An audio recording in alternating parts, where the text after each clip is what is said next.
Our program of the day. We shall start, the registration is done. We shall start with the company presentations. These are presentations from industrial leaders to showcase their innovations. Thereafter, we shall have a panel on a policy dialogue, energy, food, Nexus. We are supposed to follow with the coffee break. It's already done, so we shall skip that. We shall follow with the panel on the global renewable, a presentation, sorry, on the global renewable center, impact in Africa. But again, there will be a little bit of discussion on that.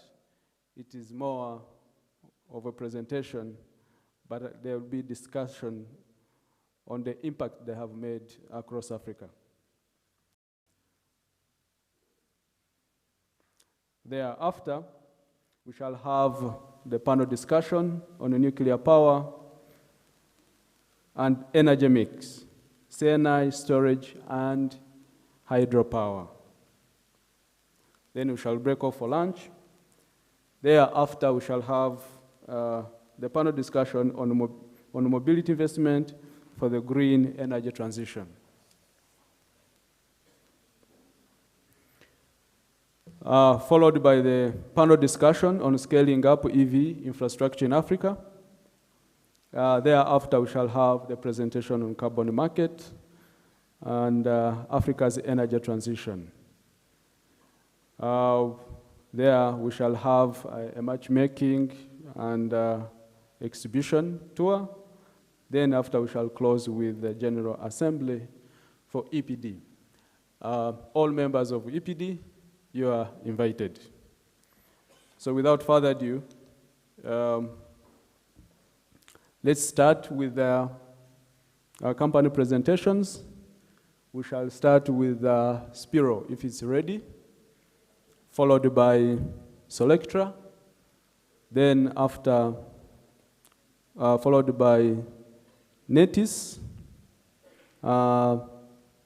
thereafter Sautana Chingiru, there with, followed by PIDG. So, Solektra, please. So, Spiro, you can take the floor.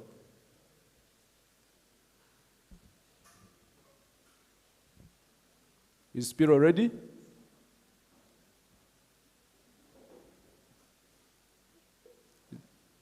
You can come here, they can, you have already submitted your presentation?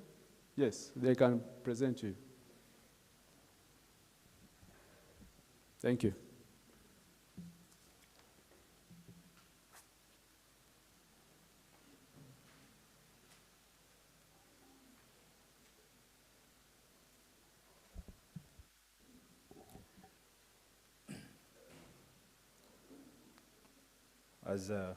As we wait for the presentation to be up, good morning, everyone.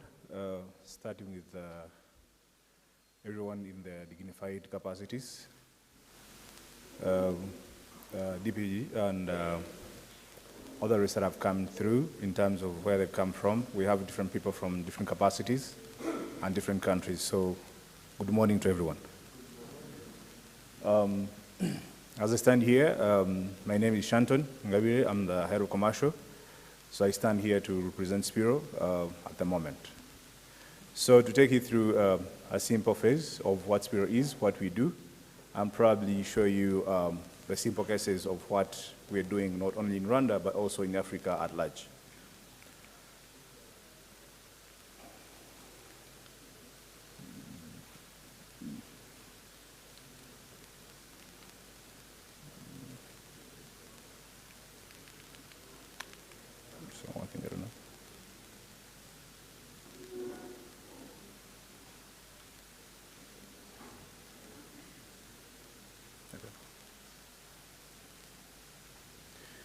So talking about Spiro, Spiro is not only in Rwanda. Spiro is one of the largest EVs in Africa.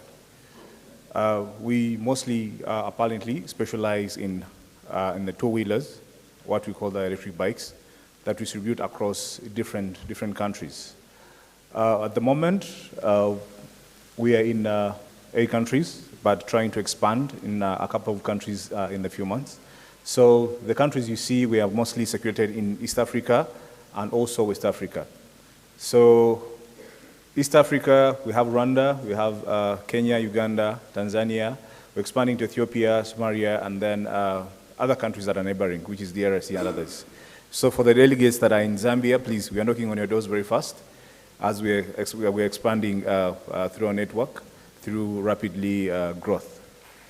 So through what we've done so far, we have more than 50,000 bikes on road across the African continent through what we're doing. And with that, we're trying to see how we can take it to more than 100,000 bikes on road by the end of the year. So with that, I would say, if you look at what we're trying to target is to see how we can change all the ICE bikes that we see on the roads to now change into the EV bikes.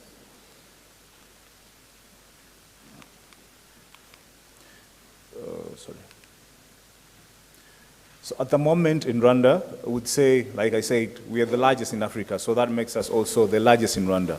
So at the moment, we've covered closely to more than 400 swap stations in Rwanda, and we've managed to put more than 9,000 bikes on the road. With that, we have a target of putting more than 30,000 bikes on the road by the end of this year. Do you believe in the impossibles? Yes. When we started this year, it wasn't even a third of what we've done so far. But from what we are seeing, because if I give you a clear testimony of what it was, around in January this year, we had close to 1,000. And then with a couple of months, we've managed to get to 9,000. So meaning that if you look at the trajectory of what you're trying to do and then using the government policies that are helping us, we see that our target of achieving at least 30,000 by the end of the year is something that we can achieve. Not easy, yes, but yes, doable. So looking at what we've seen, like I was saying, we are in almost all the districts of Rwanda, particularly most of the 25 districts of Rwanda, and we're expanding to the rest that we are seeing. So the coverage of what we are seeing, we are the only EV that is upcountry and owns in Kigali. So the swap stations that I was showing you of 400 are in all parts of the country. So at the moment, we say that we have the capacity of someone using an EV bike to travel across the whole country with our network. So the goal is, because what most people feared was, I can only travel in Rwanda, I can only use the ICE bikes in Kigali. But from what we're doing at the moment, we are covering the whole country with substations, meaning that if you hold a Spiro bike, you can travel across the whole country.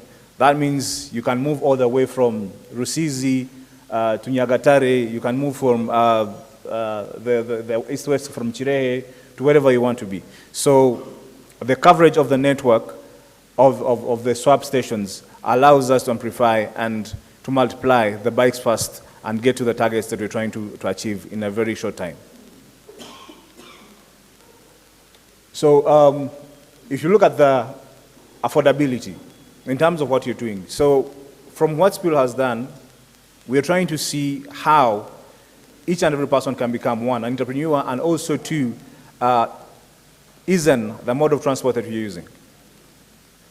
So from the figures that you see, that bikes, EV bikes, are way cheaper than ICE bikes. So when I say ICE bikes, by this I mean fuel bikes.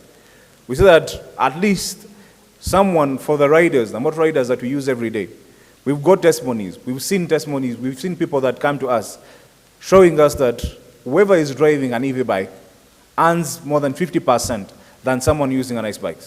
We've seen recently what the fuel prices have been. They're increasing day by day. But then, that's not the case when it comes to the electric bikes. So with that, we see that people are saving more. Then with that, we found a way of how we can give them quality products, but at cheaper prices. So to say that, we would say that at the moment, we have the cheapest bikes on the market, but with the higher quality of what we're doing. We have high technology that we incorporated into our bikes that we're putting on the road, which are also assembled here. So I think in a few I'm going to show you that all the bikes we're putting on the road at the moment are assembled in Rwanda, meaning that the bikes we're selling on the market are the products that are made for Rwanda and made in Rwanda.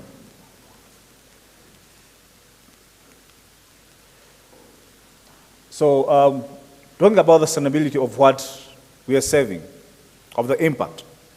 So we've driven more than 480 million carbon oxide-free kilometers, meaning that these are the kilometers that are being covered by the EV bikes that we put on road.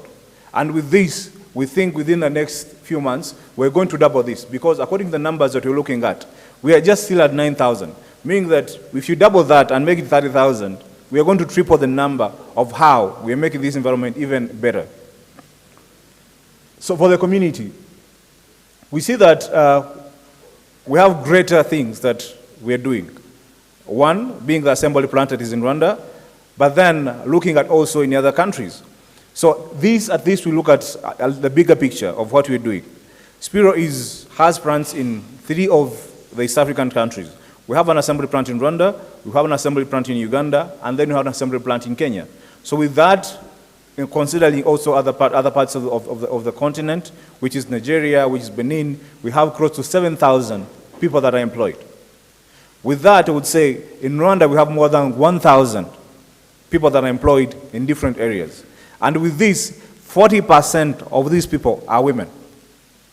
So it's not about the gender, it's not about what we're doing. You're going to see that even in the assembly plants, most of the people that work there are women. It's not that we've left out to be just men, just gentlemen, but we're also incorporating what Rwanda is fighting mostly for, the gender equality.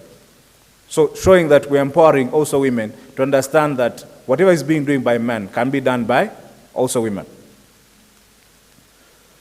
So these are the current models that we have at the moment, and we have a showroom in the Meraji Poroso, so whoever can get time, you have a time to come and talk to us. We also have our stand, which has one of our bikes, so whichever you want to ask about on the 3 models, please feel free. Like I said, there is a site visit that is planned, hopefully tomorrow. So whoever is around, we have an assembly plant that is in the prime economic zone, which has all these that I've been talking about, which is employing more than 1,000 people that work in daily shifts. So please, feel free, and thank you for your time.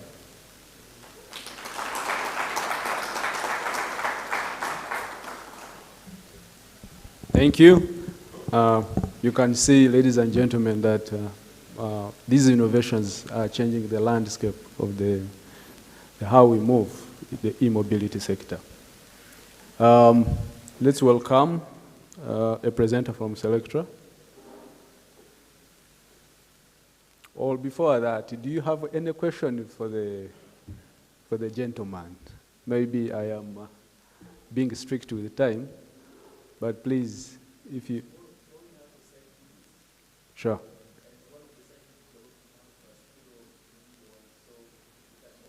All right. Let's get this smoothly.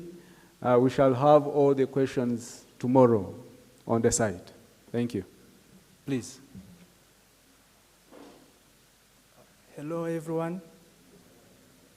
My name's Israel Kavamang. I work at Solektra. I'm in charge of operations and logistics. So right now, I'm happy to be with you. And I'm going to tell you what Solektra does, what Solektra have achieved, and many more about Solektra. So firstly, let me start with the presentation.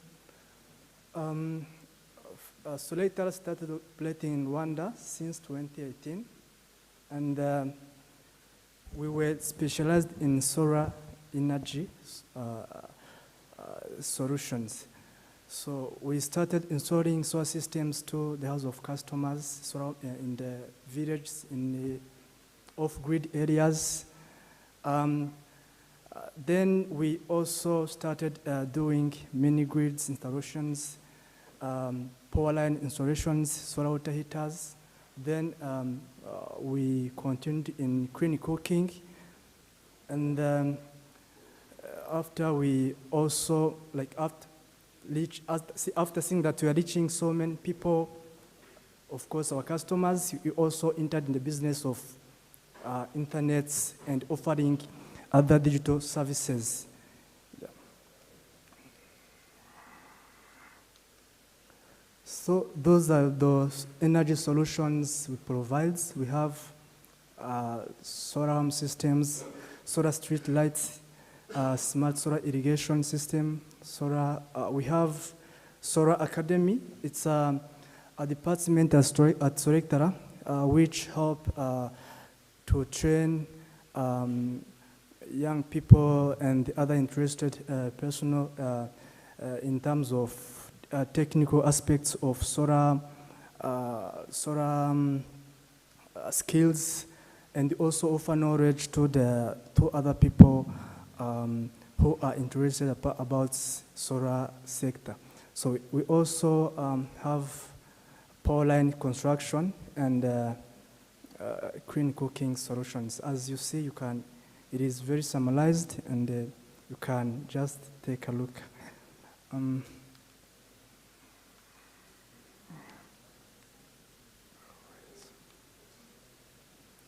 So some of digital solutions Solektra offers include e-government or ELM services.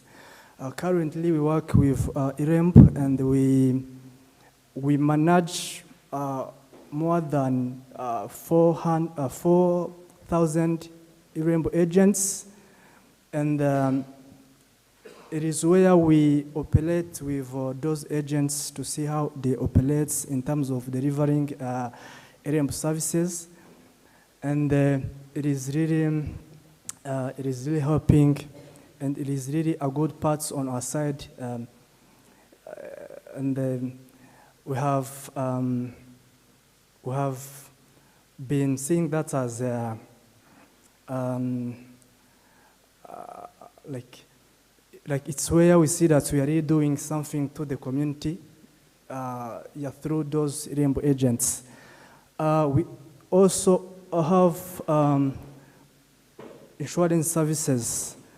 On insurance services, those Renewable agents across the country, our solar home system agents, those agents in all those services I mentioned are the one helping to offer insurance services. We also offer smartphones on PIDG.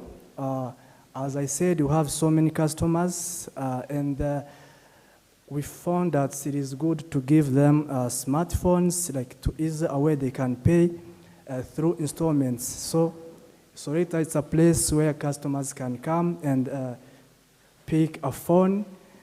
They pay them in 6 months, and it is really a good deal. Yeah. On internet services, we also giving like customers internets, 4G and fiber internet.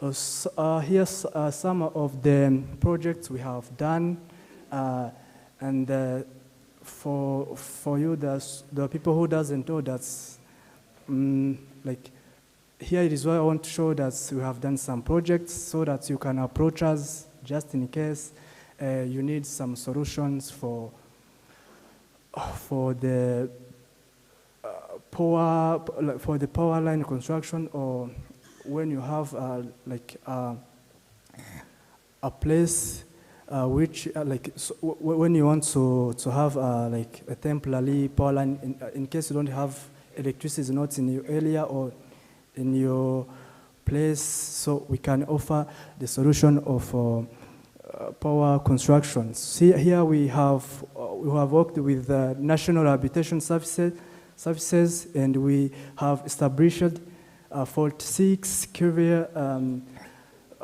line construction at Iwawa Island. So this line is still helping at Iwawa. You know, they don't have electricity, so they are using this line to use to use all the appliances, all the like they're using this line in their daily life. So this is the business of solar water heaters we entered in this year. We also have solar street lights solution. Currently, we are the first company in Rwanda with so many solar street lights in different locations. We have some in refugee camps, all 5 refugee camps. We also have some solar street lights in Kigali city and the others in Kayonza district. We also established and designed the Rusumo hydropower plant carports. It is 100 kVA carports. At that Rusumo hydropower headquarters, they had an issue with electricity, and after installing that carports there, they are no longer having the issue of electricity, and it is serving them well. Let me be fast. So those are other projects we have executed.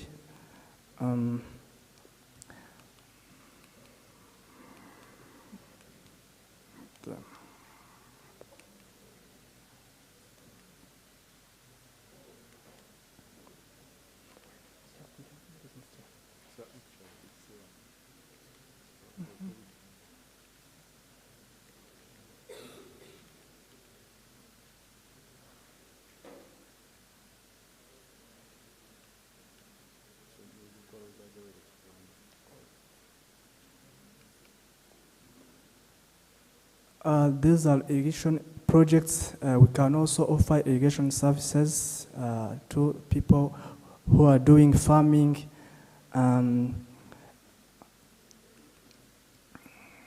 So we also have an exciting part of academy.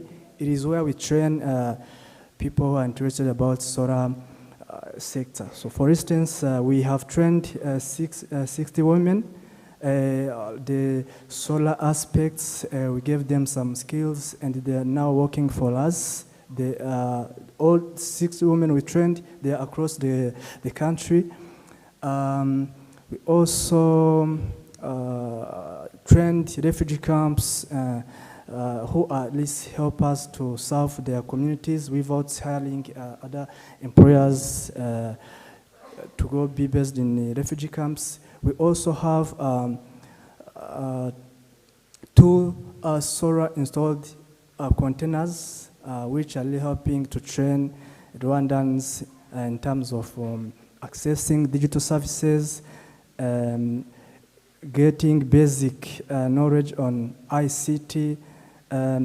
That's one of the picture there. It is currently like the project is called DigiTrack. It started a few days ago. It's a track which is powered by solar, and it will be across the country. And we are training Rwandans the ICT skills and the knowledge about e-government services and banking services. So it's a nice project we are doing. It is in a department of Solektra Solar Academy.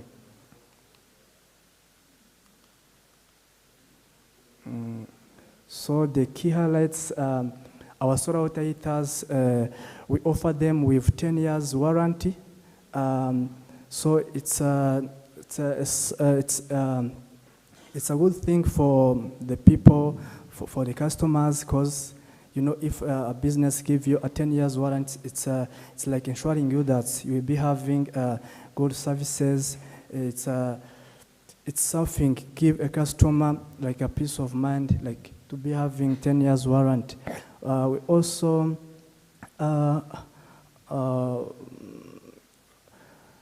on our solar home systems, they are really good. We have a stand right there. You can come and visit us. We can show how they work. They are really good and beautiful.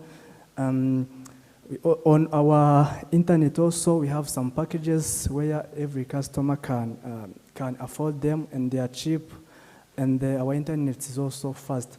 For our contacts, we have a website. You can visit us. We have also call center, which is very active, and we are based at KBC 6th floor, and anyone who is interested with us can come and visit us. So we have a stand also. You can also visit us if, in case you get time. Thank you so much.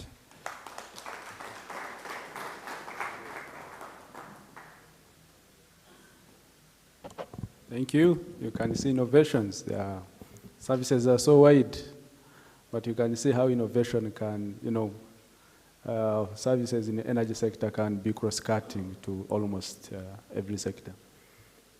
Let me call upon the Netis, a presentation from Netis.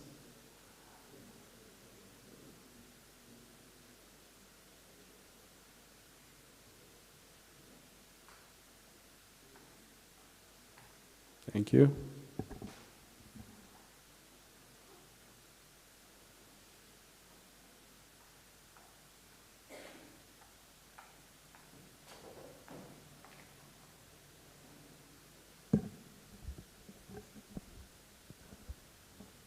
Good morning. Good morning. There is no energy in the room. We took tea and I can feel it. So, meanwhile, we are waiting for the presentation to come.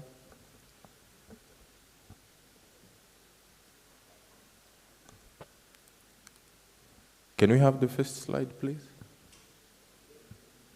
The first slide.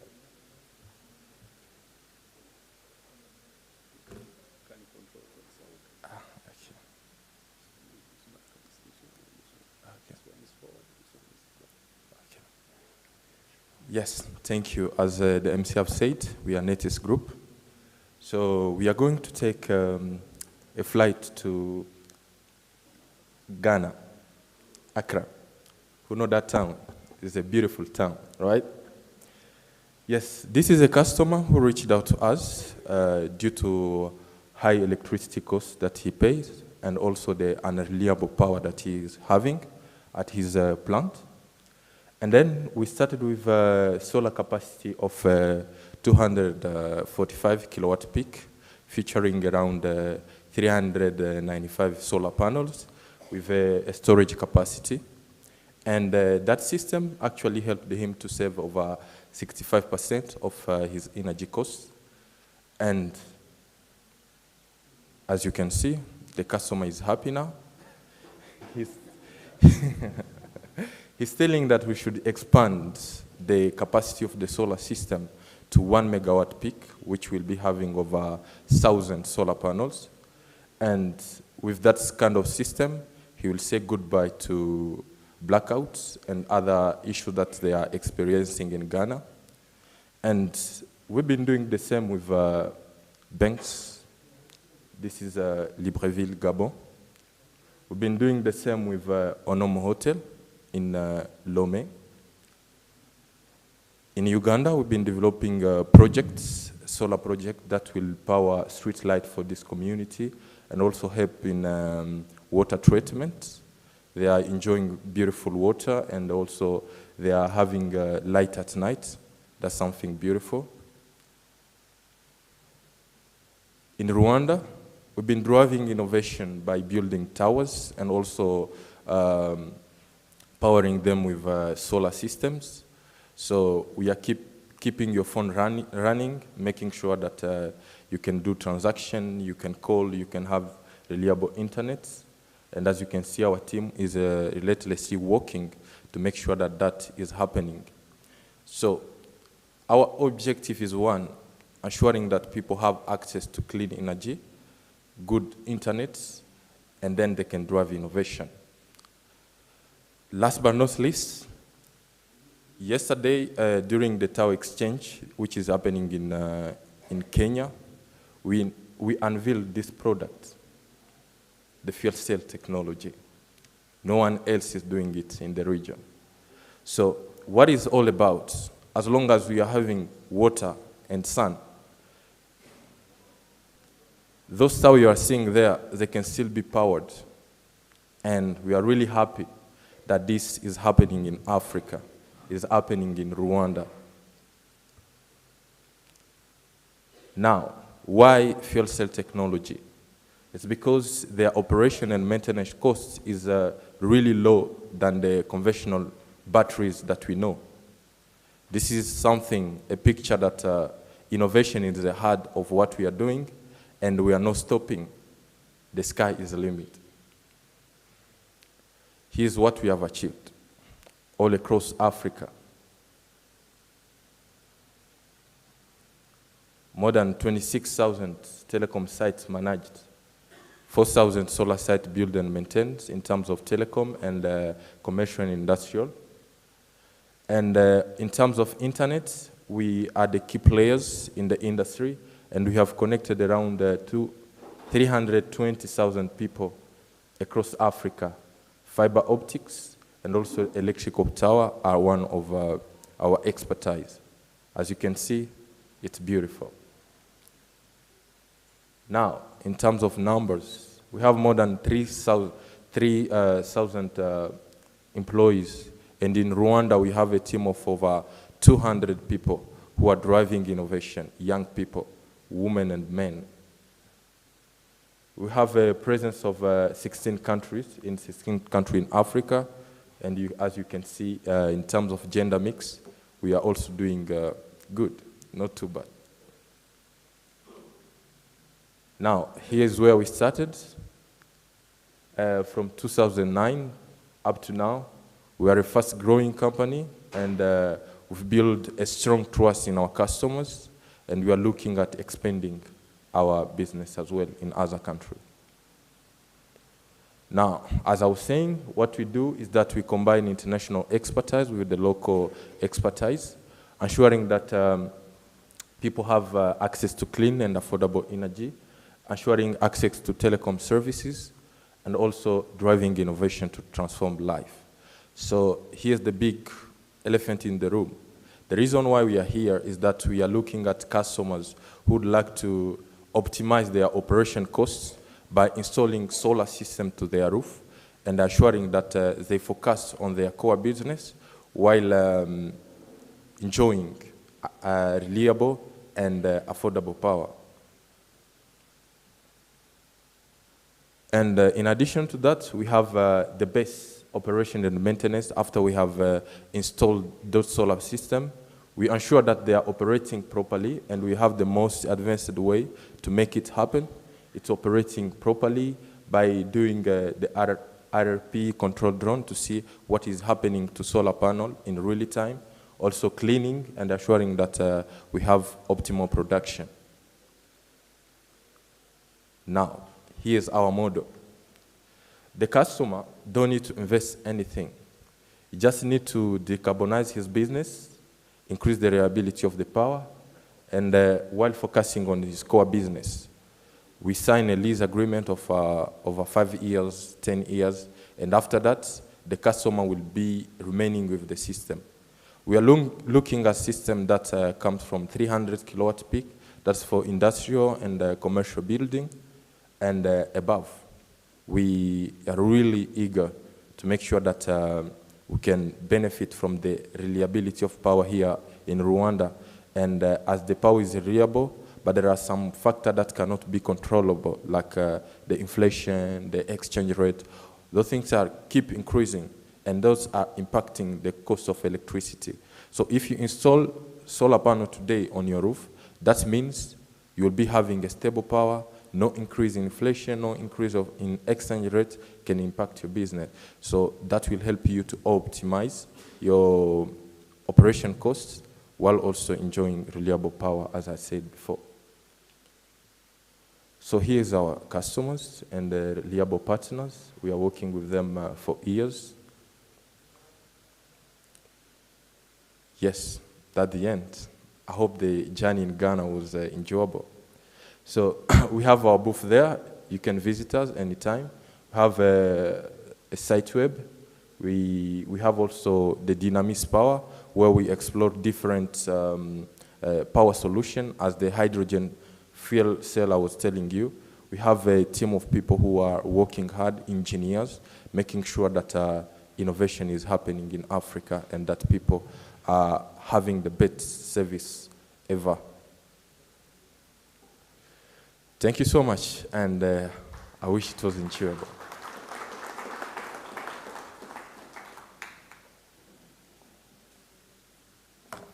Thank you. You can see innovations. So I didn't know that we're already having hydrogen technology in East Africa. So thank you so much. Let's welcome a presenter from Southern Chingaru. Sosten? Oh, I'm sorry, I have to pronounce that name. You have to teach me. Thank you. Please have the floor.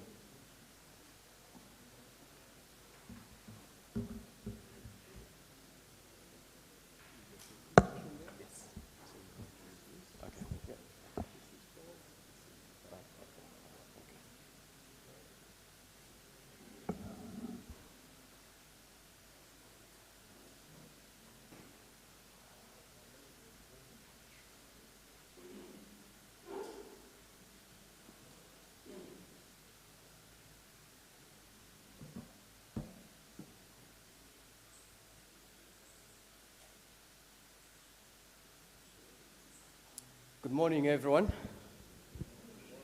Good morning. Yeah, so my name is Sosten Chigalo. I'm operations director for a company called Inflow Limited from Malawi.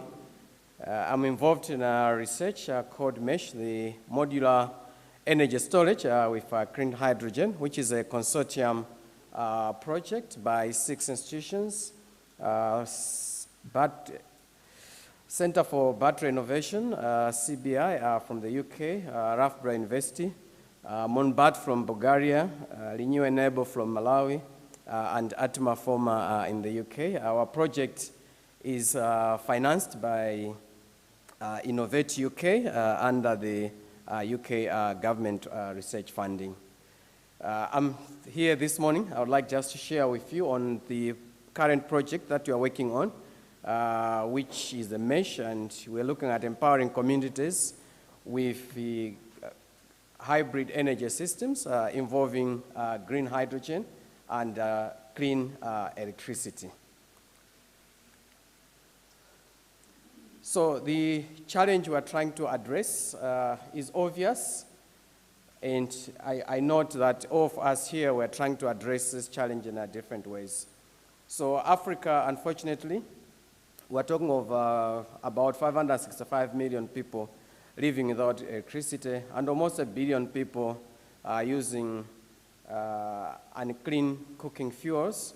Just as we learned yesterday that there are truckloads of charcoal and firewood coming into Kigali city, which is a serious challenge and exacerbating even climate change. And as the reports indicate, SDG 7 is off track as we stand today, according to the reports from IRENA, World Bank for this year. This situation is no different from my country, Malawi, where we have only about 26% access to electricity, and about 90% of the people use charcoal and firewood for their daily cooking. As such, we need a solution to our problems, and our ambition as a MESH project is to develop a hybrid energy system using a unique technology, what we call a battery electrolyzer, whereby we take the simple lead-acid battery cell, charge it, store energy using solar energy, and at the very same time produce green hydrogen, which we store.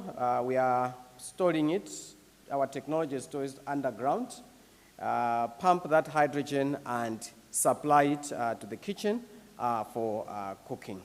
For the pilot project, we are looking at about 4 kgs of green hydrogen gas using an 18 kilowatt solar microgrid, and with a total battery storage of 54 kilowatts, being installed at a rural hospital at Mwanza District Hospital in Malawi.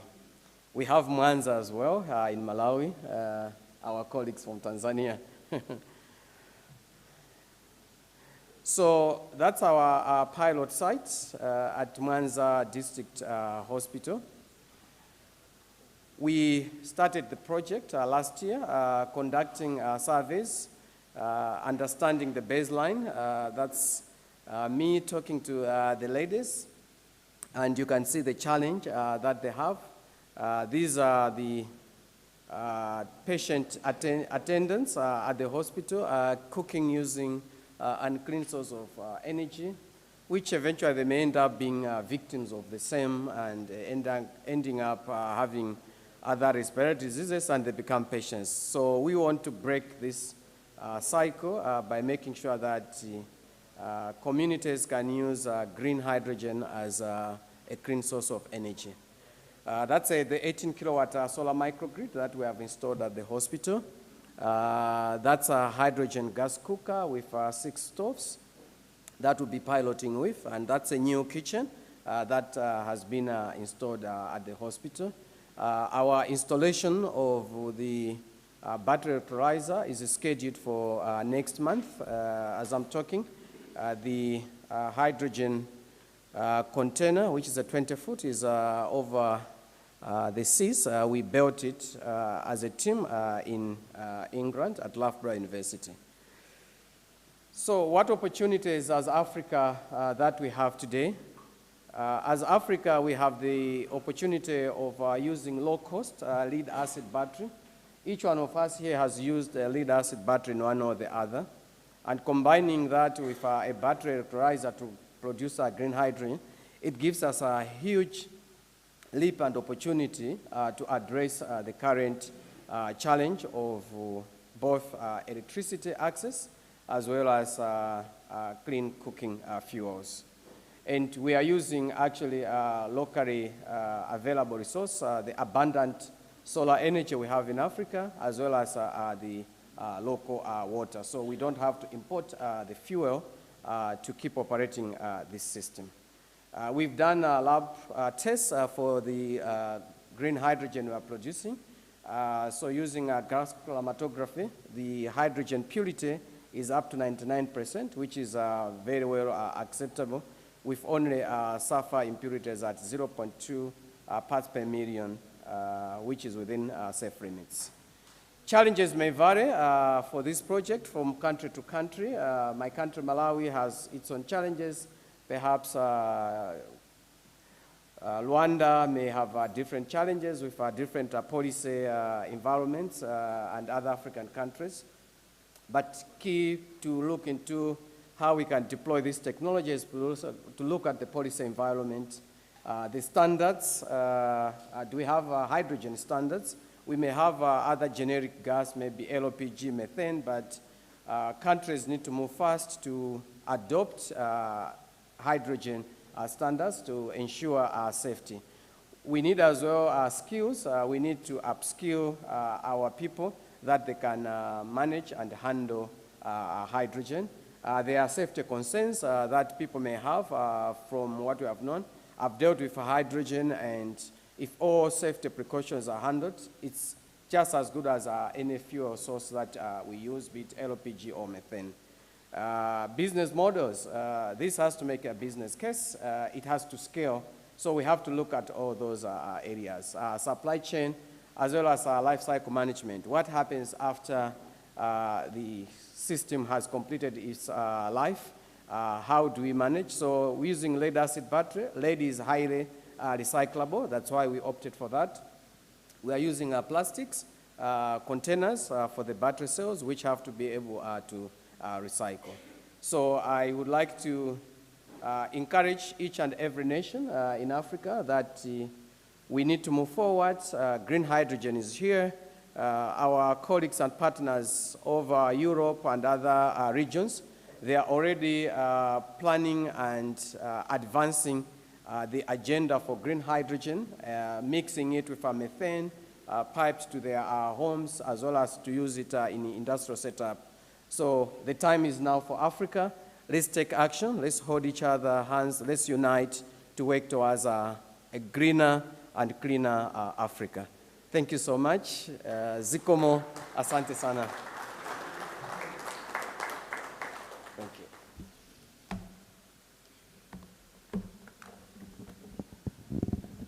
Thank you so much. I'm going to call our last presenter on this session, a presenter from PIDG. You're welcome.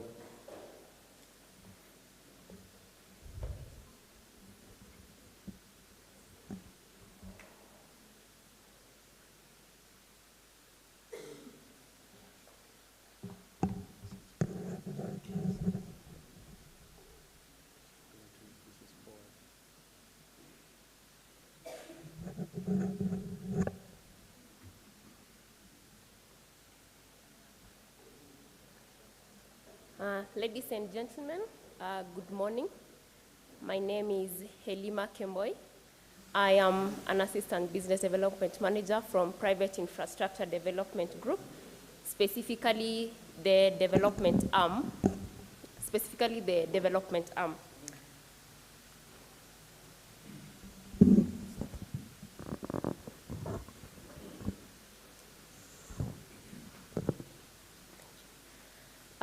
So the Private Infrastructure Development Group is an infrastructure developer and as well as an impact investor that has 23 years of experience making a difference in Southeast Asia and Africa as well. What we do is we accelerate sustainable infrastructure by de-risking infrastructure projects into commercially viable, investment-ready projects that attract private capital. And over the period of 23 years, we've been able to invest approximately 2.3 billion across 258 projects, and we've been able to mobilize both the public and private sector financing with approximately 30 billion coming specifically from the private sector. We have offices across London, Singapore, and Nairobi and Morocco. And we invest we provide different solutions. We like to call ourselves a one-stop shop solution. We provide different types of product over the project life cycle for the companies. So we have the technical assistance, which usually comes in at the very early stage, at the upstream early stage. We provide the technical assistance, which can come in form of grants or activities such as funding your feasibility studies and also project incubation. We also have the technical assistance cutting across the project life cycle. So depending on the stage where you are at, whether it's development and construction or operation, we can structure different types of concessional capital, which can come in as a capital grant or concessional equity or viability gap funding. We have the development arm, which is Infraco.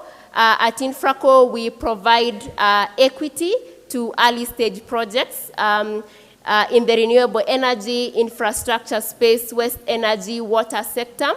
Our limit is between 3 million and 15 million. And then we have the credit solution, that is the debt solution and the guarantees. So we have a sister company called Emerging Africa Asia Infrastructure Fund that provide pure debts from 10 million and above. And you also have Garantco that provide local currency guarantees to be able to unlock loans and bonds from the local market. And we also have the credit enhancement facilities. We have Infrazamin for West Africa and also the Mana, which is the new baby on the block for the East African markets.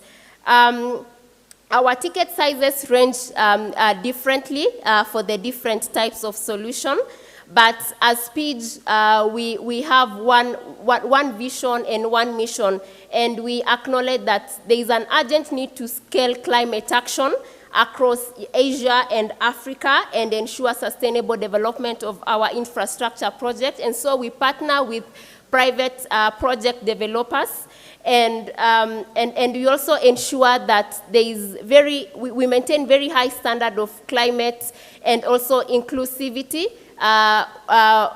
through the health and safety, business integrity, and the gender lenses. They are all incorporated in our project before we invest into this project. And so we are looking forward to partnering with different private developers in Rwanda and also across Africa. We've invested in different projects, including Kigali Bulk Water Project in 2018, and we have different types of projects across East Africa. So looking forward to engaging further with you during our matchmaking session, and thank you very much. Murakoze.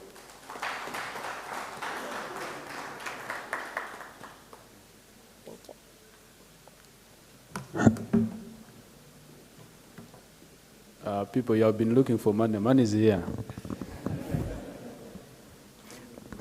Money is in the room. So please endeavor to network and discuss with her how you can, the models of financing, especially people who have such innovations that we have been presented to. Allow me to go to our next session. We shall have a panel discussion on policy dialogue, energy food nexus. These people are going to dissect how energy and policy impact food and security. Allow me to welcome our moderator who is going to call upon the members of the panel. Please, Claude, who is a, you're welcome.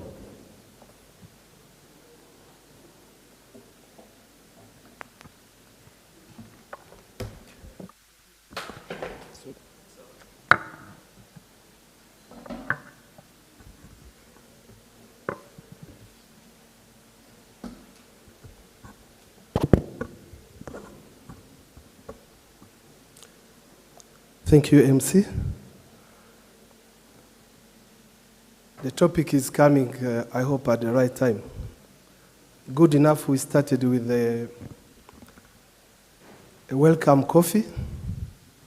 So without food, without coffee, even this session would have been tough for us to handle. Allow me to introduce to you a panel discussion. We are in an energy week, in an energy conference, but we are going to talk about food as well. So we are powering the lights, we are powering the engines, but now we are taking power to Africans' plates, from energy to food. The energy food nexus is going to be discussed as a catalyst for sustainable development. I'm Jean-Claude Wizeye. I'm the Vice Executive Chairman of EPD, the Energy Private Developers Association, but I'm also heading the productive use of renewable energy subsector under EPD. I'm the CEO of Green Farms, a company that is dealing with using renewable energies to power agriculture at all stages of the value chains. I'm also the managing director for Recons. We are into biogas and solar. Allow me to introduce the high-level panel members. Allow me to start with Dr. Patrick Karangwa. Patrick Karangwa is the Director General, in the Ministry of Agriculture in charge of agriculture modernization. Most welcome, Patrick. From here. You can start. You can start just first one. I will not sit. Moderating these sessions in this conference has been a bit challenging because you have to stand. But good enough, they have put our desk a bit low, so even if you stand, you are at the same level with those sitting. So thank you, the organizers.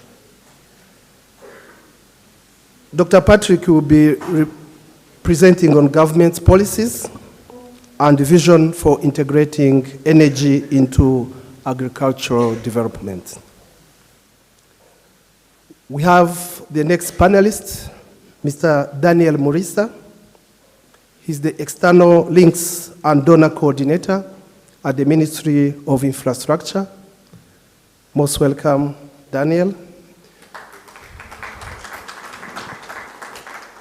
For Rwanda, we don't have Ministry of Energy that is a separate entity, but energy, water, roads, and buildings and transport are in one big super ministry, Mininfra. Thank you, Daniel.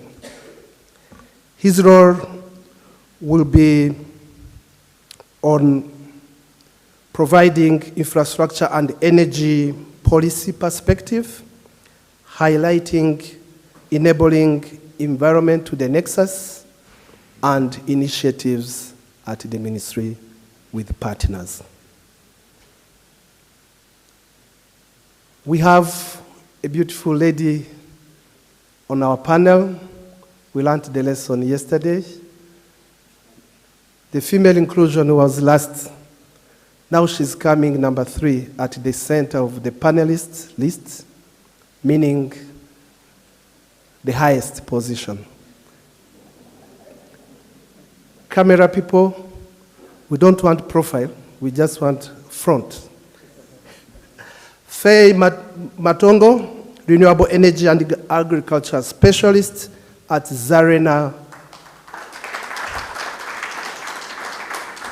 She's representing Zambia private sector, and Zarena is the equivalent of EPD in Zambia. Thank you, Faye. Hope I'm pronouncing the Faye. I was trying to pronounce it the Rwandan way, but I have to take it south. Faye. Thank you. She's going to offer a private sector cross-border perspective. Energy sector in Rwanda is following the Energy Week in Rwanda is following the Energy Week in Malawi, where we have our friend here and our CEO participated. So she will also give us a perspective of what's taking place in other countries like Zambia, but also sharing practical examples and challenges from a different African country in a different, from also a different block. This is Southern Africa, which may be a little bit different from East Africa, but also sharing most of the things. Number 4 is Dr. Ivan Twagirashema, the Executive Chairman of EPD. He will be most welcome, Chairman. He's my boss, so I have to be careful as announcing. I don't want to be sacked the next day. He'll be representing the local or private sector's perspective, showcasing on-ground innovations and investment opportunities in Rwanda in this sector. Thank you, Dr. Ivan. Last but not least, Wilson Matekenya, Program Officer for the Decentralized Renewable Energy at IRENA. IRENA is the International Renewable Energy Agency. Wilson is based in Abu Dhabi, UAE, the Dubai not of business, Dubai of deals and policies and influence, the political capital of UAE, Abu Dhabi. Thank you, Mate Kenya, who provides mostly a global and institutional viewpoint, offering insights on international trends, best practice, and the role of decentralized renewable energy in the food systems.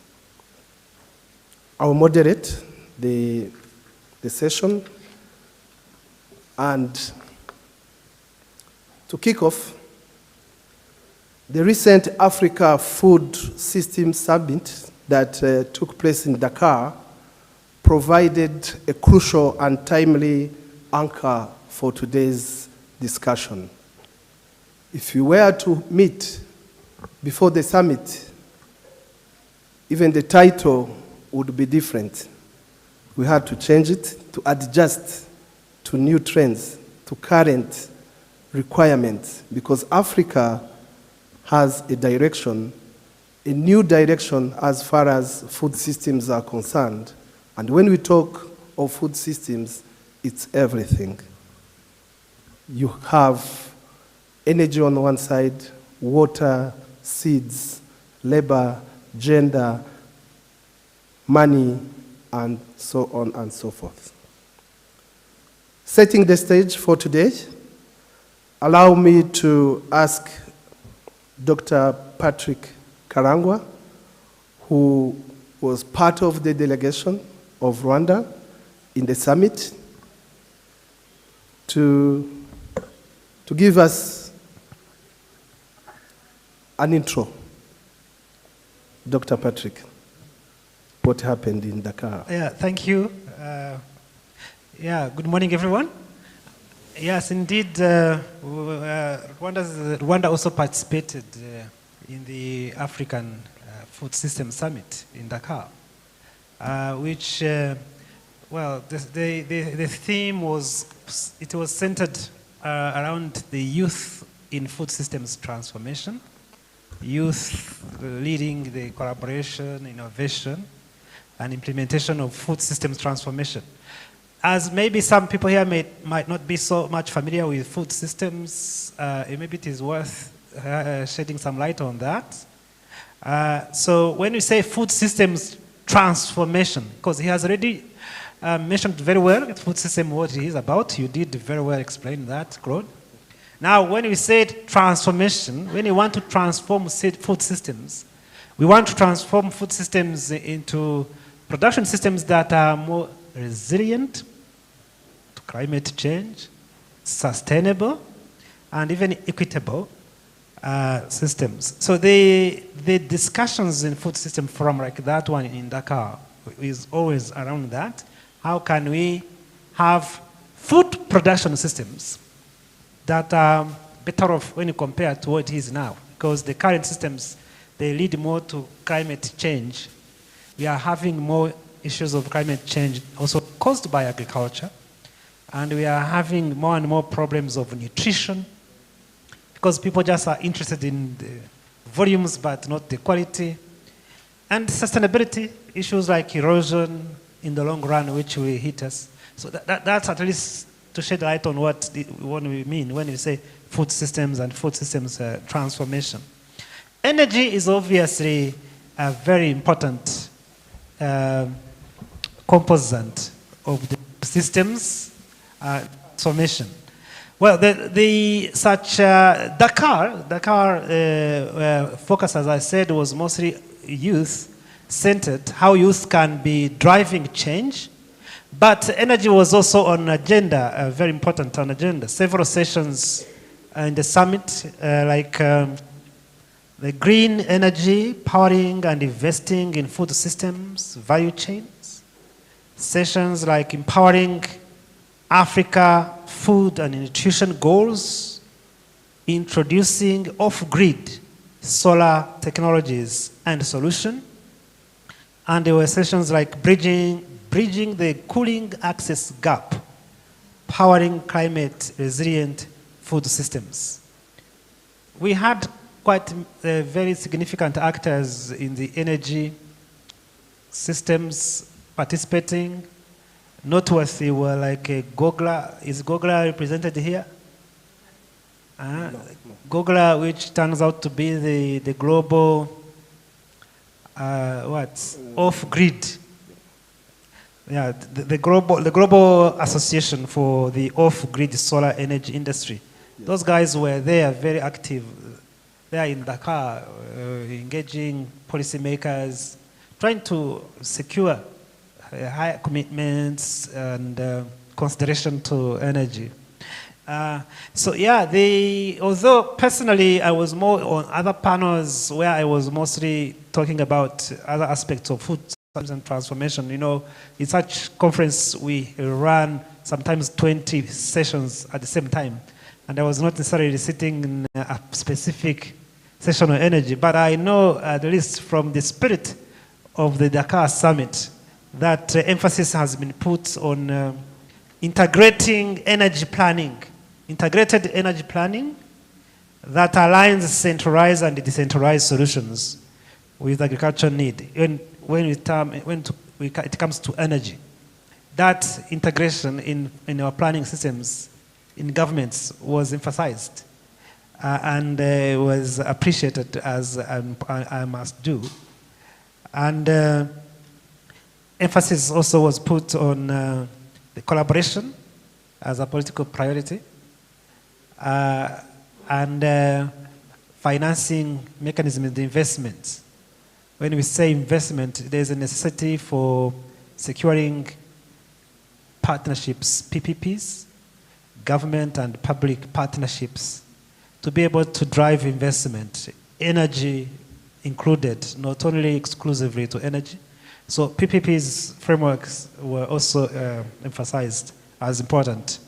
I wish for now stop here about like quick highlights about that emphasis, the political and the partnerships and the collaboration and the mainstreaming the planning into the integrated planning of energy, both centralized and decentralized energy systems in our planning frameworks in governments as key highlights for now, but we can always discuss further. Thank you. Thank you, Dr. Patrick.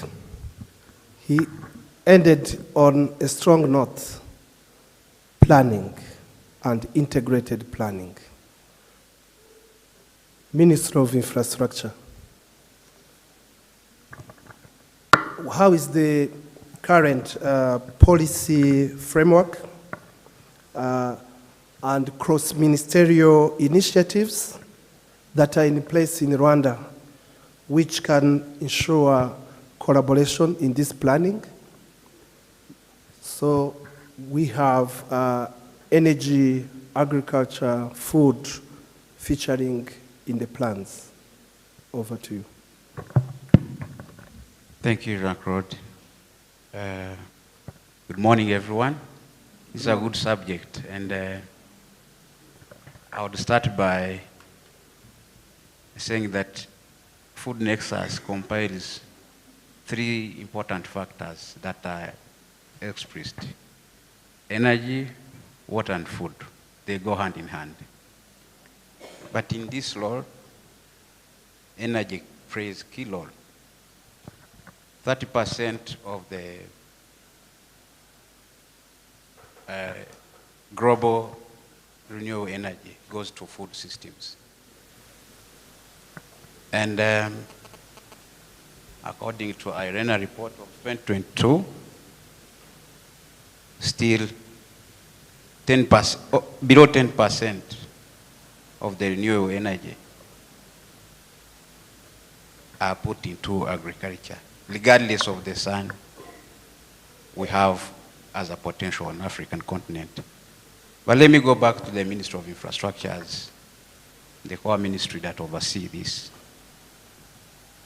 As the Ministry of Infrastructure has put an enabling environment by putting policies in place. And the Ministry of Infrastructure's role is to oversee how those policies are being implemented. Now there is a Ministry of Infrastructure that has put the energy policy.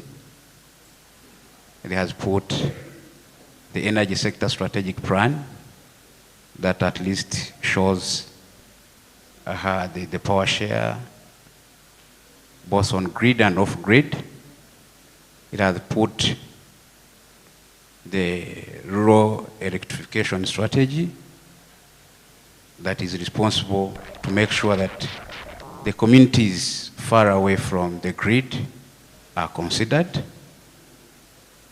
The Ministry of Infrastructure has put other ministerial guidelines, including the guidelines for mini-grid development, the guidelines for solar development, and many others. And those all policies are online, they are accessible. As private sector and other players, you are allowed to go on the ministry website and read more of that. Enabling the environment then for the private sector entry into the sector. We've partnered with different patterns, including EPD. And EPD's role is to direct or align government policies with the private sector. We have partnered all other institutions. There are government institutions like a Rwanda Development Board that oversee the private sector investment. There are conducive environments for the private sector to consider when you want to invest into the energy sector, specifically off grids and everything. But all in all, the instruments are on board. I encourage the private sector fraternity to use this moment, read through, have courage to come and invest more because the policies are there. There are ambitions already set. The government has set the ambitious goals of having 60% of renewable energy by 2030. And that we cannot do it alone. The government cannot do it alone. We need more players, including the private sector and other players. And to do so, there are other factors to consider, especially on the solar part. The regulatory framework is clear. There is an institution in charge of licensing. We have an agency under Rwanda Energy Group that is in charge of all projects, where you can go and get full information on how to invest and partner the government. And you have also the EUCL that is in charge of commercial part. But all those institutions work hand in hand to see that the private sector player is considered. The most important thing is that the business is conducive and is competitive. The projects are announced publicly. It is for anyone to come and compete. It's competitive. And the competitive environment is always key. There's no unsolicited thing for Daniel, for Doctor, no. It considers all the partners, especially the private investors. So it's quite high time that the private sector engages the agencies in charge, especially EDCL in this particular perspective.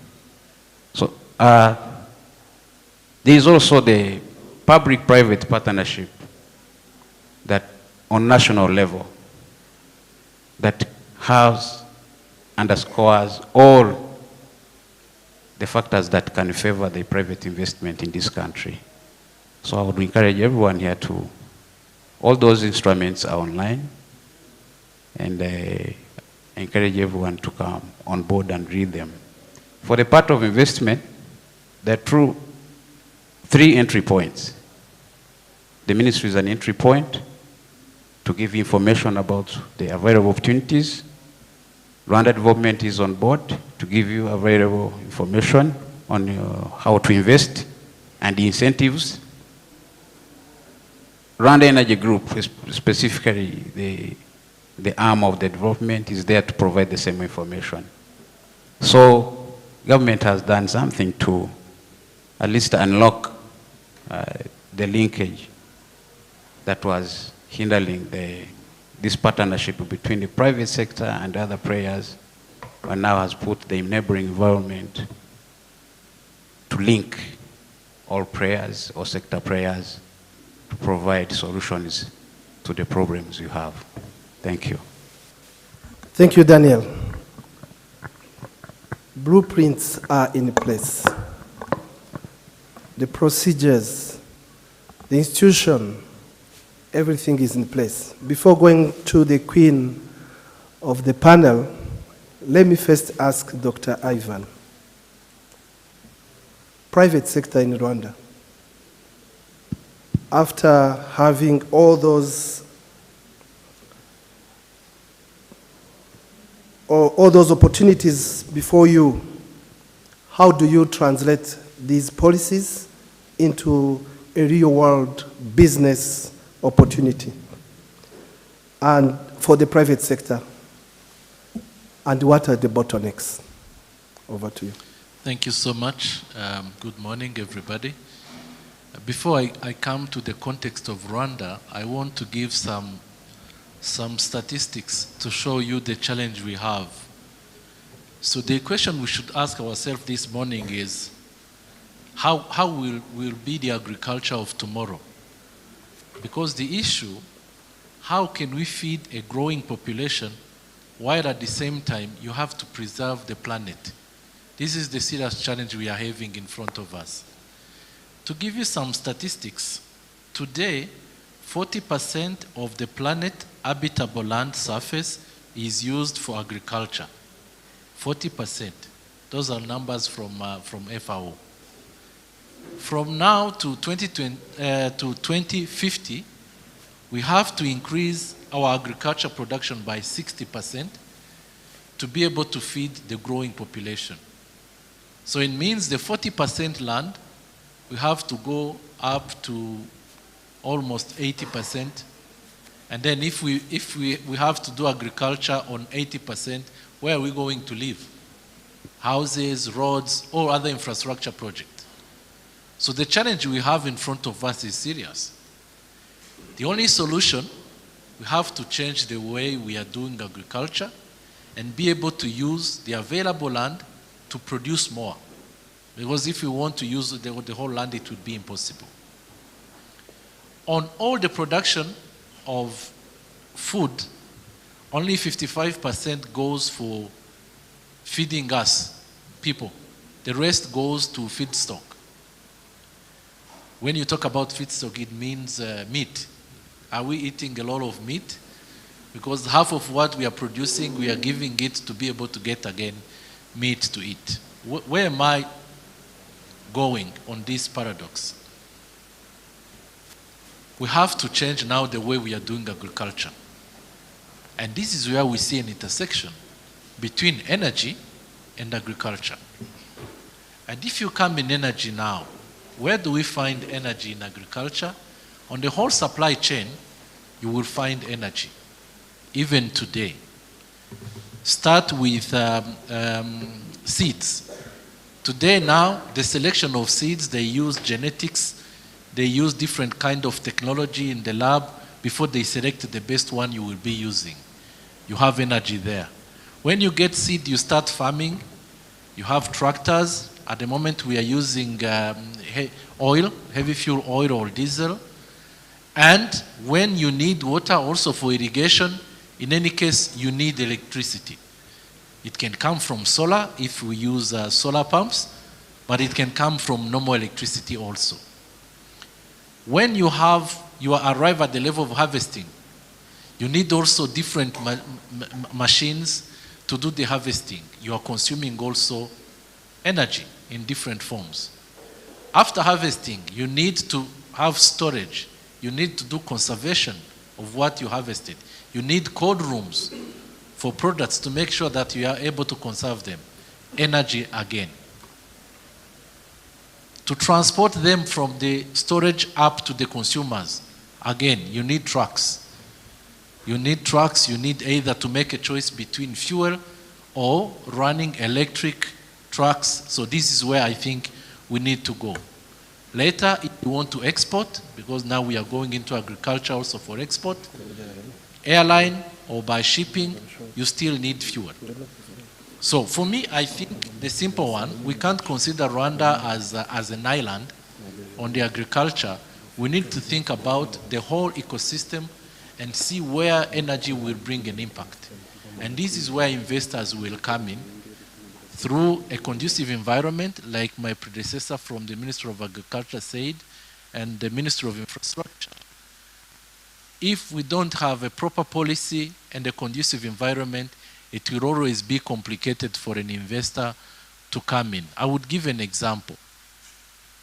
Today in energy sector, we had a serious challenge on the solar home system, the size of the solar home system to be able to get incentives. This time it was only for lighting our homes. Imagine tomorrow if we get into agriculture, the policy is not clear on which size gets incentives when you start investing into renewable energy. So all those are issues we need to address before even the investment comes in. I would say, yes, we can't go to the future without considering energy solutions in the new agriculture. We can't continue doing agriculture the way we are doing because we have 40% of arable of the land already occupied. We can't multiply them. It's impossible. We need to find solution. We have been talking about technologies and everything, but someone who is hungry will not be able to enjoy all the technologies we are talking about. Thank you. Thank you. So he ended up with the actual bottlenecks. Now to Zambia. What are the opportunities and innovations back home you can share with Rwanda and with the rest of Africa? Good morning, everybody. Thank you so much, moderator, for that question.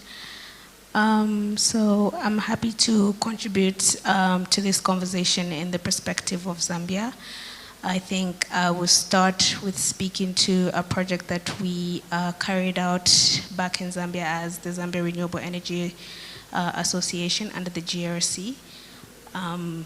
My colleague, Dr. Chilala, would be able to also speak to that project later on under the GRC activities.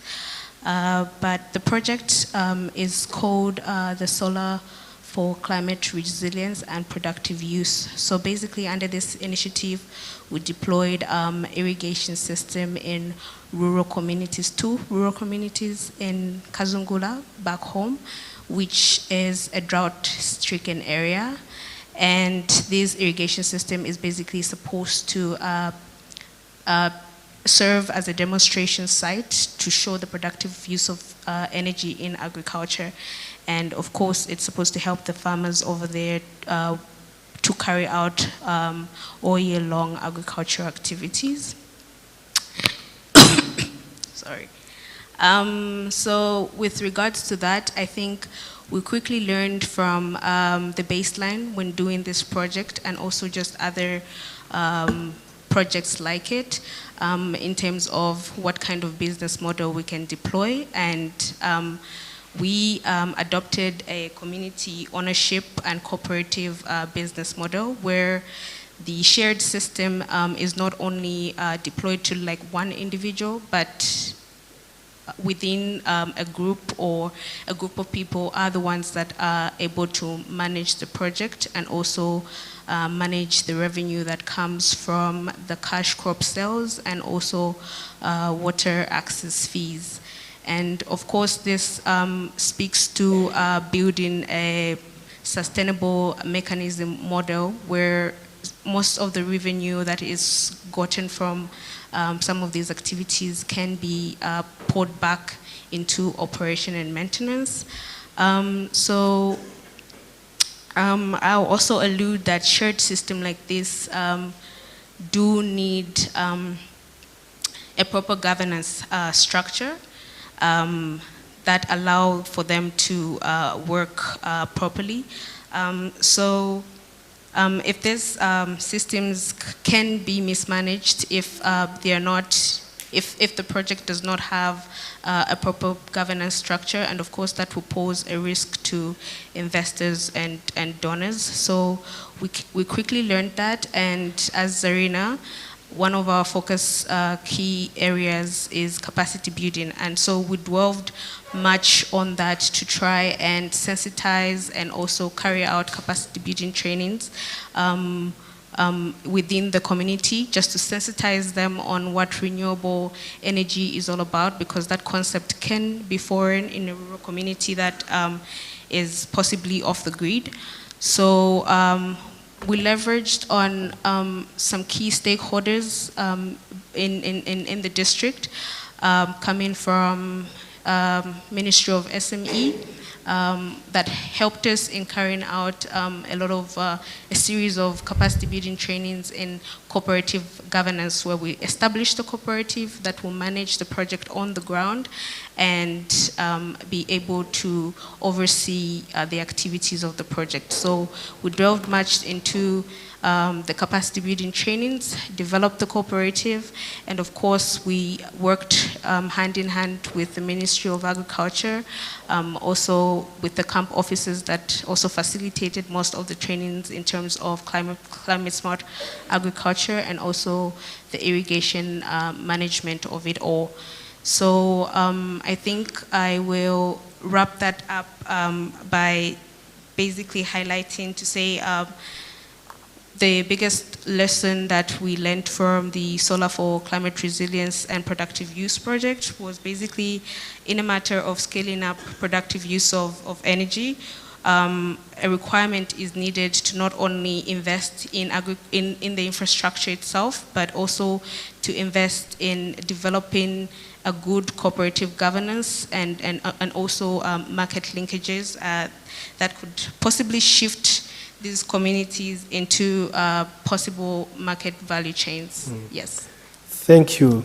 Ending on the market value chains. Thank you so much. Agriculture and food systems can only be looked into as a complete value chain.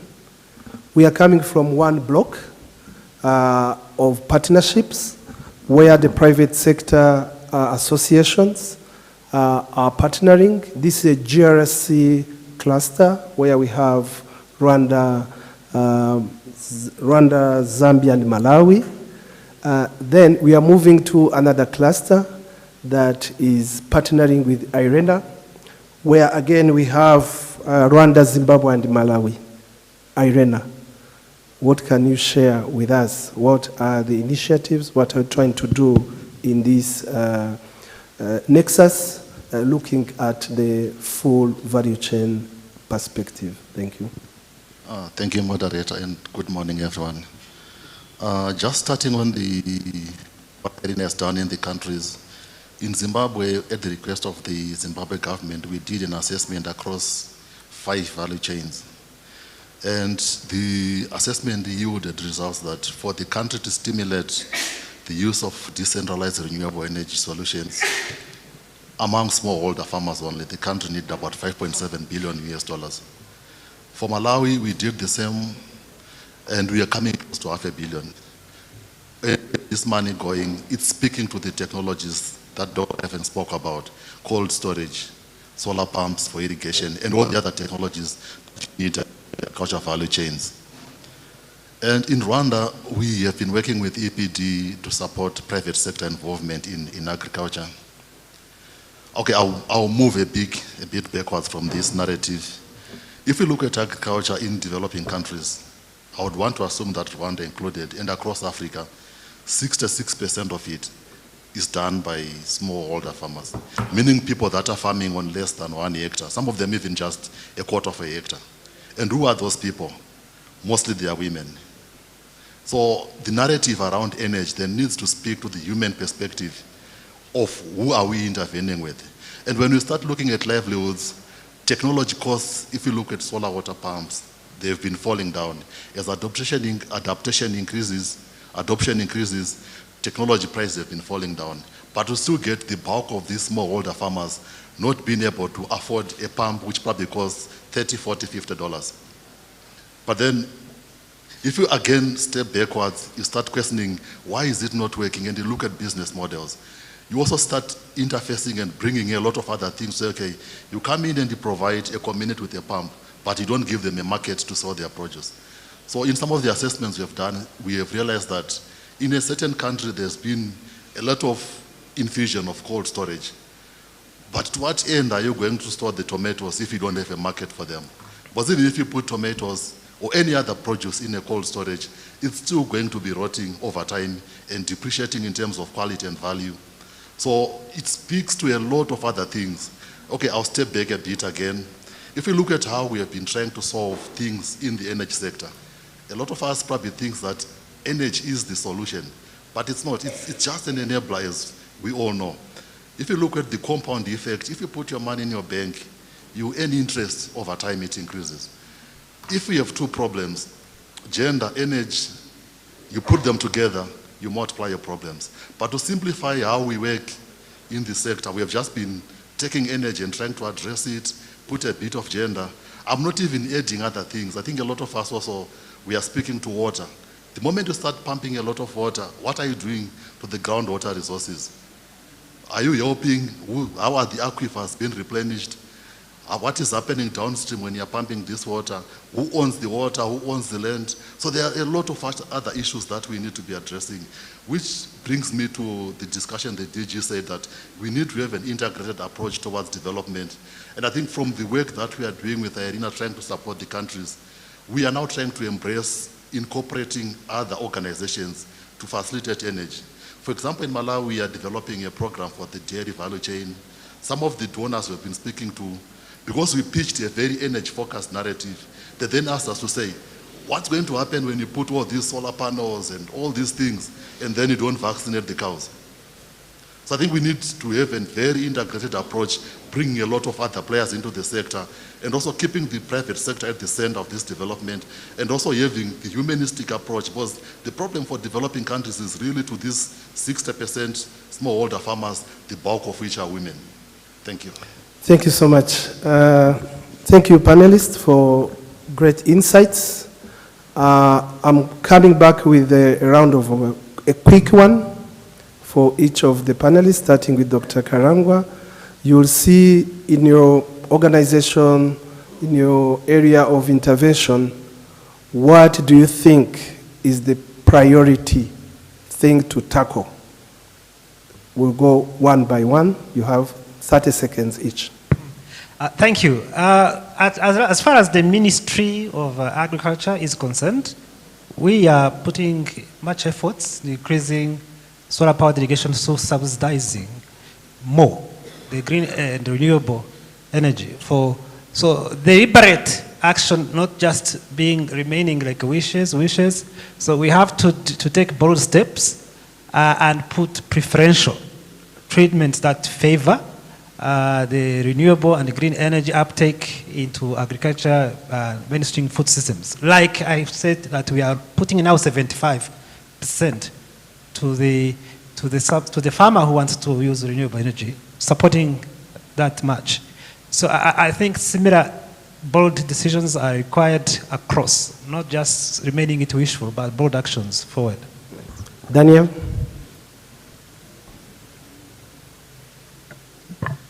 Thank you. I would encourage the members of private sector fraternity to have confidence in getting access to the value of finance. There is a renewable energy, renewable fund that was launched. There is like 15% as a subsidy through commercial banks. There is almost 20 million through the Development Bank of Rwanda. those are available finances to enhance or solicit these businesses. Why did the government do that? It did that because it's a challenging factor to license financing or to have access to the finances to solicit these businesses. So I would encourage the private sector to move from mission to action. Private sector? Yes, grab this money, use this money. We need systems on ground.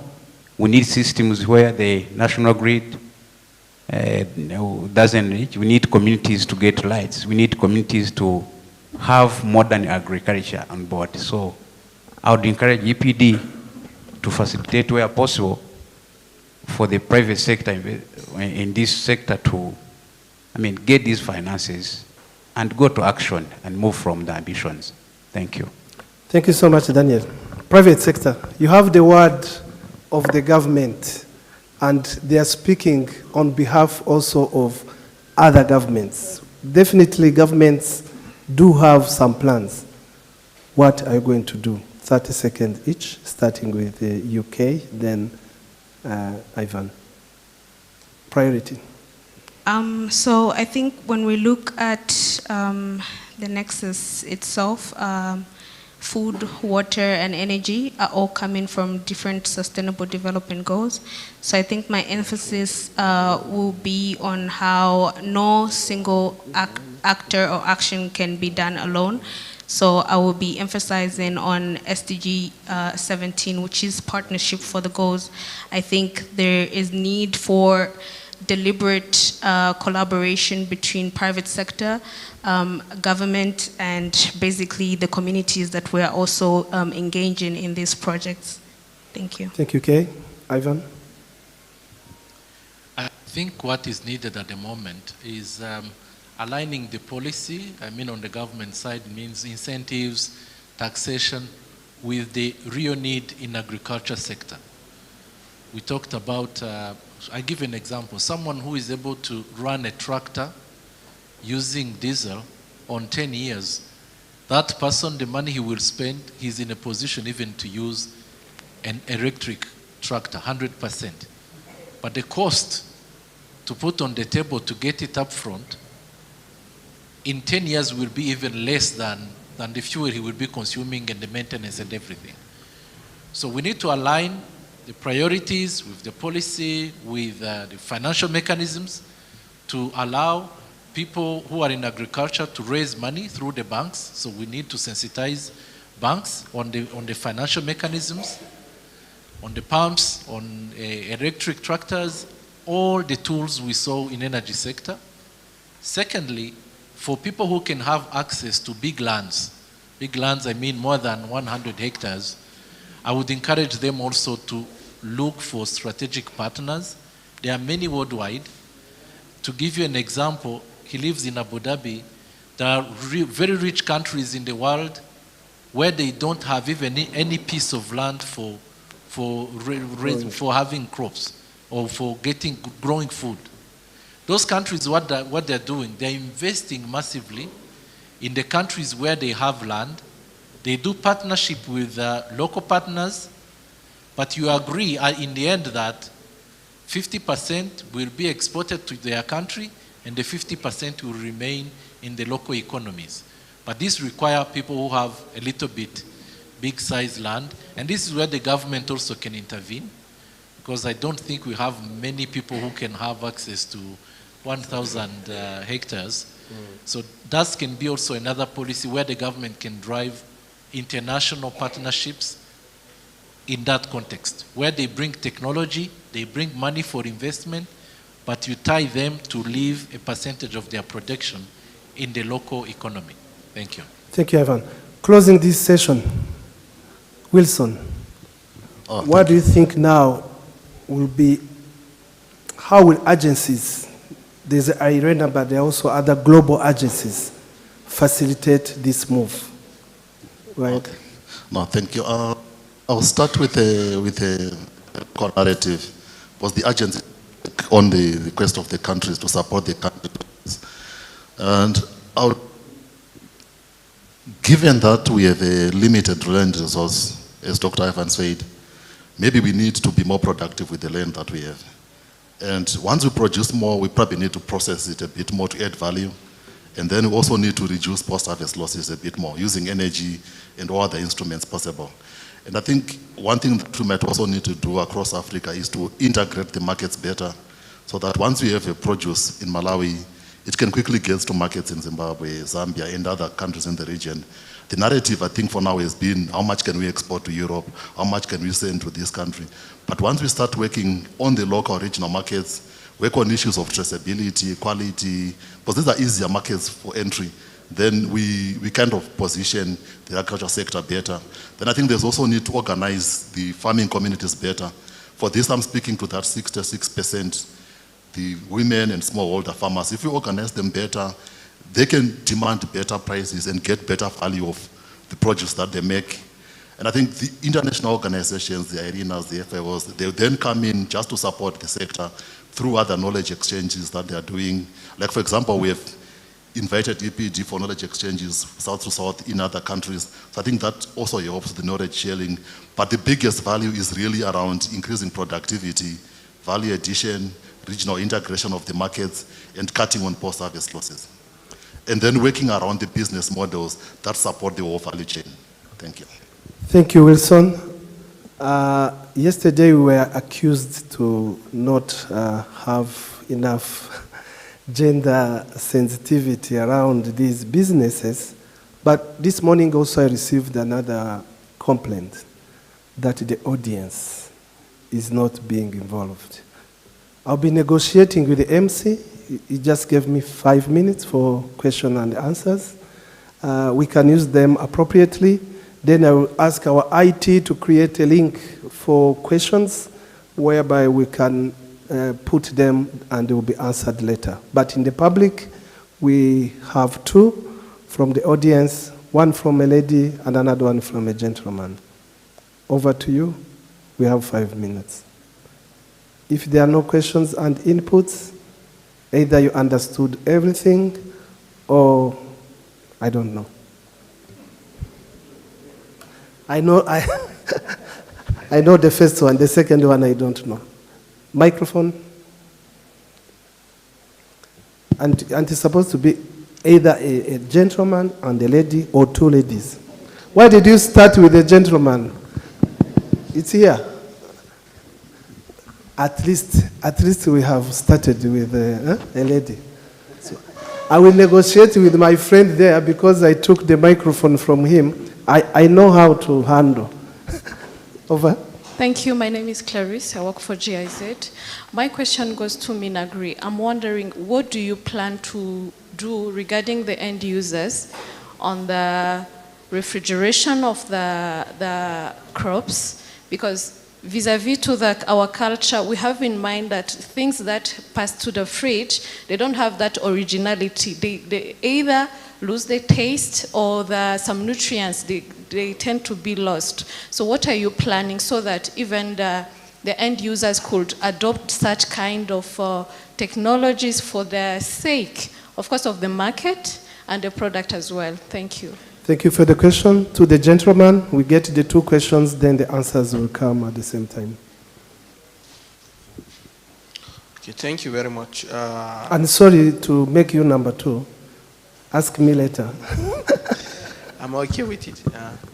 So my question goes to Mr. Wilson, especially the issue being that there's no silver bullet to address the food nexus issues, that you have to address the entire value chain, because if you solve the problem downstream, then when issues, or if you solve the upstream, when you go along the value chain, if you start maybe addressing the issue of energy, at the end of the day, if the product is being produced, if you can't yield value, at the end of the day, we will see losses.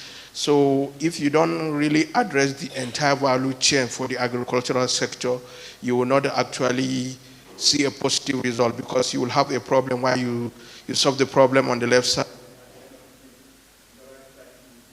that you don't get value, and then people will not remain in business. So I want to say, my major question is that Is there success stories on how governments or any part of the world have been able to address this issue?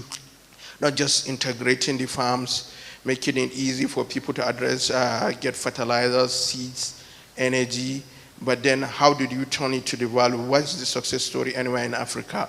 Because we notice that most of the production end up as losses, and you don't get, or the people who, the middle people in the value chain usually take up the values, and you see that the farmers down upstream will not be able to remain in business. So it makes it more profitable. Like where I come from in Nigeria, it's highly more profitable for you to just buy at the farm gate. If you buy at the farm gate, you'll be able to just have, you skip the risk, which might be associated with the climate risks and the variation in rainfall or whatever. And you will just store and wait for you to sell off season. You just easily make the money. While the person who is actually doing the production, who is going through the issue of actually even initiating the value creation, will see that he's out of business. So how do you address it holistically?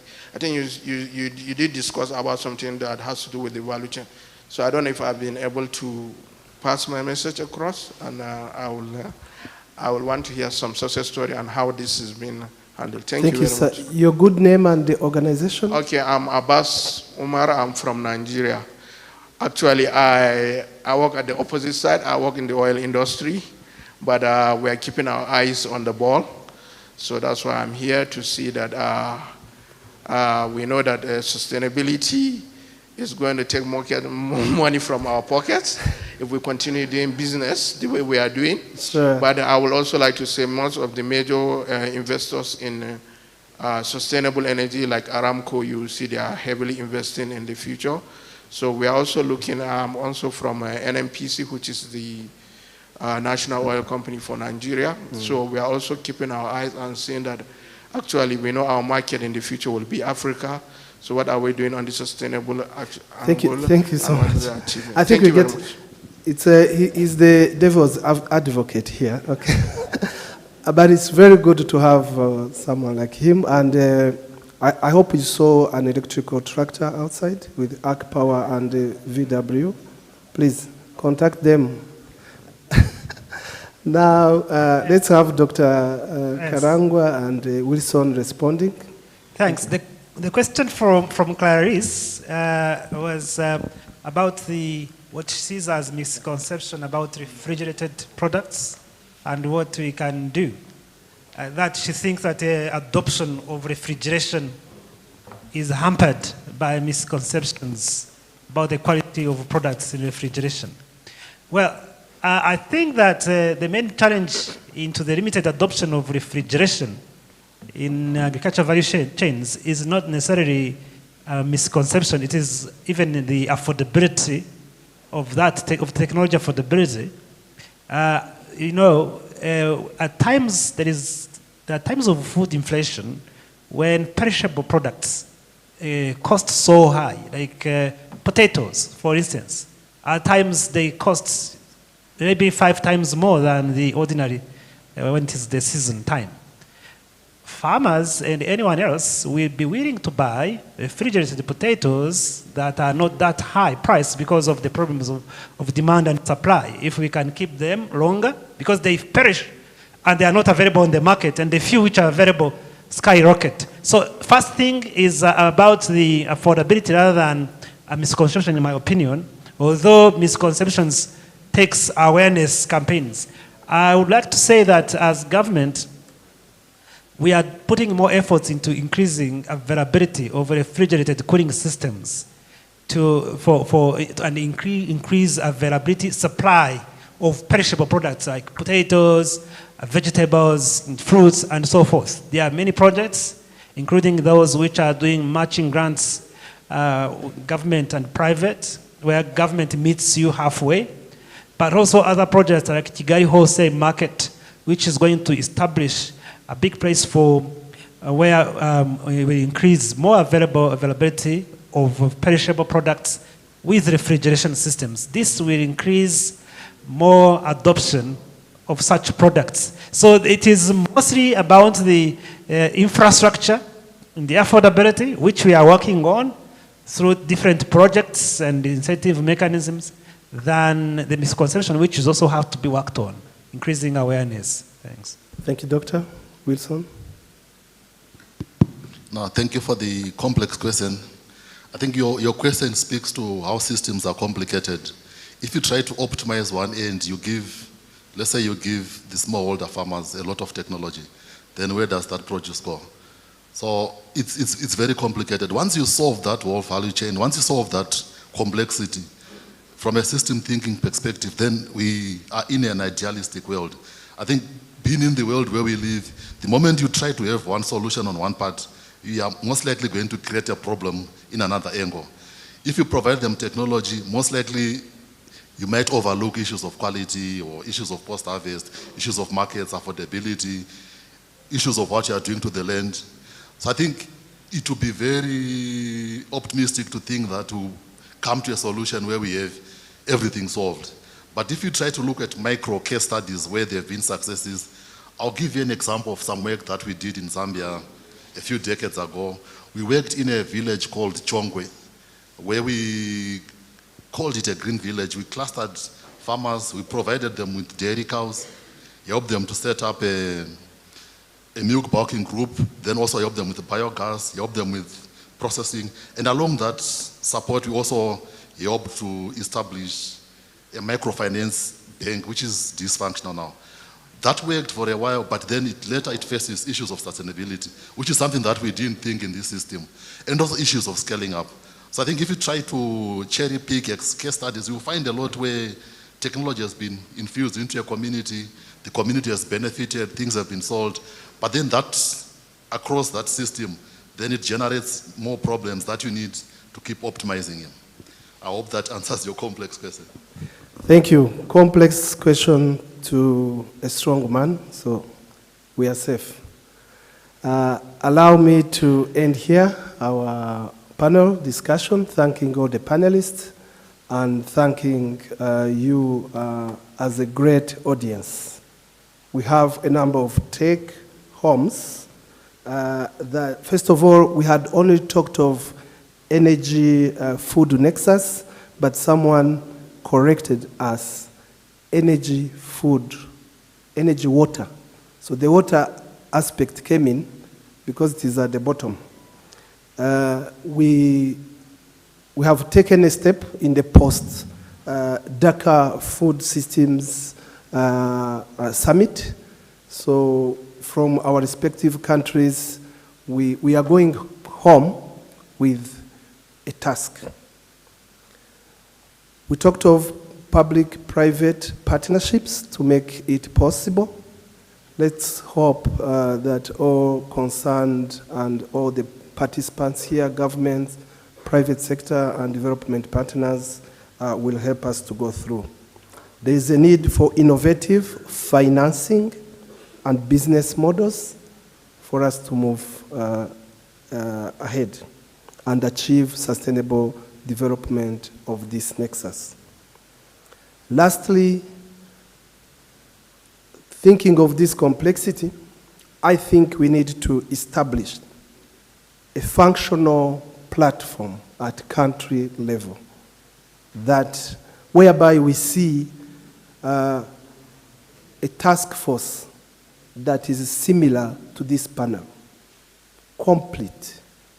Ministries that are involved. It's not energy, it's not agriculture, it's not water, it's a combination.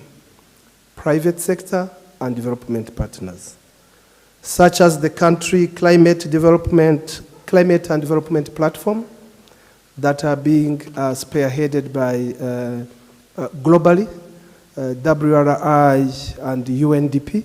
Actually, country platforms were launched in the ongoing Africa Climate Summit. So as we are good at implementing, not only leaving the decisions hanging, let's hope UNDP is here represented. Let's hope in the next few days we have something on the ground to make this discussion and these ideas a reality. Thank you. Thank you, moderator. Before you go, I will request to join the panel. You can stand up and take a group photo. Please, our photographer.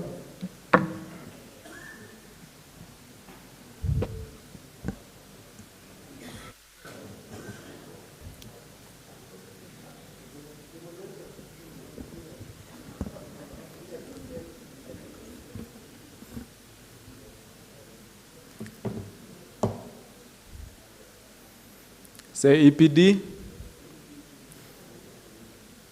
You're not saying it. I mean the people are taking the photos. EPD. Thank you so much. A round of applause to our members of the panel.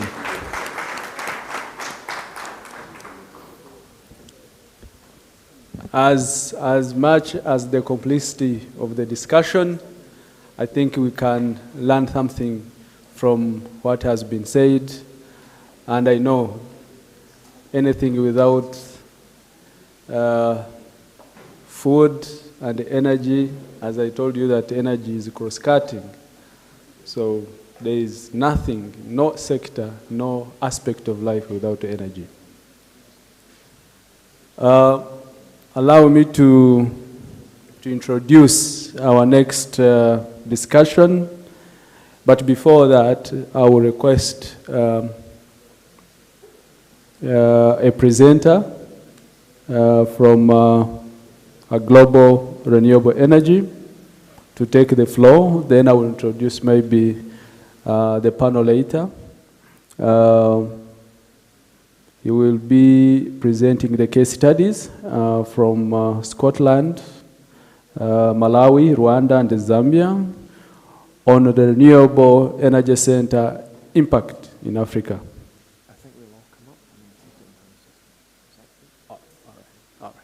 I've been corrected. I think let me introduce the members of the panel, then he's going to present as they are discussing. Let me call on the floor Mr. Damian Frame. Please, you're welcome. Followed by Mr. Serge Wilson Muhizi.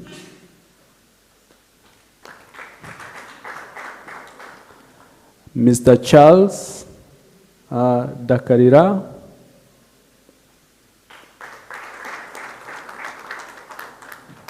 Engineer Dr. Kakoma.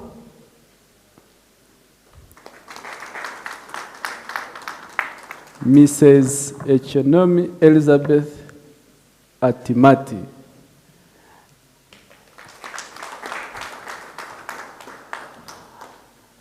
I don't know who's going to lead this discussion. Please, Damian, you can tell the floor. Thank you. All right, thank you very much. And yeah, thank you for being patient with us as we shuffle the format slightly. So I think we want to take this opportunity to give you a quick view of the organizations that are part of this Global Renewable Centre. You've heard mentioned a few times. So who are the organizations that are involved? What have we been doing? And then as we talk through that, you'll be able to see some of the opportunities that are there to partner. So that's just a little bit of a showcase of the organizations, an example of the things that we're doing. And then if we've got time left, depending on how things are running, we could invite questions from the audience and have a bit of a discussion. Yes, yeah, we can have the presentation, please. So what we'll do is we'll take it in turns to either present a few slides talking about the organization and some of the opportunities that are there to work with us, or we will just sit on the stage and present verbally, depending on what we have. So if we have the first slide pack, let's start with me. Do we have a clicker? Here we go. Okay, so I guess the theme of the session is trying to highlight how we might build collaboration and how people might engage with us through this Global Renewable Centre. A little bit about Strathclyde, we've been mentioned quite a lot, so I just wanted to give you a little bit of a view of the university We are a large university in the UK, in Scotland, Scottish University of the Year 2024, proud to announce. And feel free to give us an applause for that if you like. Thank you. And we are built around an engineering faculty. That's where we originated and grew over time. And our principals come up with a bit of a fine boast of the birthplace of modern engineering education. Some other universities around the UK might argue with that, but I think it's a reasonably robust claim, having been teaching in that area for over 200 years. We've got one of the largest centres for engineering education in Europe, 8 academic partners, 6,300 students, and very highly rated engineering research. The team that I work in is the team that has a lot of relevance to the discussions around the GRC, and that's in distributed energy systems. So thinking about all of those low carbon technologies that we're starting to connect to our networks by our national grids or our mini grids, in off-grid areas, in grid-connected areas, rural areas, urban areas, solar energy, wind energy, battery storage, electric vehicles. There's a lot of challenges around that, as we've heard, but there's a lot of challenges with integrating that into the systems that are there. So we do a lot of work in that area in our team in Strathclyde. And we've been applying some of that work with partners in Africa through the GRC framework. So this is some examples of wide area infrastructure analysis around low carbon technologies, solar panels, EVs. Where are they going to be? What's their impact going to be? What's the demand that's going to be placed in the network? What are the energy requirements of EVs? How will their charging behaviours be met with renewable energy? What will the impact be on the grid? So if we're connecting charging infrastructure onto our distribution networks, either on a mini grid low voltage network or on our national grid low voltage networks, that's a massive effect on the behaviour of that network. So we've been working with partners in Scotland, utility partners, the electricity companies, the electric vehicle private sector, the charging infrastructure deployers, the communities involved, to understand what those impacts are and how they will affect the investment not only in the EV and solar panel infrastructure, but also in the electricity network infrastructure. We've taken that into discussions in Zambia. We've been working with the Renewable Energy Agency in Zambia, looking at their rural electrification plans, thinking about load assumptions, and thinking about those techniques can be applied. We heard about integrated energy planning earlier. So how does this network planning fit into that area? And the idea of, if we think about net metering policy and distributed generation starting to be connected, we really need to start thinking about these areas. So that's something that we're developing through the GRC. Again, just some examples here of the team's research in that area. EV impact, charging impact analysis. Really important to understand what the load of the EVs is going to be on the renewable energy infrastructure and the electricity infrastructure. We also do a lot of work in off-grid energy access. We've been working with partners in Malawi for a long time in that area, deploying the first smart metered mini-grids in Malawi, making them a learning example, working with local partners who've built them out, RIAMA members, building and deploying these, going on to work with other partners and building and deploying renewable energy mini-grids in the country, becoming leading players in the sector, creating lots of really useful data that helps us understand the business models, the behaviour of the customers, and the investment pitch. We've created a spin-out company from Strathclyde that is now operating in that area and looking to channel investment and technical support from Scotland into the partnerships that are there in Malawi, and then we're trying to explore now with Serena how we might move that into the Zambian environment. But we don't just do that in Malawi, we do it in Glasgow as well. There are areas in Glasgow that don't have the right energy infrastructure solutions. We can use solar, we do use solar. We work with NGOs and student groups to deploy solar energy in those situations as well. So we've got a really great learning ecosystem and the opportunity to connect people in different countries working on similar challenges and similar technologies, but in different contexts. So sharing that learning on how they're driving investment into that renewable energy infrastructure and how they might partner to do it in a collaborative way. So how are we going to do that over the coming periods of the GRC, the next phase of the GRC? So through forums like this, through our partnerships, our presence in Scotland, our partners in Rwanda with EPD, Riama in Malawi, Zarina in Zambia, we're engaging international renewable energy experts around that ecosystem. We have policymakers engaged, we have academics, we have private sector. So we're creating these communities of practice. And our objective is that these communities of practice, because they come as committed stakeholders, they have access to information and experience and data sources, and they co-design projects. And then we have something very solid to take forward to say, we are a group of international experts looking at a challenge, we really understand this, and here are the things that can be done to either de-risk investment through research, build capacity for deployment, and unlock those chains of finance. So that's what we're aiming to do through the GRC. So I've talked about building collaboration, and I've talked about opening up access to Strathclyde's vast engineering ecosystem and the expertise that are there in promoting collaboration. So now I want to hand over to my colleague Atamati from Strathclyde, who's initiating one of those projects and using the GRC platform to engage with stakeholders and create that collaboration that we can take forward. Thanks very much. Welcome, Atamati. Make sure we adjust this. Yeah. There we go. Hi, everyone. Good morning. Am I still in order? Okay, that's me going backward. Okay. Okay. Hi, everyone. So this is an initiative that we are working on together, myself, Damian, and we are looking for collaborators, basically. And it's empowering, the idea is empowering smart renewable energy through sustainable rural connectivity and vertical integrated education initiative.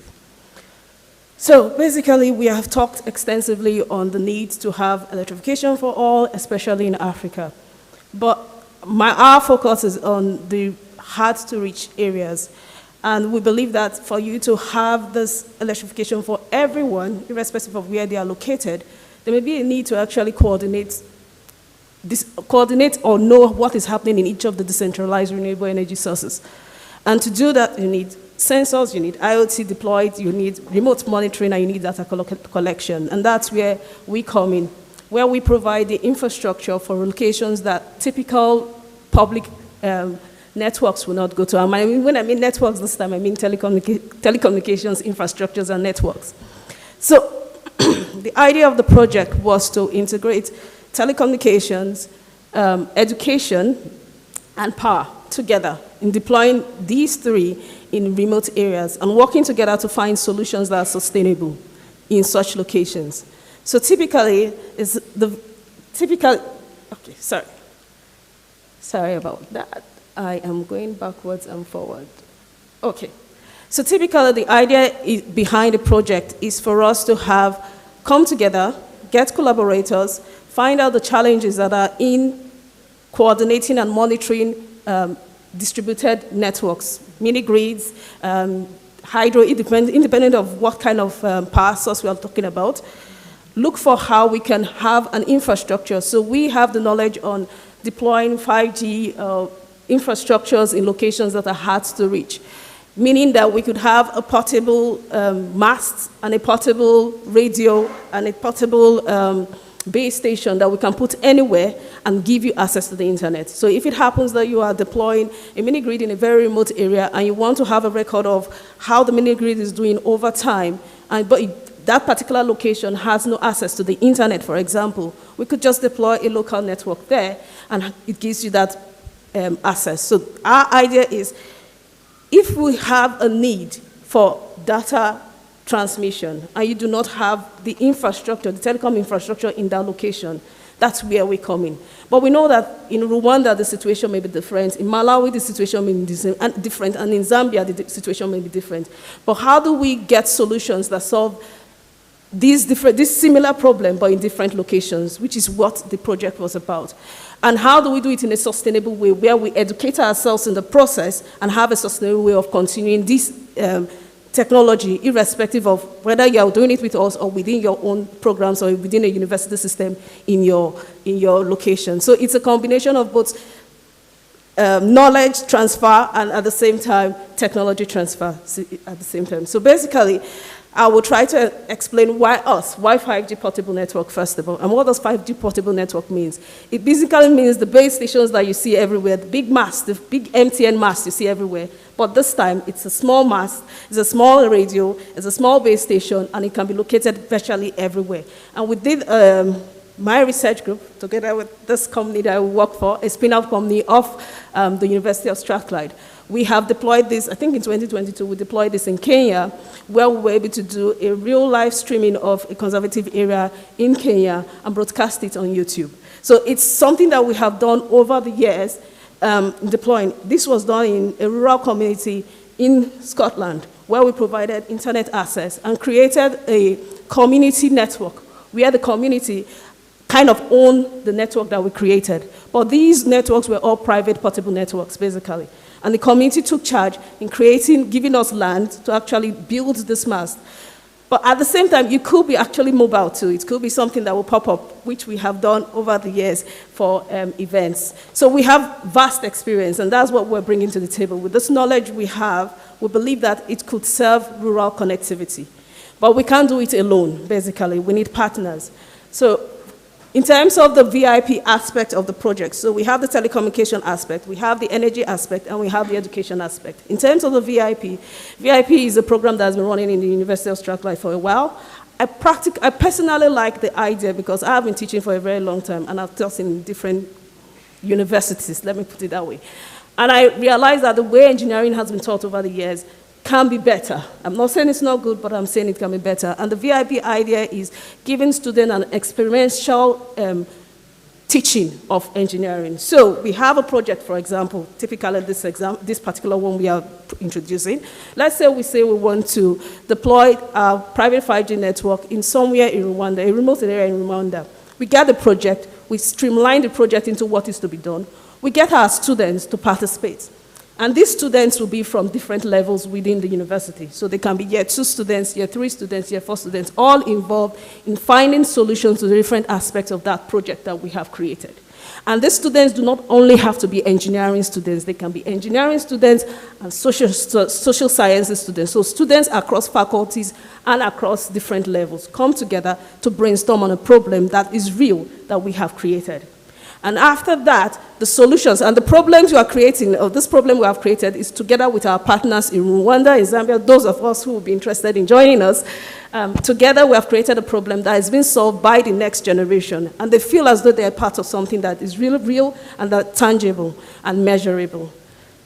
So what are we looking for? We are genuinely seeking collaborators who are interested in this idea of having sustainable solutions to problems that address telecommunication problems within the power sector.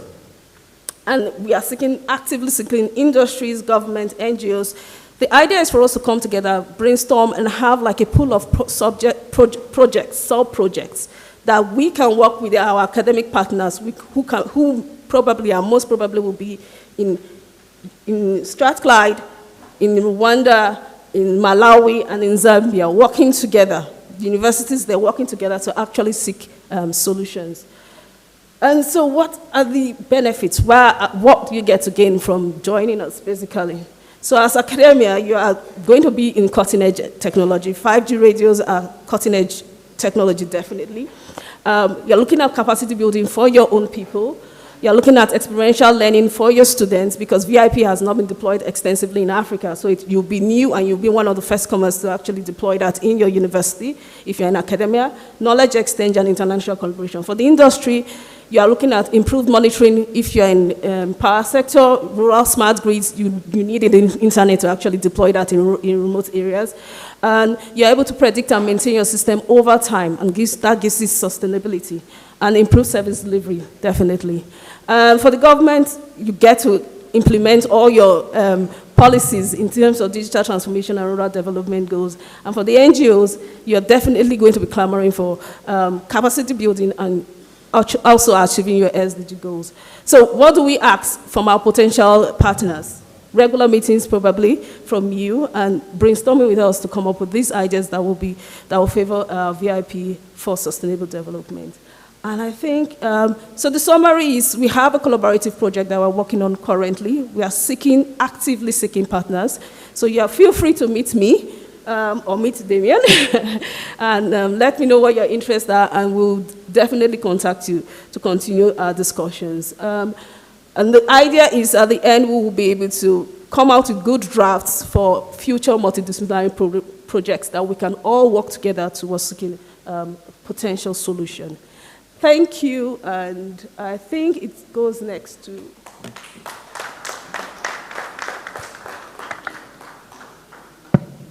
Thank you very much, Atamati, and I think you can see both the energy and passion for communications coming through in that presentation. I think I just want to highlight that what I really love about this is the fact that we've got a research team, we've got a spin-out company, private sector involvement, we've got education strand running into it. So that's the type of collaboration that we're really looking to build through GRC, and it's a good example of what we can do around the GRC ecosystem. I'd like to invite Dr. Chalala to come and speak now and to give us an overview of how Zarina have been building their contribution in Zambia through the GRC framework. Thank you.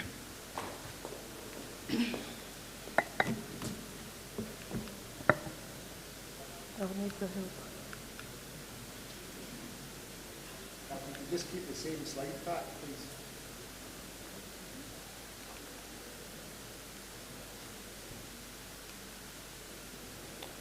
Okay, I think it's still good morning. Good morning, everyone. I'll just go around to speak about the GRC impact in Africa, a case study of Zambia. As indicated, the gap between academia and industry cannot be overemphasized, and through the GRC network, we ensure that we bridge that gap. And the Zambia Renewable Energy Association is part of this GRC center, where we are ensuring that academia and industry, we are playing our role to ensure that that gap is really bridged. We've realized that when our graduates graduate from the university, they will always lack that skill that is needed for them to perform.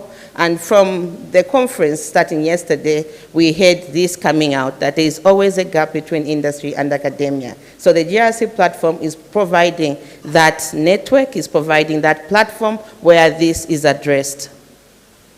The impact thus far that we have attained, we can see from the engagement between Rwanda, Malawi, and Zambia, we are on a leapfrog. The partnership, this network has enabled us as Zarena to just come from the back and start up and realize certain things that we were lacking. And we say thank you to GRC to ensuring that this is done. I'll pause here and ask everyone to stand. Yes. And ask everyone to stand so that I know that I'm getting their attention. It's been a long morning. We had our breakfast and we haven't had just the time to stretch. And it is Energy Week. EPD is leading the Energy Week. So I will say, EPD, you are going to say your partners for energy in Rwanda. EPD, may we have some energy in the room. EPD,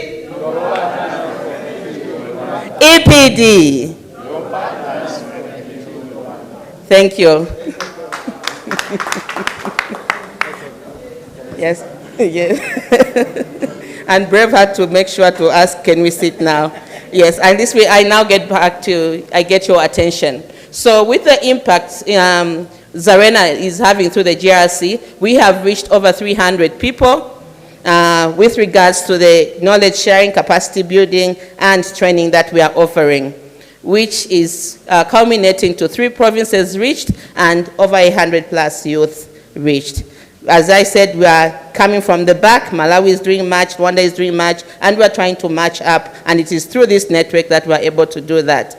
And overall, female representation has been at 62%.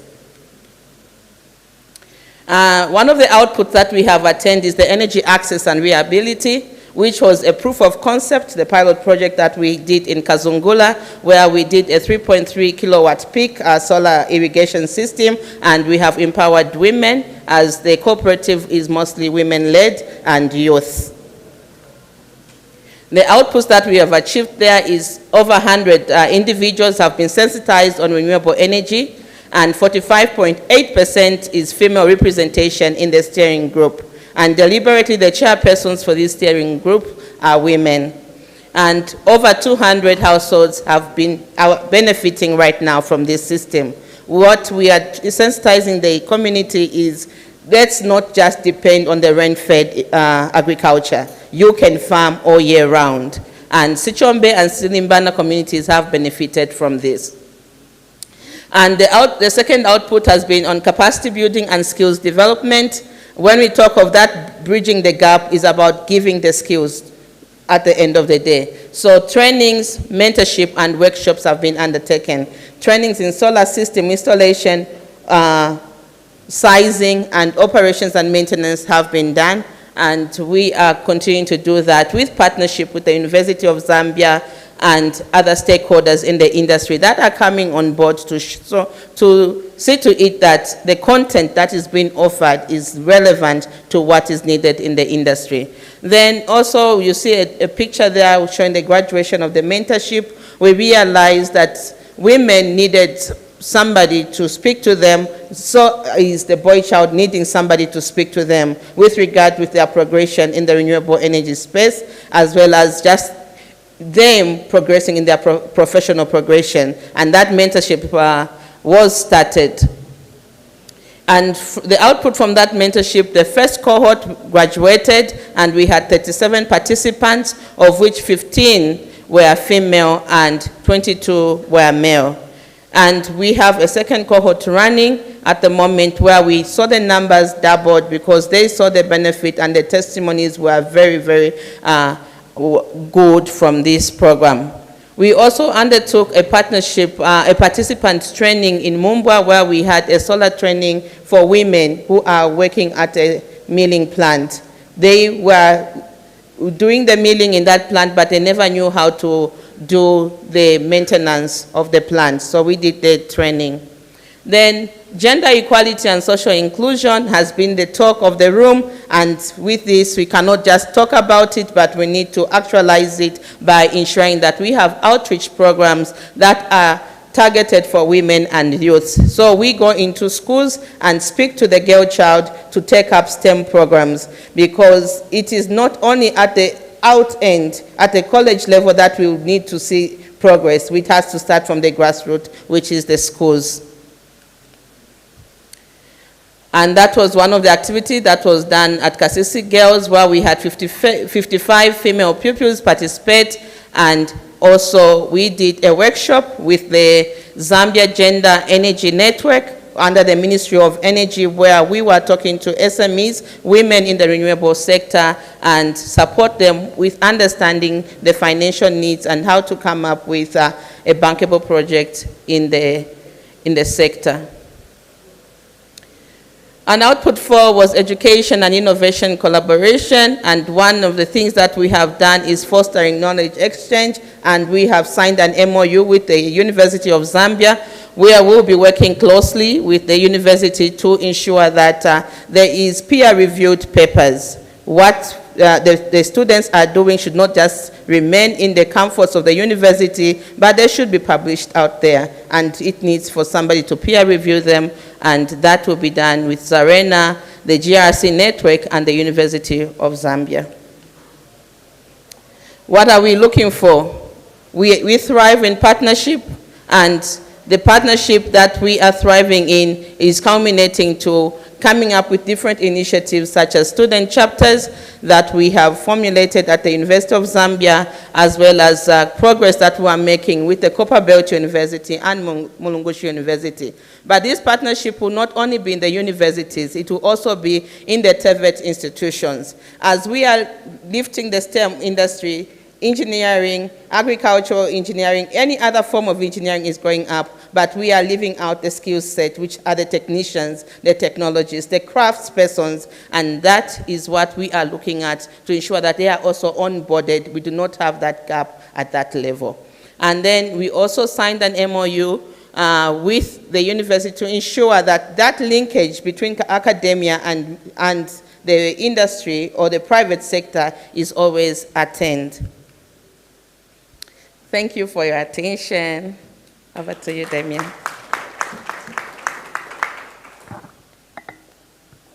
Thank you very much, Chalala. And I think what's been most impressive to see is that Zarina is quite a small organization, and with a kind of a small team, when we first partnered, have taken the GRC platform and rapidly gone out and done things on the ground to demonstrate impact and demonstrate capability, and then their growth has been really fantastic to see the amount of partnerships that they have taken on board, new partnerships, new MOUs, and programs that are not GRC funded programs. Things that they are doing with these new partners has grown exponentially. So it's been fantastic to see that level of capability and the growth that can come out of that GRC platform and ecosystem.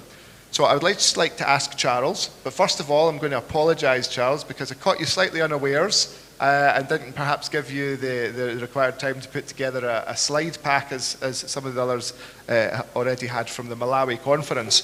So you can either stand or you can sit, depending on how you're more comfortable.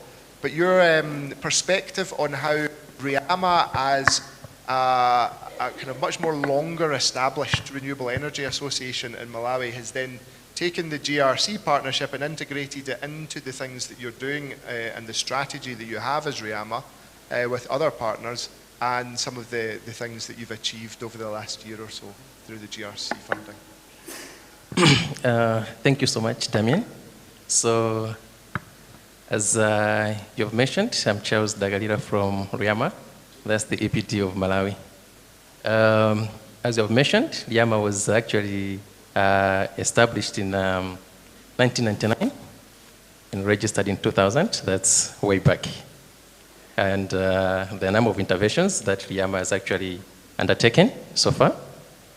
The coming in of GRC is actually a plus to RIAMA because, as you have mentioned, it's all about knowledge exchange within the GRC family. That's Rwanda, Zambia, Malawi, and also Scotland. And our goal is to look at how best we can make this partnership actually grow bigger in terms of our initiatives and also our capacity. In the first place, I'll talk about knowledge exchange. Initially, as RIAMA, we have been having energy conferences, but the coming in of GRC has been taken as a plus to RIAMA because the funds that have been channeled towards the energy conferences have seen RIAMA growing in terms of participants and also the quality of the conferences that we are actually organizing. For instance, in 2022, we had participants less than 100. It was around 60, if not 70. And then in 2023, we had about 120 participants. When GRC came in, it helped to capacitate the planning aspect of RIAMA, that even actually, rather the planning aspect of the conference, that actually saw us increasing the figures.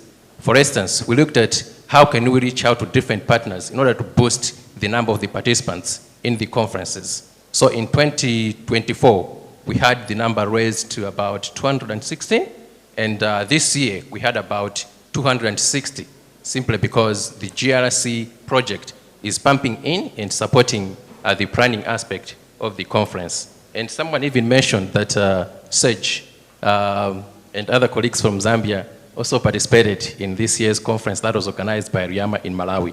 It's something that we are leveraging on, and our plan is to see that even the members of APD, Zarena from Scotland, are even participating in this conference. And this morning we had Sostin, who made a presentation.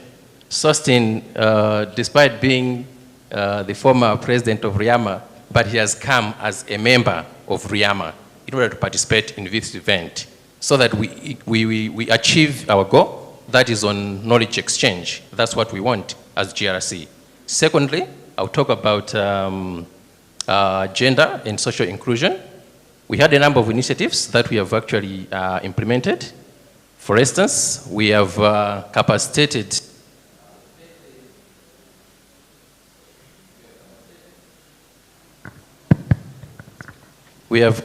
about 30 women who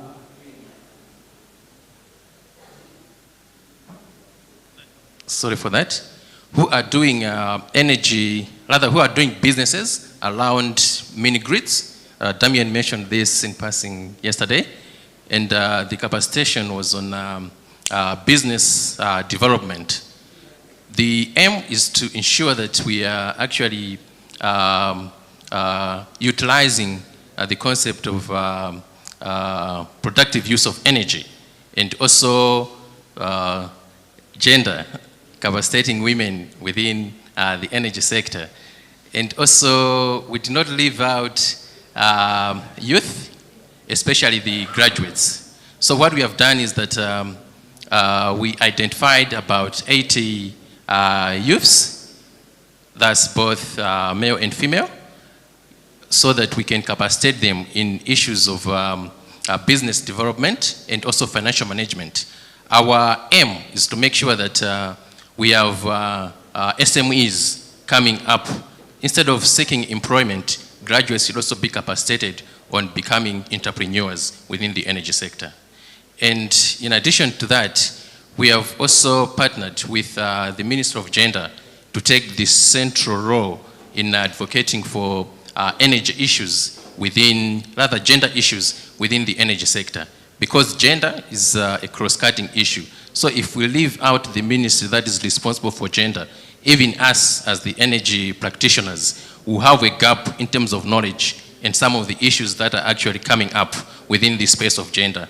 Hence, we thought it wise that we should reach out to other partners like the Minister of Gender to be part of the team within the gender and social inclusion for RIAMA. And I should also mention that as RIAMA, we have also benefited from the GRC project, especially on capacity building. We have GRC funds channeled towards supporting the operations of RIAMA and also sourcing some of the equipment to ensure that we have smooth operations within, within the RIAMA Secretariat. And lastly, I will mention about the communities of practice that you have mentioned. It's something that we are also building as RIAMA. We are identifying areas that our members have interest, and then we can also support. For instance, there's an issue to do with financial support to SMEs. The bank rates are actually high. Someone even mentioned yesterday. It's the same problem all over. So how best can we come in as GRC to support that initiative? So what we have done is that we brought together the banks or the financial institutions and also the SMEs from our membership basket to discuss some of the issues that we are actually facing as SMEs within the energy sector. And then we have seen an impact. For instance, 2 banks came on board this year to support the energy conference and to be part of the discussions during the energy conference. And also 1 bank is now a member of RIAMA to make sure that whatever that we are discussing within the energy sector, the bank is also part of the discussion, and they are hearing this primary knowledge from the host's mouth within our platforms, so that they should be able to create products that are really solving the problems that we are facing as the energy sector, because they are part and parcel of the team. So this is just some of the things that we have done under the GRC. Thank you so much, Damien. Thank you, Charles. Really good overview, and I think particularly around the knowledge exchange, it's been amazing to see that the growth of interaction of various different stakeholders around the energy conference has become the place to hear about policy updates for big programs like UNDP and GIZ NDEV to talk about the findings and outputs from their programs and share that with a diverse and large group of stakeholders. And I think that can only grow and be of benefit to Malawi. It's been brilliant to see. We've been reminded that there is a bit of a catch-up on time required, and that always comes to those that are coming later in the programme. So I'm going to hand over to our host, wonderful host Serge, and ask him to make a few comments on behalf of EPD. I know you do have some slides, I think that's your choice. And then we will be able to close up. I think there's plenty of networking opportunities, and everybody can come and speak to us around the conference over the rest of the day, and perhaps even through the visits tomorrow. So Serge, maybe a few comments from you on GRC and EPD, please. So thank you very much, Damien. And again, I would like to say thank you for colleagues the colleagues under this partnership, GRC, where we have Rwanda, Malawi, Zambia, and Scotland. So I think most of the things and the intervention area and the impact of GRC, my colleagues have already touched base on them. So I'm not going to, even the conference that we are hosting now, so GRC has kind of almost 50% of its contribution, to make sure that the conference is really funded and also gets at this level of success. So on my side, I want just to, share some few slides regarding of what you have achieved in this year, working with GRC. Maybe my colleague can put the annual report, maybe. Yeah. So in the energy, in EPD we have different pillars like energy coordination, where we met with different stakeholders. Maybe for information, GRC are funding almost 60% of the operations that we do at EPD. Those are the staff and office cost of EPD. And if we have that backup, that means it's automatically easy, for us even to coordinate the sector and everything that you see we are trying to do in the sector. So I would like also to thank you, Damien, and the Scottish government for this support. So in this year, we managed to have different stakeholders coordination meetings like this one. You can see it was about the mitigation in agriculture, livestock sector project led by FAO. So EPD also was part of this. And we had also some regional stakeholders engagement meetings with colleagues from Tanzania Renewable Energy Association. Actually, they were supposed to be here, but due to the climate summit conference that is taking place in Addis, so they had to, to attend that conference. And working with the Minister of Infrastructure again, there is also another meeting on the clean cooking that we brought together different clean cooking players and to see how we can fill the gap, the current gap that we have in the access to fuel. Regarding the partnership that we have with different universities, we currently are part of the Strathclyde University. So we have also a partnership with Chalmers University. This was coming to EPD. We're discussing on the different area of collaboration again. Regarding the membership, currently we have more than 200 companies, but recently we have Enabot. Enabot, who joined EPD, is a new member company who are dealing with the CNI and so forth. The next, sorry, I don't know if I'm rushing. Yeah. So the next slide, regarding the membership also, we have some other members who manage, to upgrade, their membership. So coming on the area of advocacy. Okay, great. So for advocacy, we managed to have also a high-level advocacy meeting with Senate, the Senate discussing on the access in clean cooking area. So we had a very productive discussion on the bottlenecks, challenges that the private sector are facing, and how the government can intervene, to unlock those areas so that we can accelerate this access to clean cooking. On the regional level, like these meetings again, we got a chance also to represent EPD, but when you're representing EPD, of course, we showcase different opportunities that we have in Rwanda and attract investors who want to come and to invest in the energy sector. This was Intersolar gathering or conference and exhibition that took place in Kenya, in Nairobi. And they are planning also to do another edition the next year in Feb. So we took also a chance also to participate in Germany Africa Energy Forum that took place in Germany. That was in March this year. So we were there presenting the interests of Rwanda, of course, when it comes for the access to the Rwandan market in the energy space, but also showcasing also the private partnerships that we have under the Global Renewable Center. We got also a chance to be part of our conference, the GRC conference in Malawi, that was in August, under the Global Renewable Center partnership. They also organize an annual conference. Maybe for your information, Malawi, the current electricity rate of Malawi now is less than 25%. Yeah, less than 25%. And the main, actually, we are doing the same. We have the same objectives when we are organizing this kind of conference. So they are hosting also another edition, the following edition, that will be next year in August. Yeah, in August. So a part of that, we managed also to work with IRENA.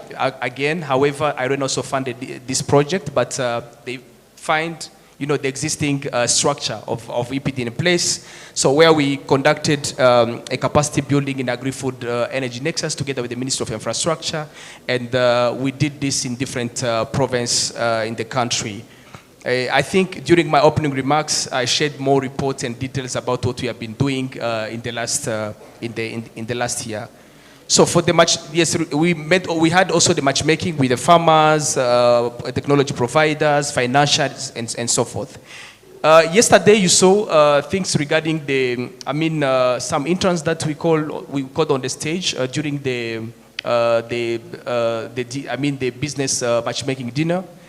We had 15 interns who were funded by GRC, and we managed to pay them some stipends. And the success story that came out of that journey of 6 months is that EPD, in my office, we managed to retain 3 of those staff, and now they are a full-time, employee. And also we have 3 other companies who retained 3 of them. So that means out of 15, 6 of them managed, to secure a full-time job. So it's something that would like to thank them again. Yes, some ongoing activities, of course, with IRENA. I touched base on that. And SNV today, I'm glad that we have our colleague from SNV. Soon will be also working, we'll be signing a partnership in agri-food energy nexus. And we have some German that we are working together. So allow me maybe to close by saying that everything that you are trying to do is because of the partnerships. Without the partnerships, it will be very hard, to do whatever we are trying just to do in the energy sector. So I will close my remarks by saying that, by commending what the Global Renewable Center they are trying to do. Also by calling, on board even other partners who would like to come and to join our mission and to advance what the mission that we are pushing. Yeah, thank you very much. Thank you, Serge. A fitting place to close. I think you have seen in that snapshot the power of renewable energy associations operating in their country sectors, the importance of collaboration. So collaboration through those hubs and their potential as knowledge exchange hubs and routes to impact through investment and wider collaboration between academia, industry, education and private sector.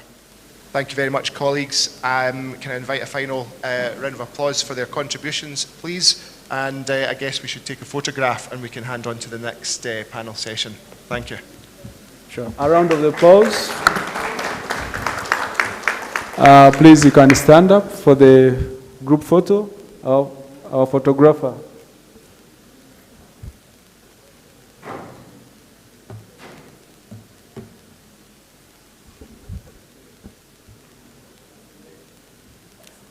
They are looking for a special lens for you, so you can wait. They are looking for a special lens for you.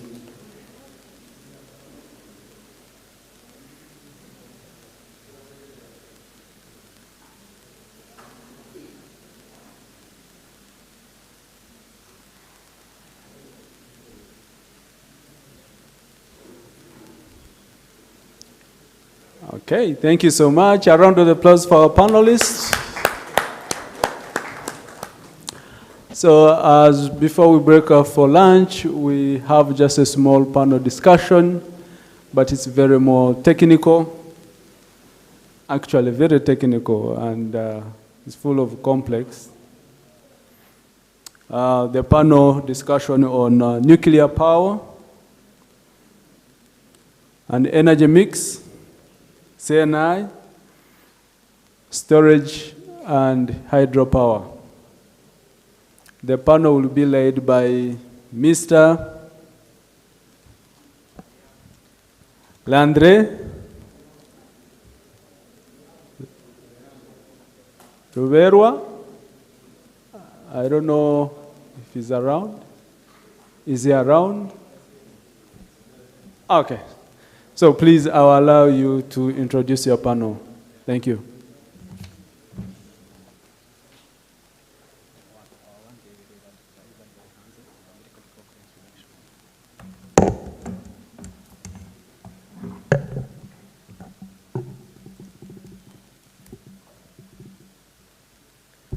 Good morning, good afternoon, everyone. Good afternoon, everyone. I was told like morning or afternoon depends not on the time, but like when you woke up or how hungry you are. So I guess the silence says something about how the audience is feeling at the moment. So as we're waiting for all the panelists to get in the room, I can start with introducing the next panel, which is going to be about nuclear power and the energy mix, especially looking at CNI, or commercial industrial, storage, and hydropower.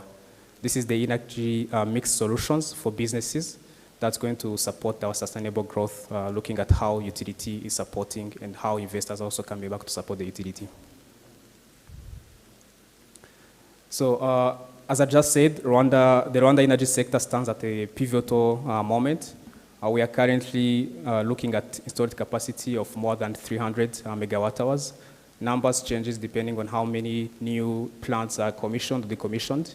And it's always increasing, especially with the new plant hydro and thermal power plants.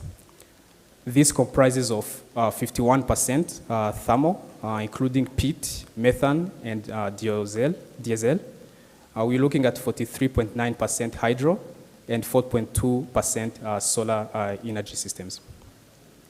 This presents both challenges and opportunities, especially due to weather-dependent power generation and seasonal variation, especially with renewable energy sources such as hydro and solar power. But also, we're looking at remarkable progress in expanding electricity access. Yesterday, we were mostly discussing about more than 80% of households access across the country. And what we're going to focus on this panel is now how businesses and industries are also going to need and achieve reliable and affordable power to drive economic transformation. This is especially critical for heavy baseload and high peak demand industries and businesses. And potentially looking at how businesses can not just remain consumers from the national utility, but also support the grid as both producers and investors in the energy mix. So we have a stellar lineup of panelists to help us go through this discussion with relevant experience both in nuclear development, private energy investment, mini-grid innovation, and operational experience. So instead of reading through the bios of the speakers, I'm going to name one by one and highlight 2 or 1 key experience or background that's relevant to the discussion we are going to go through today. The first speaker on the panel is going to be Jean Bosco Mugiraneza, the Director General in charge of Energy Directorate and at Minefra. One of his notable experience is his research background working on innovative models and methodologies, advancing theoretical knowledge and bridging the gap between abstract mathematical concepts and practical applications in the field of electrical engineering. He's currently now putting all those deep understanding and expertise in the energy field at the Ministry of Infrastructure. So Jean Bosco Mugiraneza, welcome on the stage.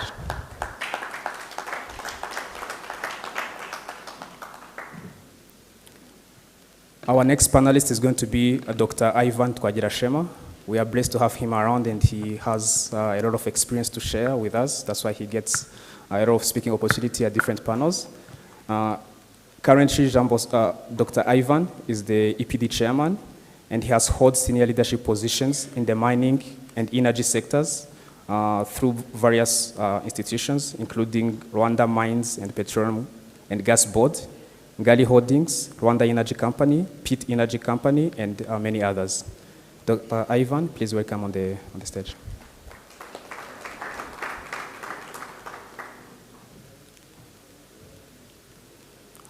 We're also going to welcome Engineer Karin Mukashaka, Managing Director at Energycotel, who we had the chance to listen from yesterday, launching their new bond product. And one of the notable experiences or notable achievements from Engineer Karin is currently operating 3 hydropower plants with a total combined capacity of 3.2 megawatt hours, namely Kea, Hora, and Chimbiri. Engineer Karin, please welcome on the stage.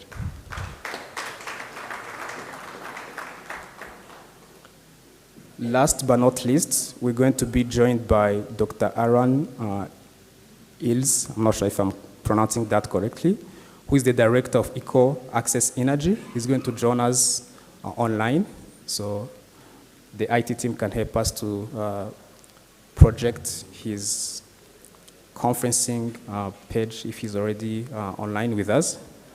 And Dr. Aaron has research experience in mini-grid business models, and he's namely the lead developer of Malawi's first smart metered mini-grid. So we had the representative from Malawi, so I expect that there's already going of conversation on how this advancement in smart mini-grid metering can help or also bridge lessons to the national grid expansion and management. So do we have Dr. Aaron online already?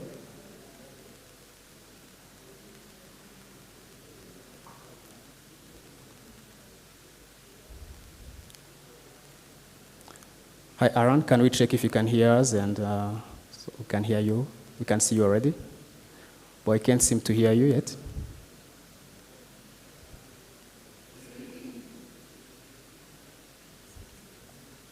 We see you speaking, but the voice is not coming through yet. So the IT team.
private investors, and how can businesses participate either as developers or off-takers of renewable energy production? Over to you, Ken.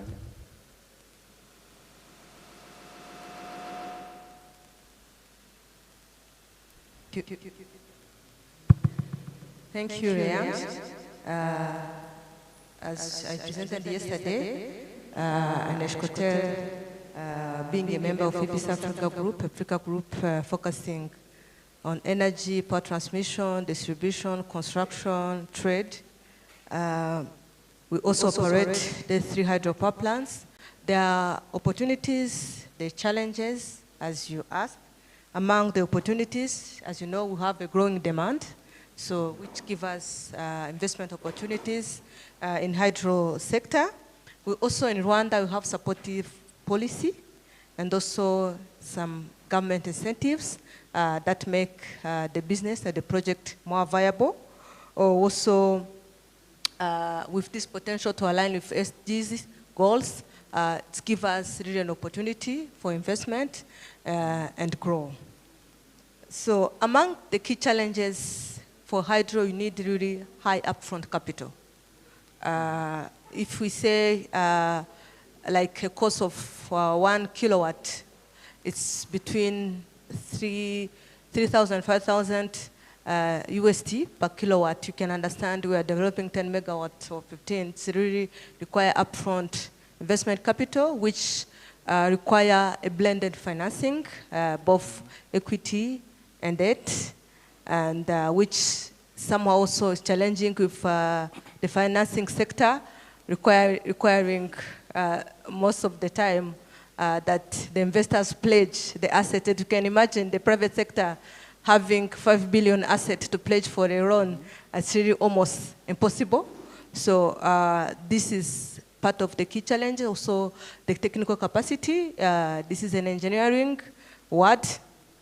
We need to be successful, we need really high competent engineers. There's sometimes where people were joking like you can have a hydropower plant and still it's water flowing up front, it's just do the reverse. Because just a simple error in the engineering. So that's also part of the challenge.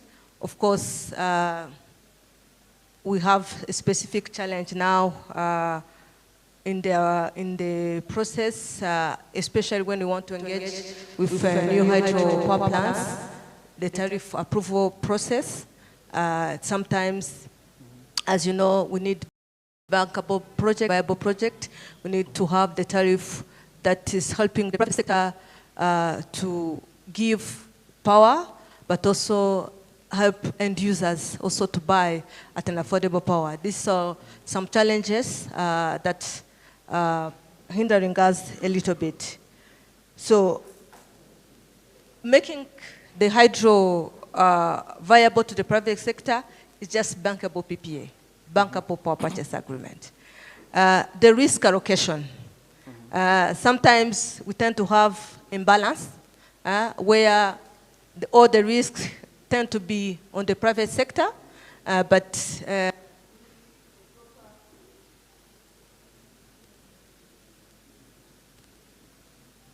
a proper risk allocation is really critical to make the project viable to the private sector. Also, we need, as I say, we need blended financing. As you know, that's why we are even raising the funds.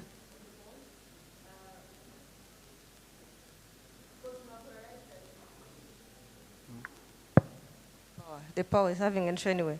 So we have realized that relying only on the debt finance.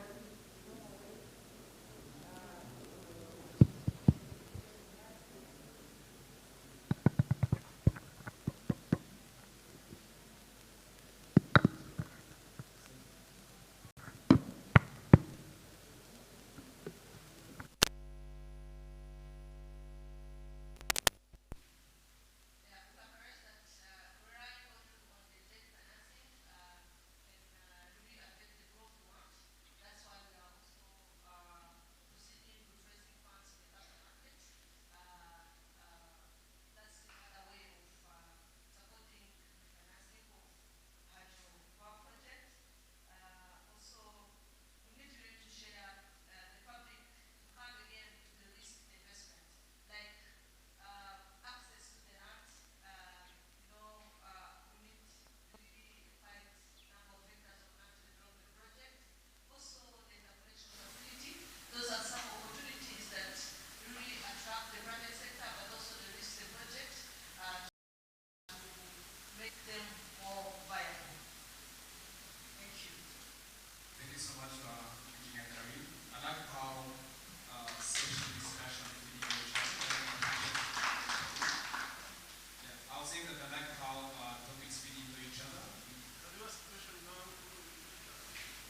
have 15 minutes ahead of the mark for Q&A. So if you have any questions, please write it down, and we aim to keep the pre-created question short as possible and also engage the audience. So I'll say that with the topic of upfront capital, after hearing from all people who are ready to deploy capital, so I think that's absolutely useful. Also, another highlight for me is the risk calculation. As a battery company, myself from the battery company, pushing for a battery as a service model, one of the things we're looking at how can we allocate risk by shifting it from a partnership of service providers or retailers to more of like manufacturers and producers to understand and mitigate the risk. So I guess like these lessons from the energy storage can be translated in other powerhouse technologies to see how best this can be allocated and managed, because it improves the financing investment landscape across the industry. So moving on to the next question.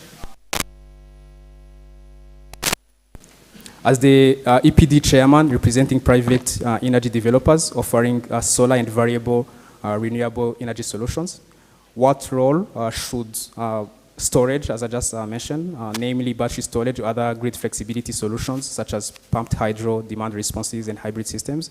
These are kind of forward-looking technologies that we haven't seen on our national grid yet.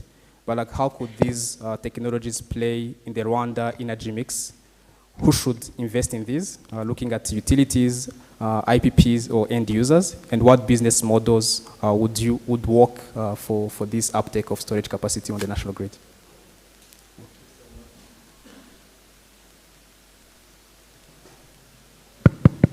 Thank you so much, Leandre. This is a sophisticated question.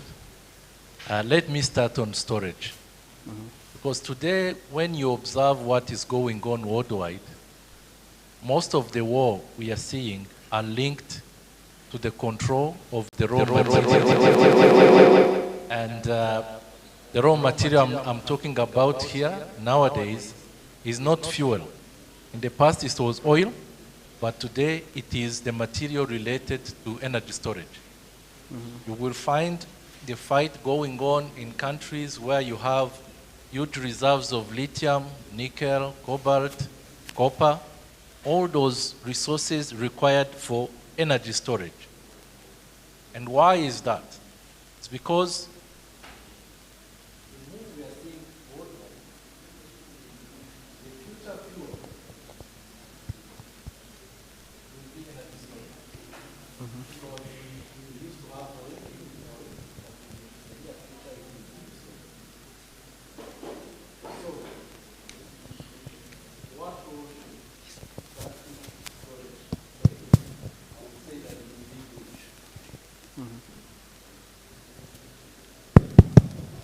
Thank you. I think this is better? Yeah, much Okay. better. Good. So the I was audience saying, can let us know if you need to repeat anything, but I was able to hear you. I will fine. summarize quickly. So, to summarize, most of the conflict you are seeing worldwide are now to the control into energy storage. And why? Because in the past, the fight was about fuel. Now it is control the raw for energy storage will be controlling the transition. When I'm talking about the transition, all the technologies you are seeing unfolding from the technology we are using, batteries we have inside, and drones, smart city technologies, everything will be linked to energy storage. Now, so I would say that energy storage in all the applications, but where energy storage will not be, I would say, for example, when you consider a cement factory, the consumption of energy in a cement factory is very high at a point where it will almost be impossible.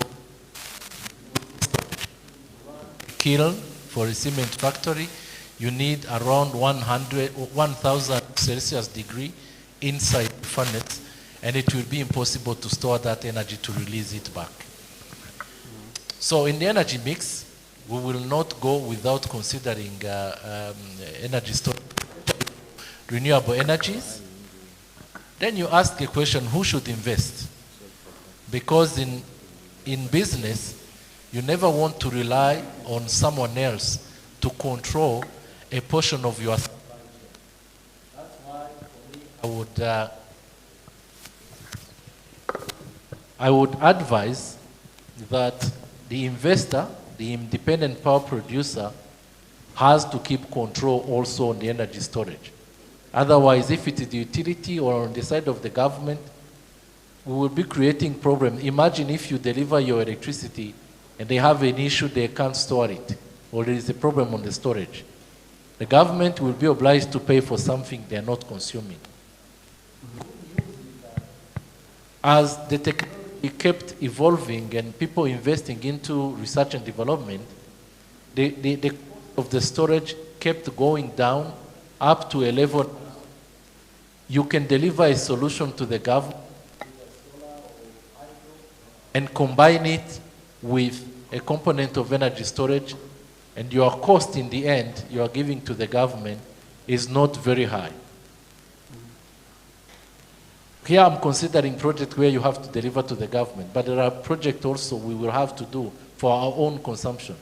When you install your solar home system, you need to store some electricity so that nighttime you are able to have electricity home. I think I try to cover everything. On the business model, I would advise that the independent power producer keep the storage on his side to keep the control, renew it, instead of putting it on the government side for people who signs PPA. Thank you very much, Dr. Ivan, for the intervention. You bring up an interesting question of scarcity of critical materials for energy storage, and that could easily kind of spin off on a discussion of like circularity and like recycling, which is something we can plan around for the next panel discussions. The next question would be to the biggest change expected in the energy mix for the Rwandan utility, which is the introduction of nuclear power expected by 2030. And we have Jean Bosco for the Ministry of Infrastructure to discuss what opportunities will this create, especially for energy-intensive businesses and industries in Rwanda. So, Jean Bosco, if you can quickly comment on how should companies prepare now to leverage this reliable baseload power for expansion or new ventures? Thank you very much.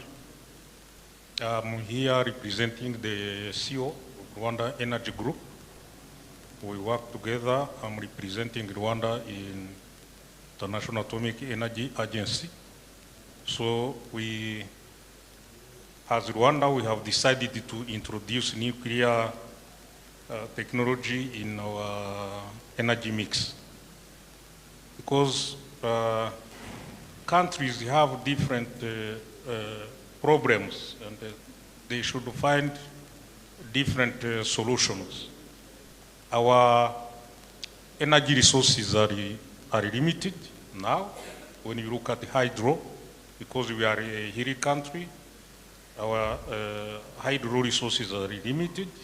When you look at peat, when you look at methane gas, those are energy resources, but they are limited in time.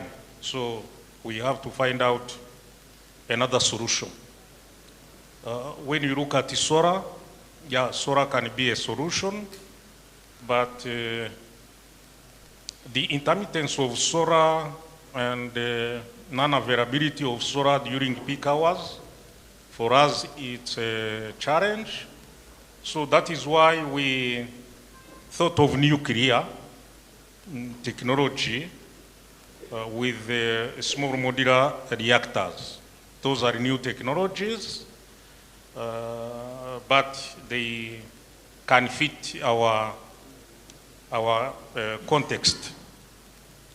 What we have done currently,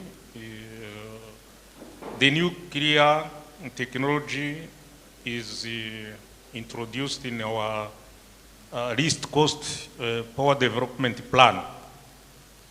And From that country position, the first phase was to work on human resource development. That is key, because we used to have scientists who have background of pure physics or mathematics, but now we are training nuclear engineers in partnership with Russia. Some are sent in Ghana, others are sent in South Korea. So human resource development is very important, because working with the International Atomic Energy Agency, there is a methodology that we have to follow. There are phases that we have to follow. It's not a traditional way of working, because there is an international regulator and we have to follow those regulations.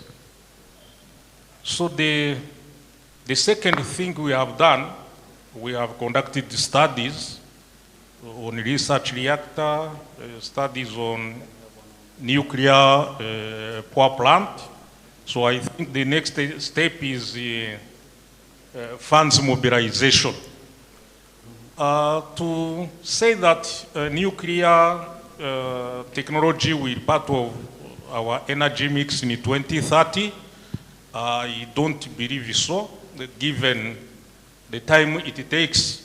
But for us, we think that in 2035, 10 years from here, it will be possible, because we need power as the country develops. The demand is increasing exponentially. We used to have electricity consumption rate, annual electricity consumption rate of 10%. In the past, it was 10%, but currently it goes up to 15%. So the demand is starting to grow exponentially. And as I said, when you look at the available resources that we rely on, they are limited in time. That is why we think that nuclear will be a solution. So the shortest time we can use to deliver on nuclear technology, I think 10 years, 2035, it is possible, because there is a government position. We are not in discussions. There is a commitment of the government. So with the current development, we think that we are ready, because we have sent outside, I think, more than 200 students, some on bachelor's degree program, others on master's, others on PhD. So in terms of human resource, we are ready. We are mobilizing funds to work on nuclear project. And for us, it's a solution. And some people may ask, why do you choose nuclear? Because the nuclear technology, when it came in at the end of the Second World War, from there its perception is negative. But currently, nuclear techniques are used in medicine, in nuclear medicine, with these scanners, high-tech equipment in health sector. They are using nuclear techniques.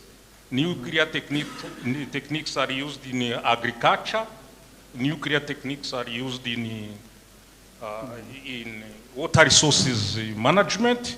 So for us, it's a choice, because there is a way we can rely on import. We can import power from Uganda, we can import power from Congo, from Tanzania. But as a country, relying on another country is not a solution. For us, nuclear is is technology. It will contribute to our energy security and independence. And we can't go back. Whether some people can ask why nuclear, let me tell you, currently in Europe, they are coming back to nuclear, but in a different umbrella. Some years ago, they have decommissioned it. They have said, let us phase out nuclear. But with the Ukraine crisis, with the Ukraine war, they are coming back to nuclear technology, but they are bringing it back as a hybrid. They try to combine nuclear with renewable, but because there is no way of phasing out currently. When I was in Germany, they had energy crisis. They can't show it here. The European TVs, they can't show it. There are things they don't show us.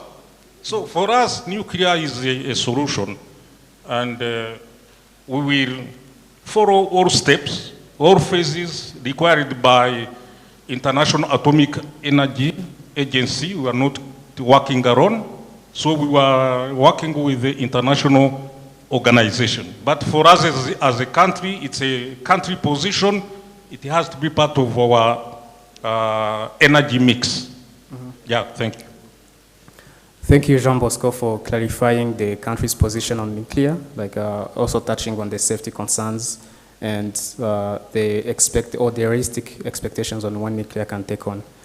You highlighted something key about the human resources, which Engineer Karim mentioned before, and this is a call out for all engineers in the room on skill set gaps on the market and where to look at for future opportunities, looking at the expected energy mix in the future.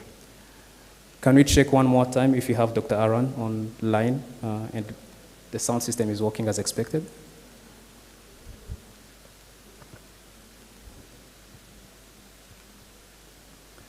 Hi again, Aaron. Seems like we can't hear you yet. I'm so sorry for that. Let's see if there's anything we can quickly do.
win-win. PPA, that's where risks are well allocated. Real public-private partnership where the public take some scope of work. Also, the good thing, also the tax incentives, these all the things that help the private sector to invest and contribute to the gap of the demand growth of the power. Again, hydro is the base load power plant. It's really, also it's even a low cost, by the way. If you compare with other technology, hydro, I don't know if I like it, but it's really a good technology that's an opportunity to invest for us, the private sector. I don't know if I tried to respond to your questions, if I missed something.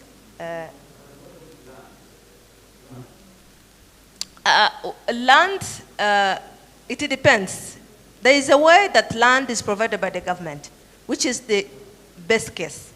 And there is the option where also the private sector go identify the land and develop it. So it means you have to increase the, you see, those things increase the cost of being a hydro power plant and are not also affect the price we want to give to the utility, but also affect the price the utility sell to the end users. It's really a cycle that is linked. That's why if we can have that blending where the private sector takes some role, the public sector takes some role, it will help all the cycle in energy. Thank you, Dr. Engineer, for going through. I'm sorry for interrupting. Like time is not on our side, so you have to go through the remaining of the discussion. Also, yeah, please.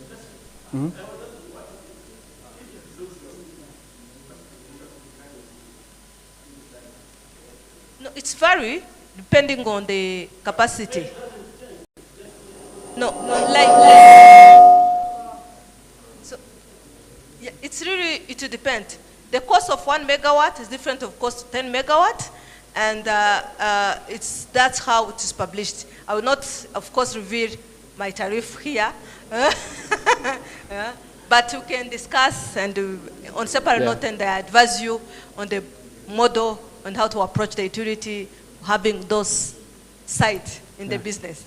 Thank you, Dr. Engineer Karin, for diving into the nitty-gritties of the PPA arrangements. I think this is an opportunity or an inspiration for other private or businesses to consider the opportunities.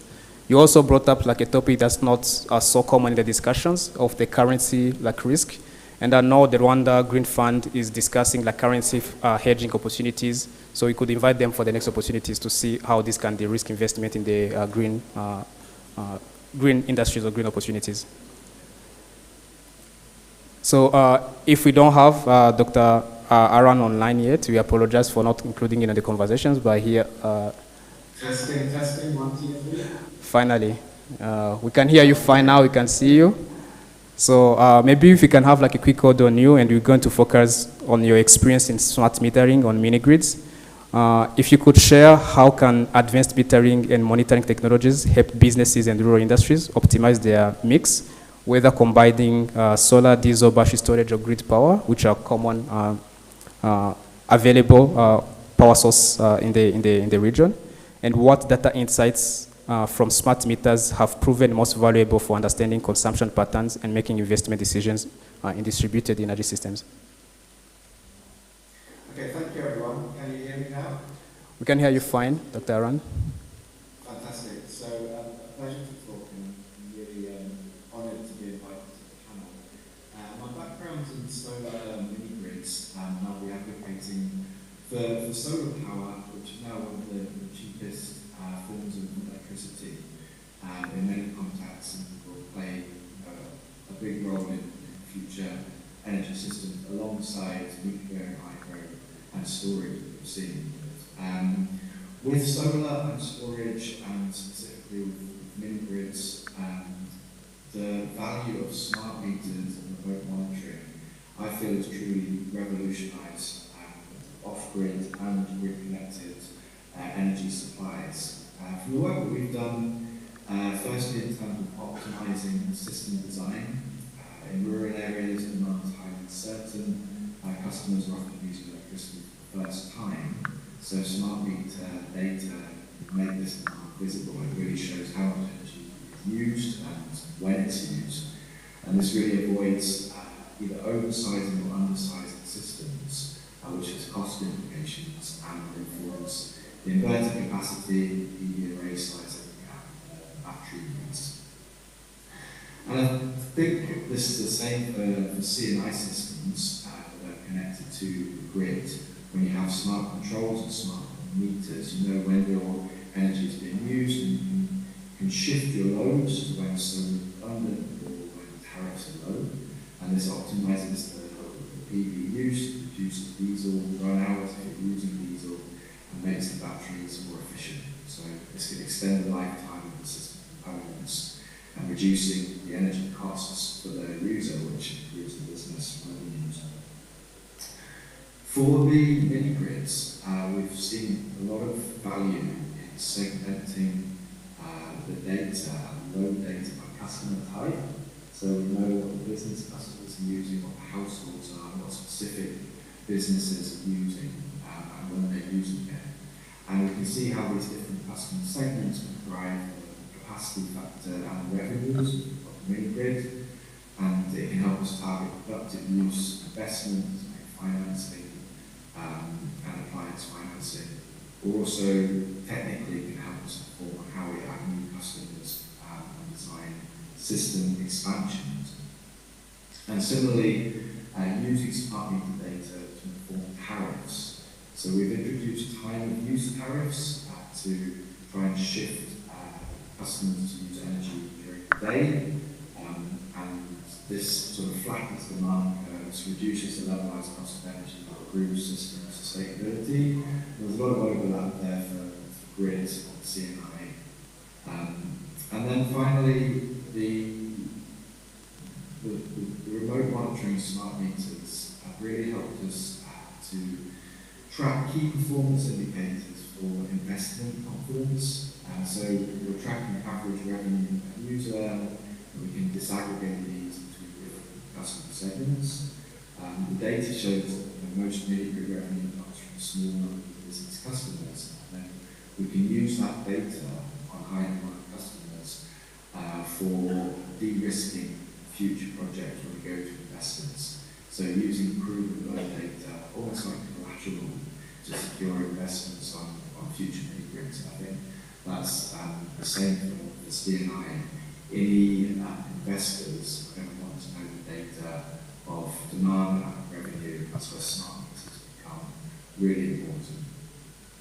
I have one other comment about remote monitoring and how remote monitoring can really help reduce operation and maintenance costs. You can get alerts and system diagnostics remotely, which can get diagnosed and fixed quickly, and also reduce trips out to the site.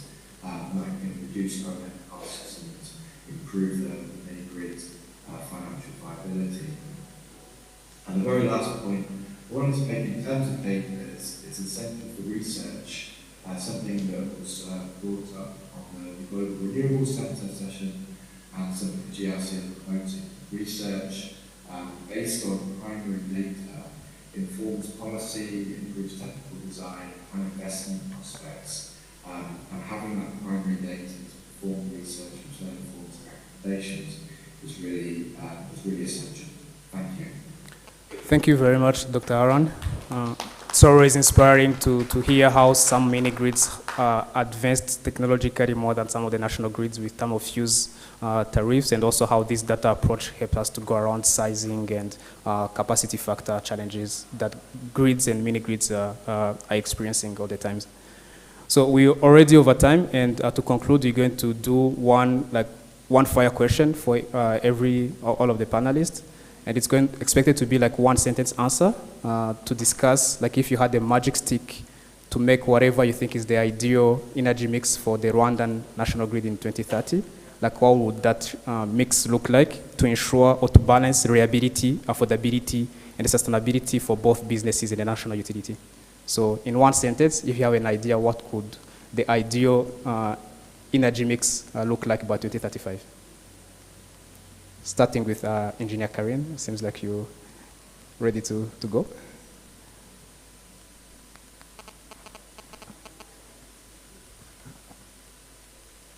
I think every technology has its role in the energy mix. If you say the hydro, they are low cost, they are base load.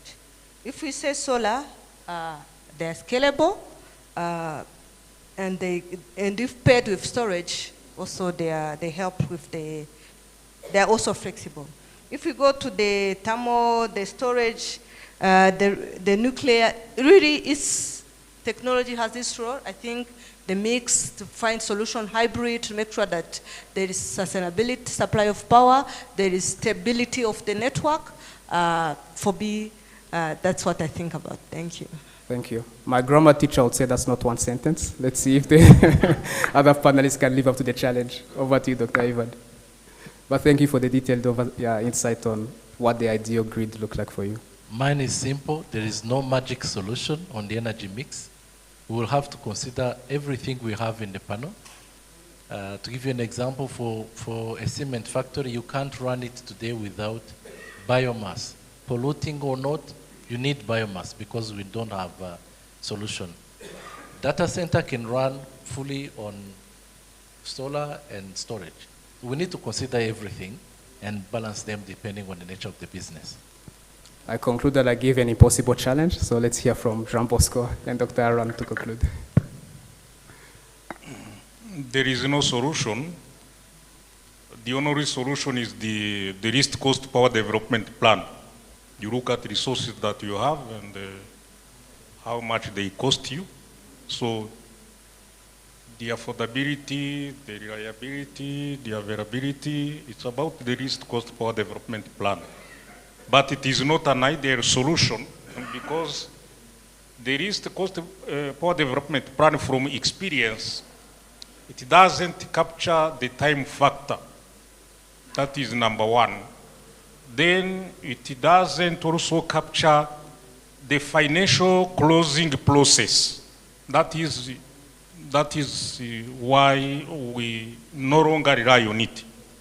I told you yesterday, the project we negotiated since 2012, and we didn't conclude yet. Yes, the question he was asking, it's very challenging. PPA negotiation is not easy, but in short, the only solution is the least cost power development plan. Thank you. Thank you very much, highlighting how complex and how many variables to optimize around for the energy mix.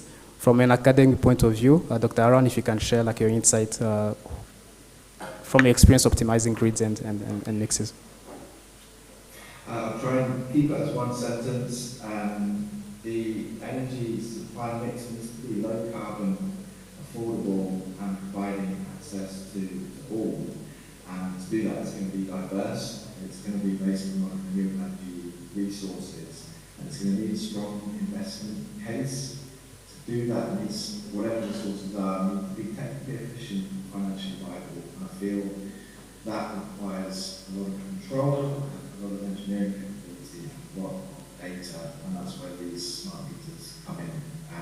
It's efficient, well controlled, and achieves the goal of access for all the Thanks. Thank you so much. I counted at least 5 ants to keep it in one sentence, but that was a good attempt. So thanks everyone. We have 51% thermal, 43 hydro, and close to 5 solar at the moment. I'm so looking forward to what the mix will look like in 5 years to come at the next EPD conferences in the future. So thanks everyone for the participation. Feel free to reach out to the panelists for follow-on questions. Thanks. Enjoy your lunch. Please, moderator, can you join the panel on the stage to take a photo? And our guests online, you can keep as well. Maybe, I don't know how they're going to take a photo as well. Please. You can give him a space a little bit. Yes, like that. Yes. Yeah.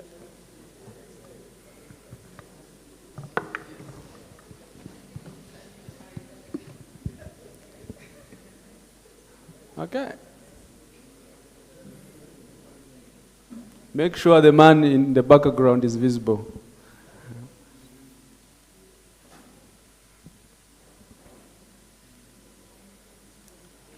A round of applause for our panelists. I know it has been a long day. I know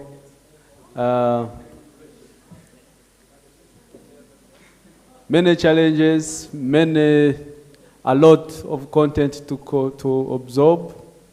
I know now the body is tired and we need to re-energize. So we are going to break off for lunch. Let's make it as quick as possible. Then we come here in 40 minutes, max. Thank you.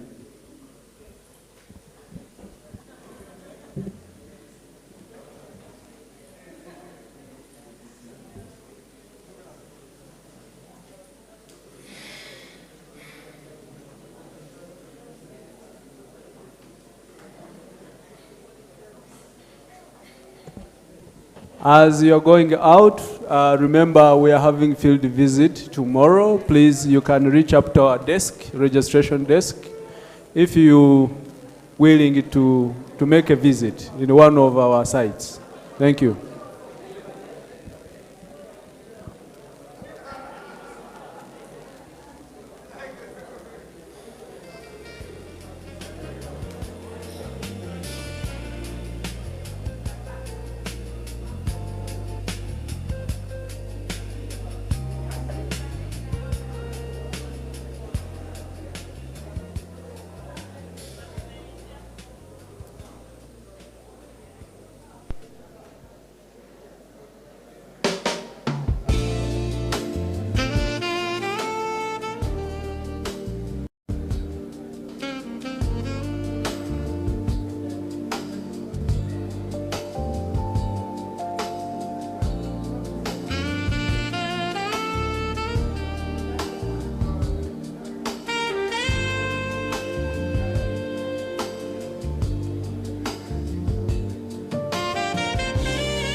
Energy transition. This will be focusing on strategies for financing and sustainable energy investment. It's going to be led by Alain Harerimana, the Managing Director of Solektra Rwanda.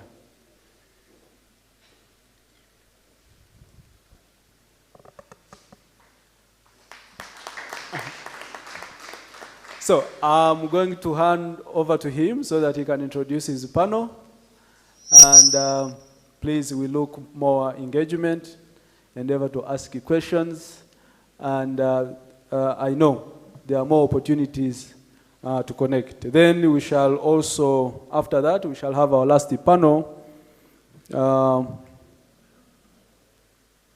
on scaling up the EV infrastructure in Africa.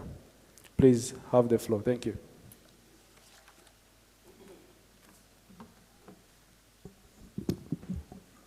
Good afternoon. I hope you enjoyed your lunch. And after your lunch, it's now my time to keep you all energized. So we hope to do that with the next panel that we have, which is on mobilizing investments for green energy transition. During the panel, we'll discuss the why. Why Rwanda is betting on green energy and why it matters for communities and investors. We'll also discuss the how financial models are prepared, risk sharing, partnerships that make green energy projects possible. We'll also discuss what's next. What's next in terms of actions and the outlook for the next 5 years.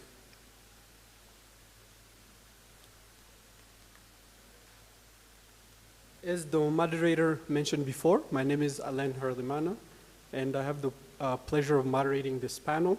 I have been working in the public sector and the private sector, so I believe some of that experience will also help to have adequate discussions with the panelists here. Our first panelist is Mr. Idrissa Octave, who is the Director of Operations at Ignite Power Rwanda. Please give him a round of applause.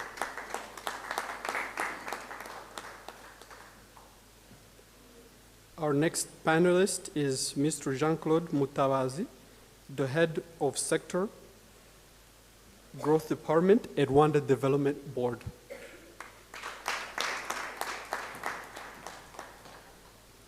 We also have Mr. Ferna Kamanzi, the Head of Strategy, Research, M&E, and Resource Mobilization at BRD.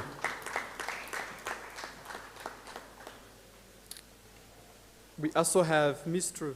Sam Kagorora, the Director of Administration and Finance at Energy Hotel.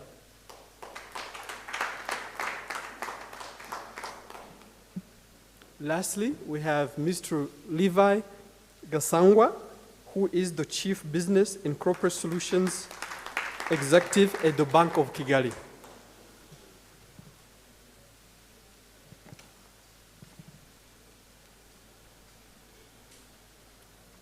Our first question will go to Mr. Jean-Claude Mutabazi.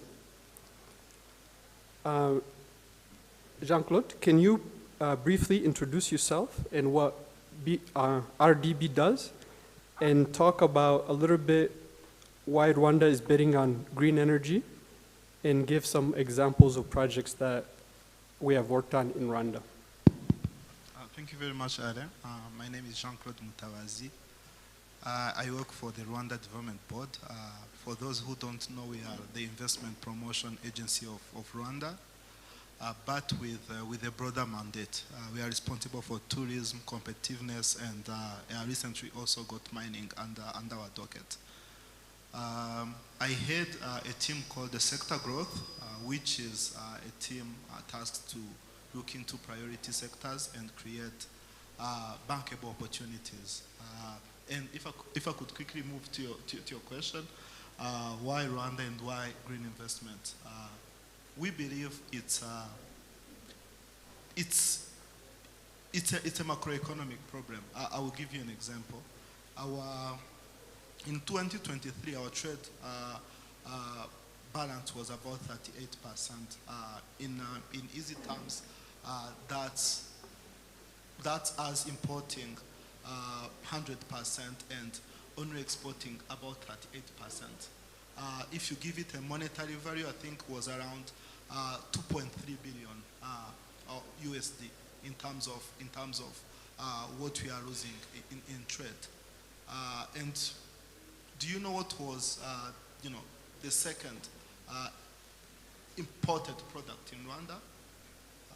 It was petroleum and all the products related to petroleum.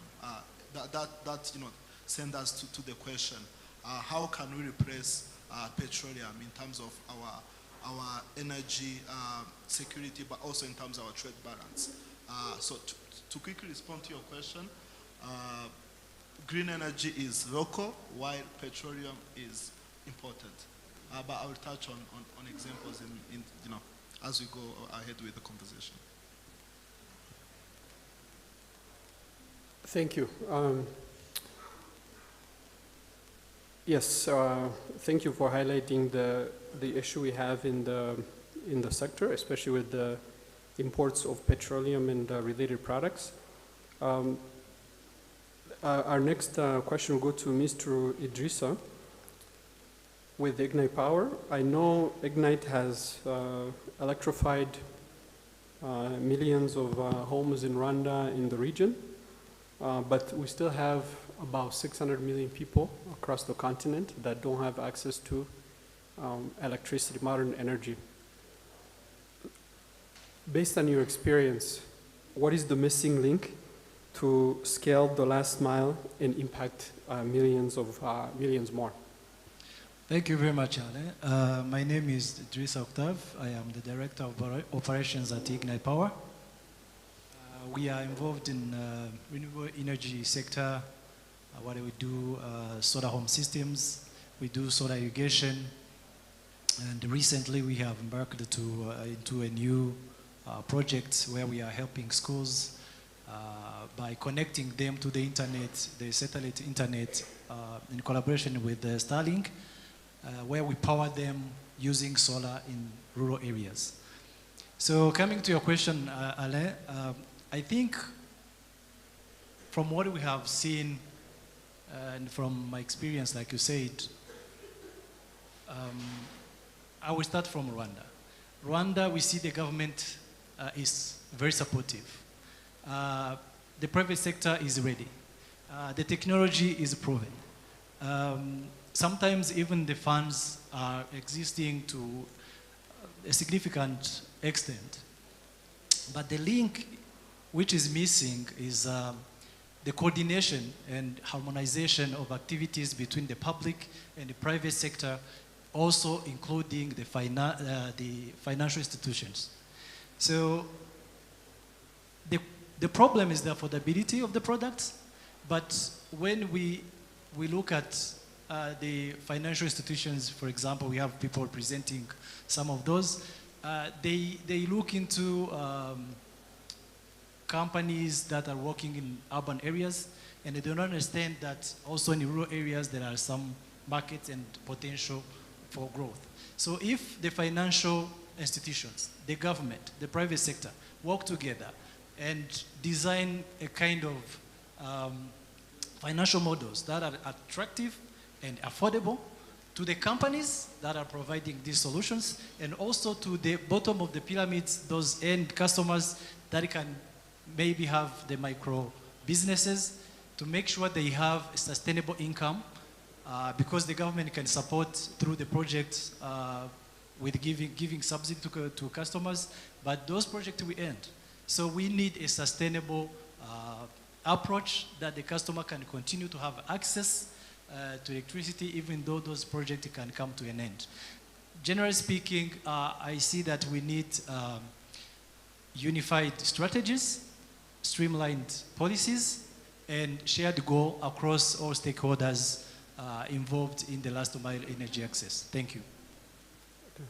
Thank you. Our next question goes to Mr. Ferdinand Kamanzi. I think you heard what Ignite was highlighting. RDB said we have plenty of opportunities. Ignite said, yes, the opportunities are there, but we have some challenges relating to coordination and access to finance.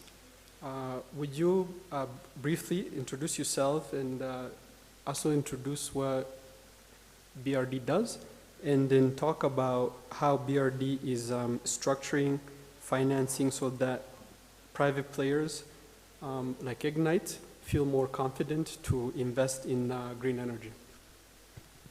Thank you. Good afternoon, everyone. My name is Fernand Kamanzi. I am the head of strategy and resource mobilization in BRD.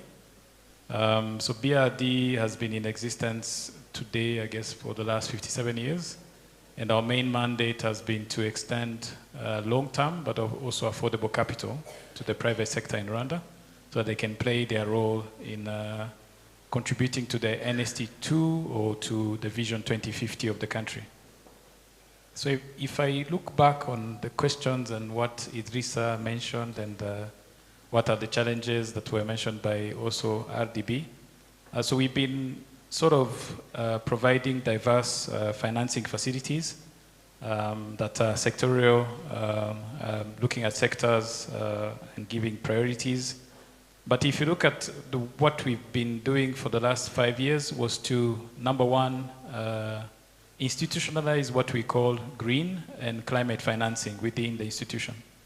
So we started that by looking at the ESG, or the environmental social governance part of it, so that we can have within the bank the capacity to look at the environment and the social governance of projects before we conclude on financing any project. To give you perspective, we used to look at only the financial angle. So you come to the bank and we analyze the financial viability of a project. But for now, we also look at the environment and what the institution can do to support the project. So that's how we've started inculcating and putting the green and climate financing within the bank by number one, probably issuing or giving to the market product at a tailor-made, like Ireme. Most of you, I don't know if you know about Ireme, but we've, in 2022, raised close to $120 million with the partnership with our funders. We've worked with different funders, being Agence Française de Développement, AFD, EIB, CIDA Guarantee, and others. But the aim was mainly to address the fundamental issue of where we were not seeing projects moving from the concept to the bankability element. So bridging that gap by putting a facility called Ireme, then that facility has two angles. The angle number one is the project preparation facility, which then helps moving the project from the concept and transforming them to be bankable. And then on our side, on BRD, then we handle the lending or giving access to financing to those projects. So the preparation project is done by Rwanda Green Fund, and us on the side of BRD, we do the financing of the project. So to give you perspective, so today, Ireme, we've launched it in 2023. So we've already dispersed close to 40 billion to the Rwandan market here. And that went mainly to the first ones, which is e-mobility, and also the ones on green buildings. But we've also tackled the energy part of it on financing these projects. So that's part of different, I may say, innovations that we've been doing. But for us to come up with Ireme was not that easy. So we had to go back and look at what can somebody from like Ignite will require. Because he talked about the affordability of capital, but how do we make the capital affordable? Because most of these funders that I've mentioned, either being AFD, EIB, and others, are giving us financing in hard currency. So how do you transform that hard currency to be affordable in a local currency manner? So we have to apply what they call blended finance models. So where you take different funding that are coming from different sources at different costs, and you blend them so that you can achieve an affordable cost to the end borrower. So which then Ireme, we've been able to disperse or to give loans to Rwandans and Rwandan companies at a cost of 12% if you compare to the normal market rates, which makes it, I may say, 4 to 5% lower than what you can get from a commercial bank or from a commercial loan that you can get from different facilities. So that, coupled with the different initiatives that we've been working with the World Bank as well, on how do we make sure that we have concessional funding. Concessional, without the word that is complicated, concessional, but it's affordable capital that comes that we can deploy at affordable interest rates. So that's how we've been trying to structure, but structuring in mind with having the end in mind. So we start with what do we want, at what cost do we want to finance the end borrower, and then work backwards on how do you raise money that can be affordable, how do you use, I may say, available models that are either blended finance, how do you use available models to blend down the cost that you have so that we can be able to extend the facilities at an affordable cost. Thank you. Thank you. Is an investor, myself, and I think there's many other investors here as well into the energy sector. I think we heard from Mr. Kamanzi that the bank is evolving. They're learning, they are coming up with new models of financing to address the needs. So I encourage all of you to reach out to the panelists, not just Mr. Kamanzi, others as well, so you can explore how the project you have, the ideas that you may have, they may be financed as well. So with that said, we also have Mr. Levi Gasangwa with the Bank of Kigali. Mr. Levi, you heard what Ignite has said. You heard what BRD has said. There's a lot of opportunities. I mean, Jean-Claude from RDB. And we also heard that from BRD that, you know, they're coming up with new innovative models. In your eyes, what makes a project bankable? And how can the banks and investors work better with entrepreneurs so that the capital that the Bank of Kigali has actually flows into? First and foremost is a partner in the country. First and foremost is a partner in the country's growth and development. And I'm glad I'm here with Fernand from BRD. When you're a commercial bank in a developing country, sometimes you become de facto a development bank too. So we've had a couple of reps in financing big projects, medium projects, and even SMEs in the realm of the energy sector. What makes it successful, I would love to say first and foremost is the partnership and the players' willingness to make a difference. And we've seen it time and time again that what makes it successful is a level of readiness, a mix of a project where there's proven technology, and once there's a proven technology, the rest is a walk in the park. When it comes to having a skin in the game, we work closely with BK Capital, which is one of our investment arm in the BK Group, to help our customer getting access to cheap equity, paying via the issuance of bonds. As I walked in here, I looked around and see many of our customers.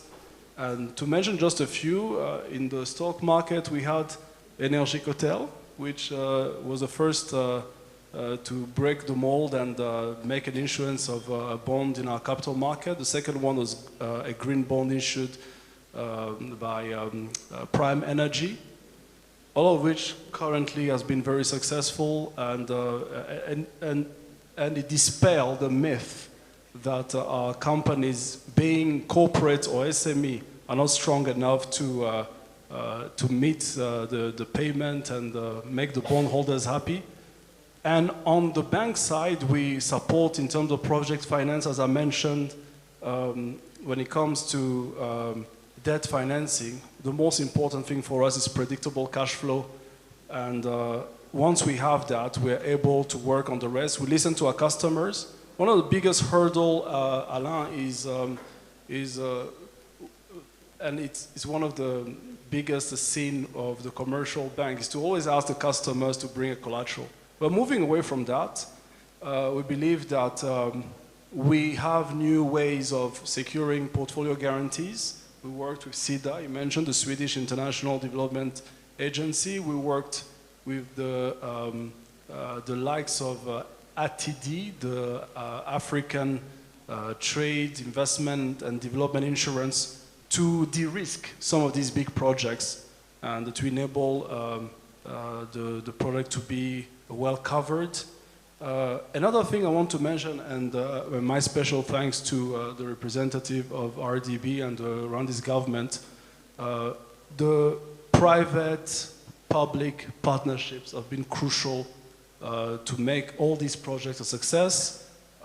If you look at the incredible growth, especially on the hydropower side of the energy mix, we are talking about a growth of, I'm sure you heard it time and time again, from 6% in 2011, electricity access, to now 82%, 14 years later, is nothing short of almost miraculous. And the bank played a huge part and in financing those projects, but also downstream, also partnering with companies that consume so that we can provide working capital financing. And to say plainly, it's not a matter of having things, paperwork. What makes a success in this project is people and the willingness to cover all the bases to ensure that these projects are viable, profitable, and ultimately impactful. And I think so far we managed to do that. The most important thing now is how can we scale up and go to the next level.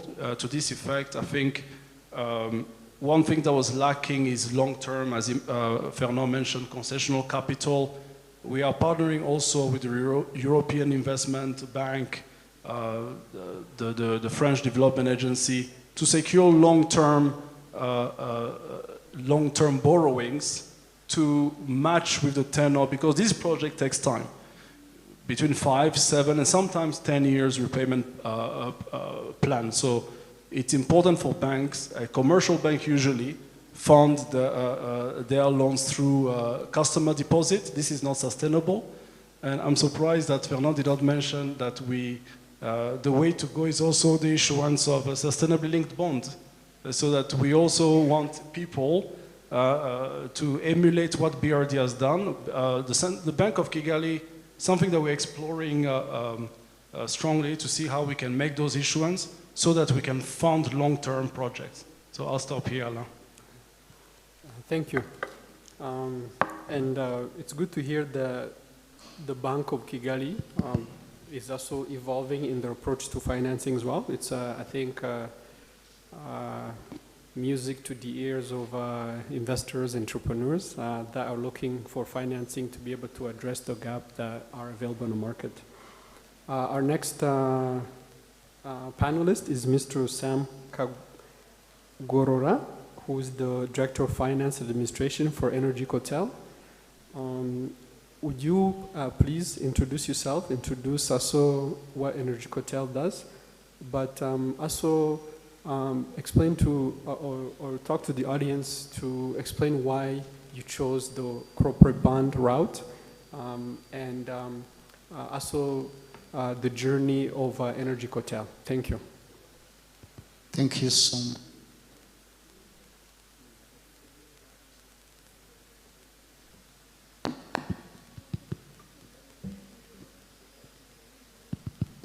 Thank you, moderator. Our host, EPD, thank you for this platform you've given us.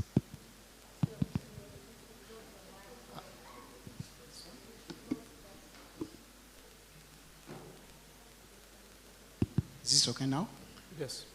Good. Thank you, EPD, our host. Thank you, Mr. Moderator.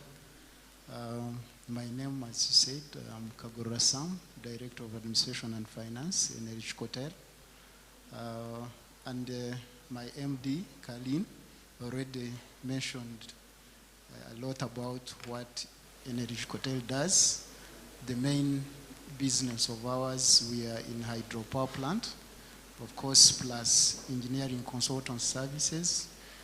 She already mentioned we are having 3 plants with a capacity of 3.2 megawatts, and we offer engineering consultant services such as supervision and design.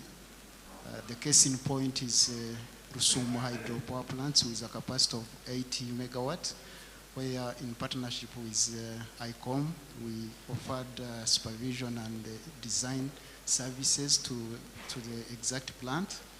And the question you are asking, before I touch on it, I want to borrow from the statements that yesterday top officials just mentioned in the opening statements.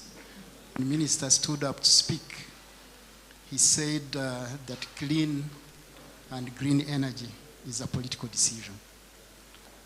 And when RDB representative also stood up, when she stood up to speak, he reiterated by saying that renewable energy is central in national policies, strategies and programs. The same statements made by private sector. What does this mean? What does it entail? We have the political backing. And the policies are very clear in, when it comes to renewable energy. And this is about our future, as many people mentioned. None of us should be left behind. So let me touch on the question why we chose this route of mobilizing funding through bond. Already my colleague from BK made my work very, he simplified it because he already mentioned how good we are working on this. The face value, the total bond of ours is 6.5, but we decided to do it in tranches, in phases. First phase, we traded 3.5 billions. This time, we are listing and trading 2 billion. So the first bond, we injected or we invested in rehabilitation of our plants. Of course, after rehabilitation, which improved significantly in performance. Above 300 times of the production that it was producing before. And our cash flow profitability, our financials, they are looking much better today. So we are coming back. I didn't know whether my colleague from BK is aware of this, and even I'm very much happy that I'm seated with bankers here. So, and they will promote this as well. So we are coming back with, and as I said, interest rate the same, 3.75. So far we are the highest. And I don't know why we can't get this opportunity. So we are here to call you, individuals, corporate, institutions, private sectors. Much better if we see companies that we have the same mandate, the same mission, that are in energy coming up to buy our bond. The minimum subscription is 50 million, and we pay, it's semi-annual. We pay back principal and interest in year 2 times, Jan and Feb. And referring back to the previous one, we have been performing perfectly. We paid on time and the exact amount. The investors can confirm this. So even the projections, today, in 5 years, there are good indicators that will stay performing the same. The plants will stay performing. And, referring to repayment capacities and even the way plants are performing today, we have no reason as to why we cannot, call you people to come and invest. So why bond is so, I'm trying to now tell the private sector, the private companies to invest in bonds. Bonds, if you want to capital intensive investment, it's better you have bond. If you have, for example, the bond, I'm sitting here because of this bond. It creates visibility and even credibility. The investors, if you are a listed company, you cannot mess up. You have to maintain, financial discipline, financial reporting. Your cash flow is always stable. You have to have profitability, and which is exactly my company. If you look at my financials, they are very open to the public. If you go to the website of Rwanda Stock Exchange, it's open. When you are public listed, public limited company, you can't hide how you're operating. You have to comply with tax payments. So we have complied with all this. So how do you have to start this process? You have to start by, changing the status from private to public limited company. So the process, of course, is you have to work on your corporate structure. You have to have a strong board. You have to have a strong management team. The board will have to create the strong committees. Also, you have to have a good financial standing, as I said, stable cash flow, clean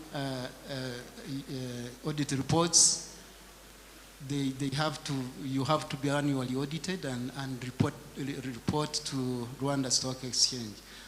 So I want to encourage people to, come, because with bond, you don't lose ownership and control. But with equity, your decision is diluted.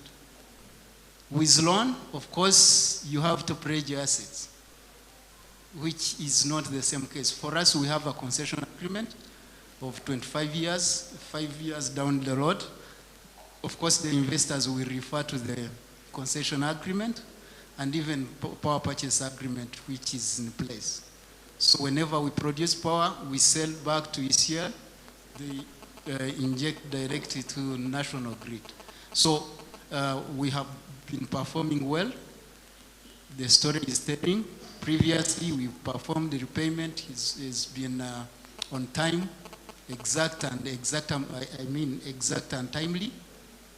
And today, how it looks, of course, we are going even to oversubscribe. So far, we've got potential, companies, potential investors coming to us. They've started approaching us. We launched it.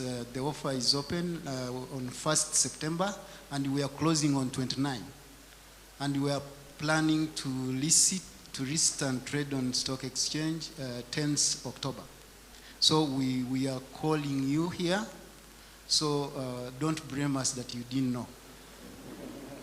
MD Kalim mentioned it when we started this yesterday. She made a presentation, a very good one. And I'm coming back again to say this. Even my colleague from BK mentioned about it. So we are raising our voice because we want to not to leave you behind. Invest in this is a clean money. As I said, we are so far the highest, 13.75. The person from BRD, I think, can bear with me, can witness. You had it on 12 point what? 12.9. We are very far from there. So please, we are calling you. Come and invest. This is smart money, and you are very much secured. Thank you so much. Thank you, Sam.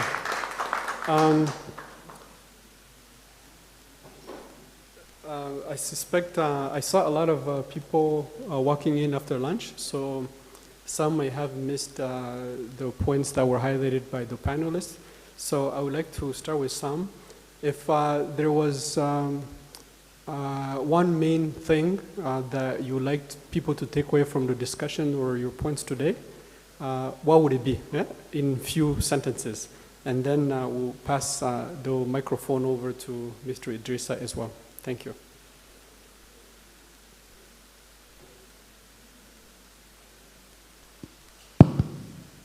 One thing, yes, randomly.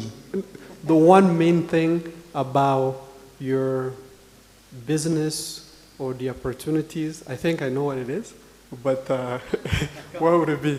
And then we'll pass it on to others as well so they can highlight the key takeaways that people should take away from today, the discussions. One thing is trusting. This is disturbing, sorry. One thing is trust in Energy Hotel. Come and invest. This is very smart money with high returns. Thank you.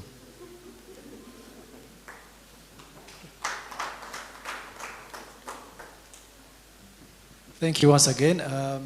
In short, I would say we all need to work together. I would like to see the public, the private, and the financial institutions working together to streamline and put together the priorities so we can all achieve the same targets that we are aiming to. Thank you.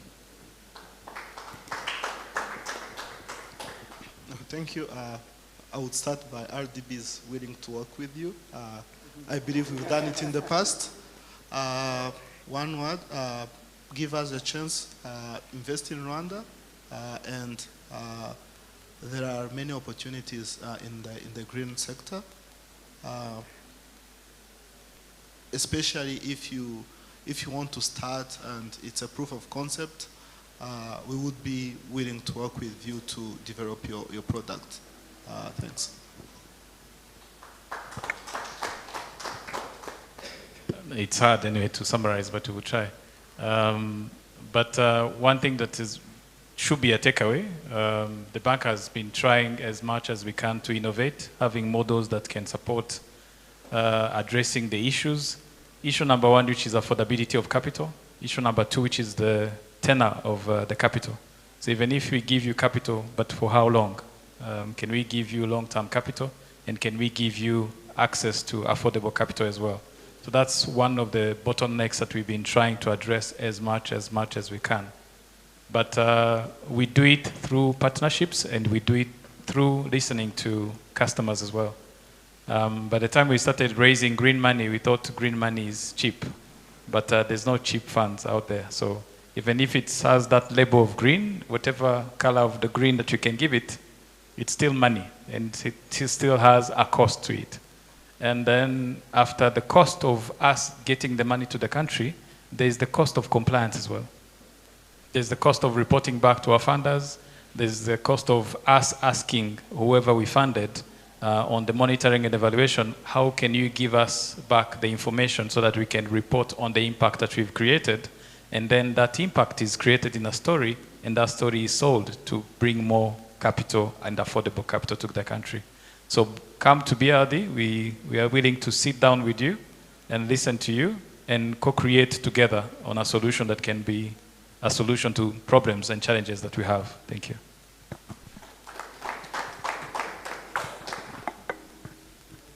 Thank you, Alain. Mine, not to flog on what my colleagues here have said, is to support the people who want to invest in energy in different ways. Number one, when it comes to corporates, we want to ensure that they get access to cheap financing. And we have a wide array of DFIs, partnerships. We can help them access them. We are usually the boots on the ground for banks such as Afrexim Bank, the African Finance Corporations, the Trade and Development Bank, where we are able to be their boots on the ground and help our client get access to cheap financing. We are providing hedging services. Usually those financing come in foreign currency, and the repayments is down, the cash flow of the client is usually the off-taker is in Rwandese franc. We can help them hedge those FX risk. Another thing that we are able to do is to help structure the project in such a way that we can blend between the banks and the other financial institutions to reduce the interest rate. I won't repeat what my colleague from Energy Cotel has said. Bond issuance is definitely something that should be considered. It is much cheaper, and currently is the best time for investors because it is usually around 200 basis points above what you can have from the government bonds. So it's a very attractive investment. As I mentioned earlier, we are partnering with our sister company, BK Capital, to ensure that we bring on board equity investors and help our clients become investors ready. For small and medium enterprise, we want to be able to finance downstream to ensure that even the consumer of energy, whether it's for clean cooking gas, when I came here earlier, happy to see some of our client B-Box, which is popularizing getting access to clean cooking gas. As the taxonomy in Rwanda doesn't consider gas as clean, but the methane gas produced in Rwanda has, according to the Rwanda Finance, a label of renewable and clean energy. So it is something that they should also tap into. We are able to help with working capital financing for small and medium enterprise. As I mentioned earlier, we're able to give them portfolio guarantees so that we de-risk, reduce the cost of financing. And lastly, what we want to do is to also listen to our partners, to understand their journey, understanding that from 6% to 82% was amazing, but right now, earlier I was discussing with a client, potential client, where the need for the country is to reach 5 gigabytes for 2030, I believe, and to get to that scale from 400 megawatts, it will involve massive investments, and the bank is able to do that. We have appetite. We've done it before previously, and we will continue to support the energy sector. It's the only way to propel the Rwandese economy, and I'll call for feedback from also the members so that we can learn from your experience and all the other avenues. Thank you very much. Thank you. So the few minutes we have left, we'd like to get some questions from the audience to the members of the panel. So please raise your hand, and a member of the comms team will be able to come to you with a microphone. So okay, thank you, panel, for the insight you really brought out. So I'll start by, my name is Philemon Yileng from Nigeria. I work with the National Oil Company. And I know that yesterday, while networking, a lot of people were worried, why would somebody from an oil and gas company be part of this conversation? Because it's streamlined renewable energy. But for my company, we are part of the energy transition conversation. So we have incorporated a new energy company. So there's this challenge that we always encounter, and I noticed while you were trying to conclude, you brought that issue, and it was really resonated with me. So having gone through a lot of conversation, I read the story from a single digit of access to electricity that is in Rwanda, and now double digit. And I look at the energy mix, I saw gas. So for us in Nigeria, gas is not just the bridge energy or the transition fuel, it is the destination energy because we have a lot of gas. So one great challenge, the global north does not recognize gas as an alternative for funding. And I hear you talk about, and I don't know because I have seen that in your mix there's gas, right? and it contributes largely to your electricity mix. So do the bank finance gas? You understand? So if you do, how do you source those funding, and how are you able to leapfrog and get over those challenges? Because it's a big challenge for us, because when we present gas as an alternative for us, nobody wants to give us the money. And that's what gives birth to the African Energy Bank that is going to be resident in Nigeria to be able to help us fund some of those fossil fuels alternative. I don't know, you know, for us, fossil fuel is more of a survival issue rather than clean, even though we're diversifying as well. I don't know if you can provide insight to that. Thank you. Yes, absolutely. Indeed, for many DFIs, especially for the European ones, gas is a no-no, but the reality is that countries that have access to it cannot just set it aside. We have institutions such as Afrexim Bank and the African Financing Corporation, which actually is, has a headquarters in Abuja, which is able to finance such projects. Not only gas, also PIT, and also petroleum. Having said that, our understanding is the scale of the project. Usually gas requires huge amount of investment, so we don't do it single-handedly. Most times we do it through a syndication, and to answer you plainly, yes, we do have appetite for financing gas. And I mentioned earlier that the methane gas here, through the Rwanda Green Fund, received a label as renewable energy. So this is maybe peculiar to Rwanda, but maybe some countries have adopted the same approach. Thank you, Levi. And I encourage you both to link up after and continue the discussions. Any other questions from the audience, especially from the local team? Thank you so much. I've enjoyed the conversation actually, and my question is probably specific to Ignite, since we're a private company. They talked about financing companies, and we have been talking about how affordability is an issue and then access to the community, but there have been different programs from different development partners where they're offering research-based financing to subsidize the cost, but these projects have a life cycle, and once they end, most of the time the companies live with them. But I would like also to acknowledge that there have been growth in terms of expanding access to energy. So as a company with all these financing mechanisms that are within the market, what can work for a company to ensure there's sustainability in the market? Because that's something that is mostly at a lower rate at the last mile consumers. And apologies, my name is Pauline Chiza. I work as Climate Action Partnership Manager for Last Mile Climate. Thank you. Thank you for it, Pauline.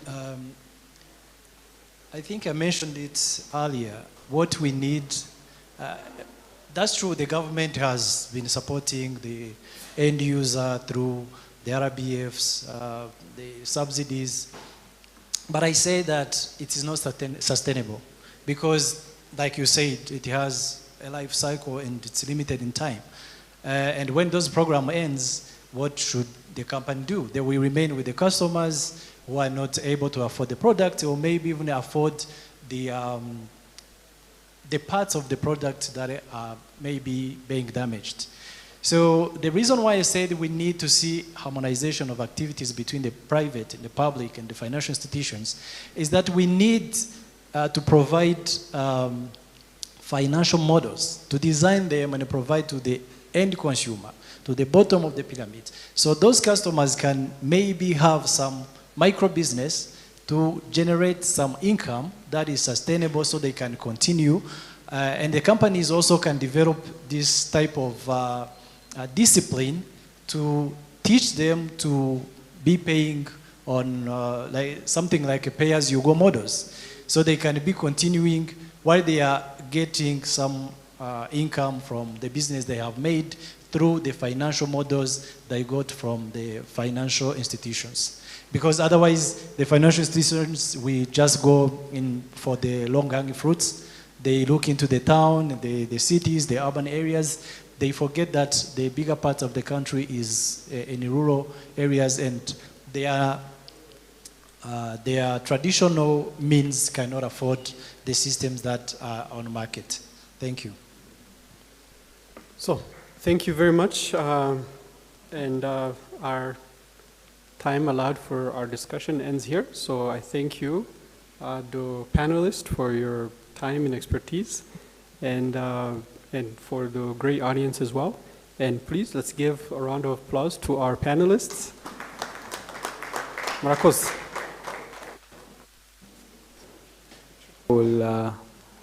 I would request the panelists to stand up and you join them for a group photo.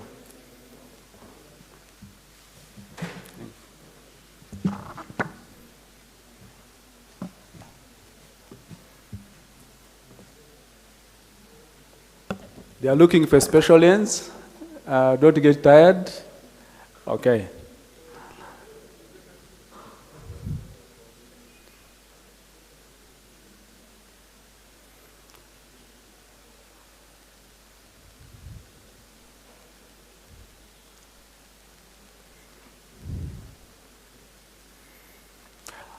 Thank you so much.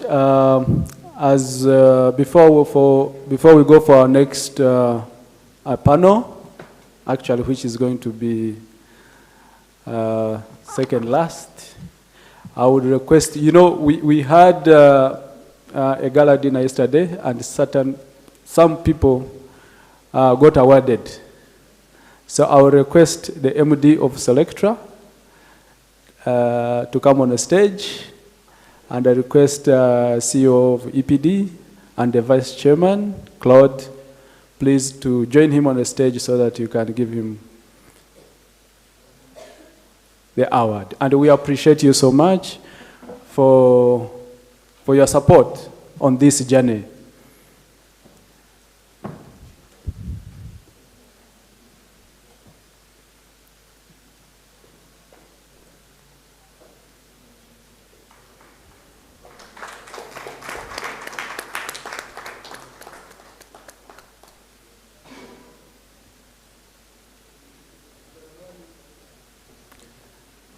The special lens is coming for you guys.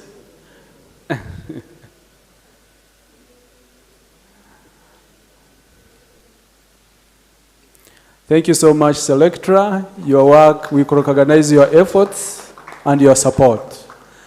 I would also like to call upon the representative of BRD to also come on the stage.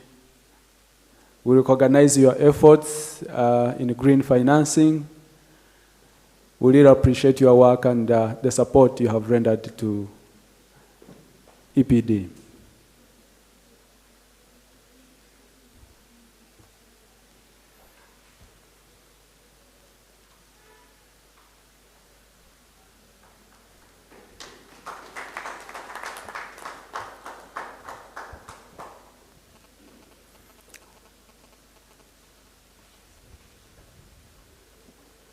Thank you so much.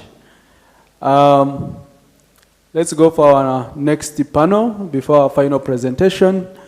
Our next panel is scaling up the EV infrastructure in Africa.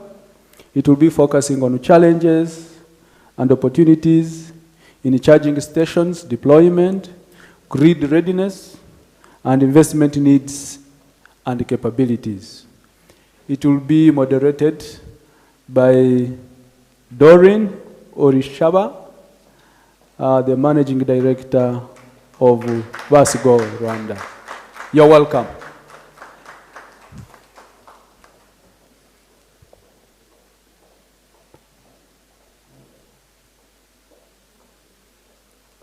Please let me hand you over, introduce your panel. Thank you. And remember, you have 40 minutes to round up this. Thank you. Have the 5 minutes been slashed already? Good evening, Kigali. I hope we still have energy to keep going for the afternoon. Thank you so much, everyone who has been able to join us today. And very special thank you to EPD for considering this very important discussion indeed. As far as, it's really hard to talk about electric mobility without talking about charging. You can't separate the two. And of course, it being Energy Week, how does this, loop into energy as far as that goes? My name is Doreen Orishaba, Managing Director for Basigo Rwanda. It's a pleasure to be here, and I would like to call forth all our different panelists. I'm really excited about today's panel because it's a blend, it's a combination of, we have engineers to talk to this key issue as far as electric vehicle charging is concerned. We have practitioners, we have implementers, we have business people, we have operations people. Then I'm really glad we are coming here just after the money guys have spoken. So we're going to show you how best to utilize that money. And on our panel, we also have someone speaking from the money side. I'd like to invite, first of all, Mr. Donald Kabanda. Mr. Donald Kabanda, he's the CEO of Rwanda Electric Motors, works together with PREV as well. Please give him a round of applause. And this discussion wouldn't be complete without him because he also doubles or triples as the chairman of the electric mobility subsector for Rwanda. Thank you so much, Donald, for joining us. There was no gender balance in the previous panel. No offense, organizers, you're doing pretty well. I'm happy to see so many ladies, but I'm excited that we have someone to help us bring some balance onto this. Ms. Pofia Muhoza, the Rwanda General Manager for Kabisa. Have you guys been seeing Kabisa all over?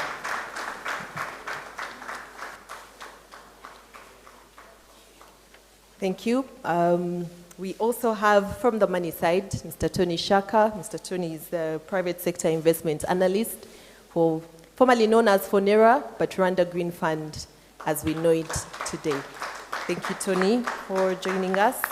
We also have from the engineering side, or from the grid side, Mr. Dewo Uwimuhwe.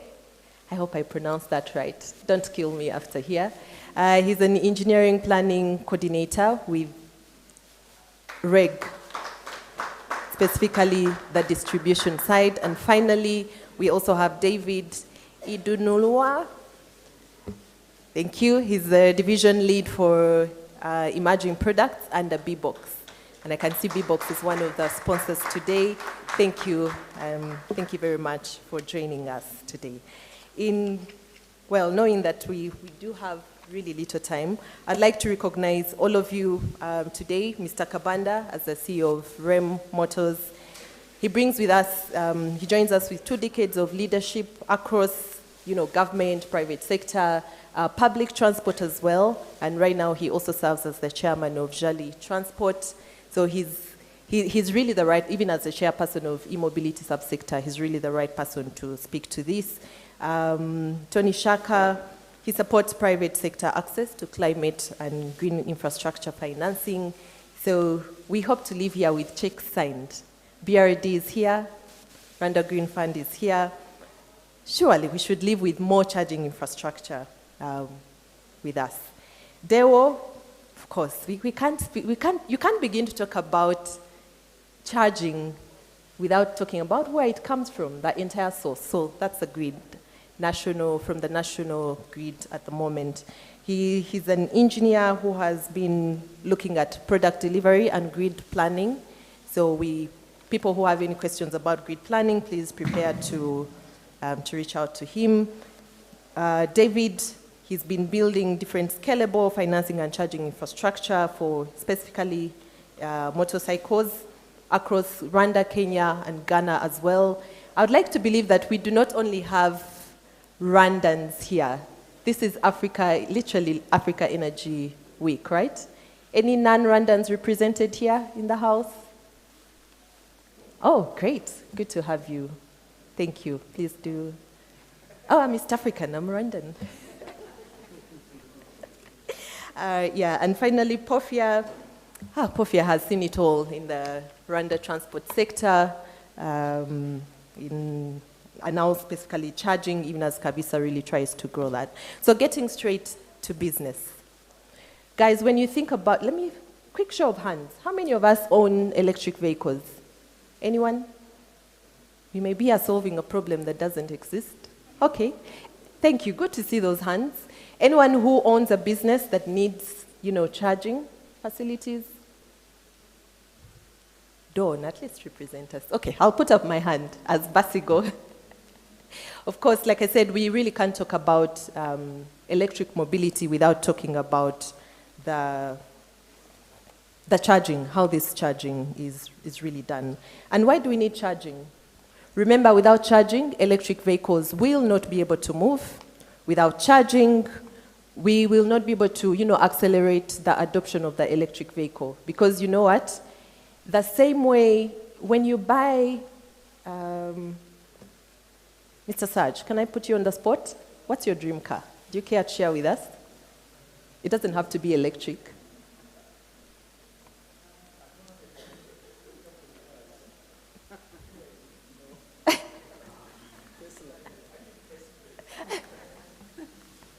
Okay, do you want to tell us your dream car?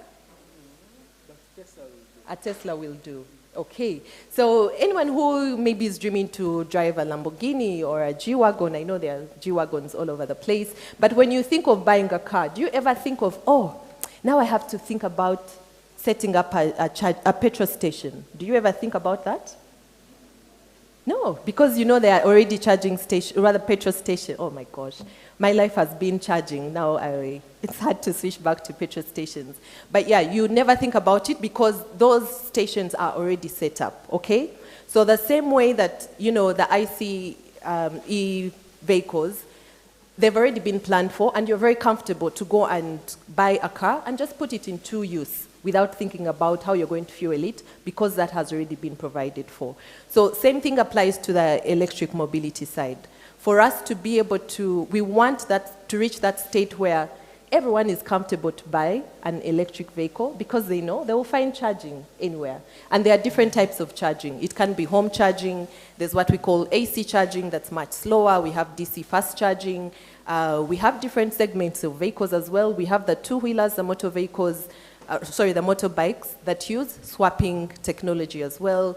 There's also what we call opportunity charging, pantographic charging. So there are different modes that electric charging infrastructure comes with. So ladies and gentlemen, this is just to let you know that charging infrastructure is not just the chargers that you see. It's a whole ecosystem behind it. There is the grid, there's connection to the grid, there is the actual operation, there is the financing that needs to come with it, there is the data and the management of that data. So all this, of course, there is innovation that's behind all this. So I'm really excited about this panel because I'm looking forward to how they will all be able to speak to these different arms and pods and the charging infrastructure. So if I could quickly begin with specifically Mr. Kabanda, would you please share with us a quick story of the electric vehicle charging infrastructure as far as Rwanda is concerned? Where did we start? Where are we at the moment? And what's the vision for the future? Thank you. First of all, I would appreciate, I thank EPD for having invited us and thank the participants in e-mobility in general to have participated into this and of course participating into the growth of the e-mobility subsector. As they say, my name is Donald Rukota Nakabanda. I'm the CEO of Rwanda Electric Motors and the chairperson of PREV Rwanda. PREV Rwanda is a small company that deploys electric vehicles and to the corporate companies and selling electric vehicles and establishing some chargers.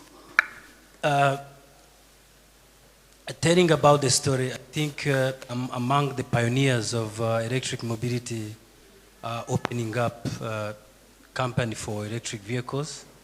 That was for 2019, and we started with 2 electric two-wheelers, which started with testing, and of course, talking about the charging and electric vehicle, it's like chicken and egg. What starts first?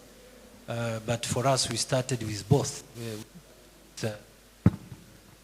We started with 2 electric motorbikes, and of course, we brought in their chargers for charging the 2 electric motorcycle. After proving that those 2 motorbikes can work on Rwandan market, we decided to scale up. By 2020, we started with 1 central charging infrastructure where we supported up to 300 motorcycles, and that was the starting of establishing the central charging infrastructure, which supports the ecosystem where you have the swap stations, and of course having a charging station, the swap stations at several locations, so that you would be supporting your battery swap system. So talking about the sector, of course, we have several companies that are using swap stations, and for 2-wheelers, and others that are using plug-in, where the bike comes and plugs in, and you wait for some time.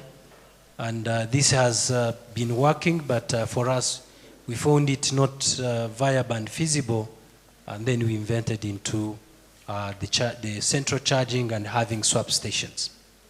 So the entire sector has several companies. If I may talk as the chairman of e-mobility, I think we have, for the 2-wheelers, we have about 4 prominent players, and they have established several charging infrastructure for their business, including Ampersand, including Spiro, including Safi Ride. Those are the prominent ones. Probably there are some others which haven't registered with us, but those ones have already established and have several charging infrastructure. About 90% of charging infrastructure in the city of Kigali, and about less than 15% are deployed in other secondary cities. And for the 4-wheelers, of course, we started with home chargers. So you find someone is buying an electric vehicle, is not anticipating to have a public charging infrastructure, but he buys a home charger office, which is being used for his daily charging from home. And being the Rwanda's being small, people are even buying their home chargers so that they can support their own vehicles. Mm-hmm. But the players have already opened up, and you have public chargers, some for Prev and others for Kabisa, and I don't know if there's another one, Basigo, they have their own chargers. So open the to players, public as well? Yeah, the players are into it, and thanks to the government that is supporting the infrastructure and even the vehicles by exempting some of the importation tax, and this has kept us growing, starting from 3 vehicles, electric vehicles that started during, I think it was 8 vehicles that started during Chogam, and now you can count up to 500 pure electric vehicles that are already in the market, and these vehicles are being supported by. Sorry, I have taken, I hadn't anticipated to take only 1 minute, but that is it all for the first question. Thank you. Thank you. Thank you very much, Mr. Kabanda. And looking at, how we've been able to grow from being able to accommodate 2-wheelers, the passenger cars, and now we are talking about the commercial side as well, so buses, trucks. Of course, it's really, really important that we have sufficient infrastructure to support this. And what does success for charging infrastructure really look like? That means we need to have the right quantity or the right number of stations in place.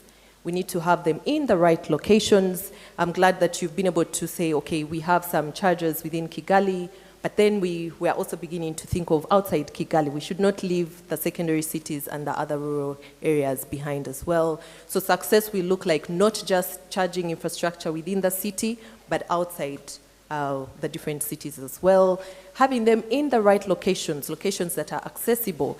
So for some of the public charging that we know there is, We have chargers, even right here at the Noriskin House. We have charging stations set up in depots such as Basigo's Own or Easy. We have charging set up at malls, at petrol stations as well, different areas where the public can access that. The other thing that, what does success also look like for charging infrastructure is being able to charge at the right speeds. You know the fast chargers that he talked about? We call them slow chargers.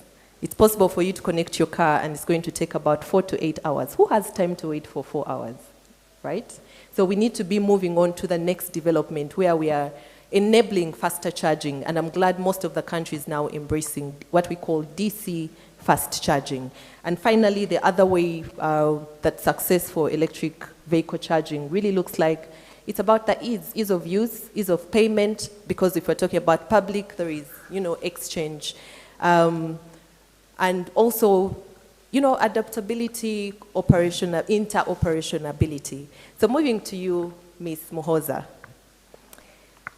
We have seen that there are different types of chargers, and they are also, even going to the technical side, there's what we call standards, connector standards for these different chargers.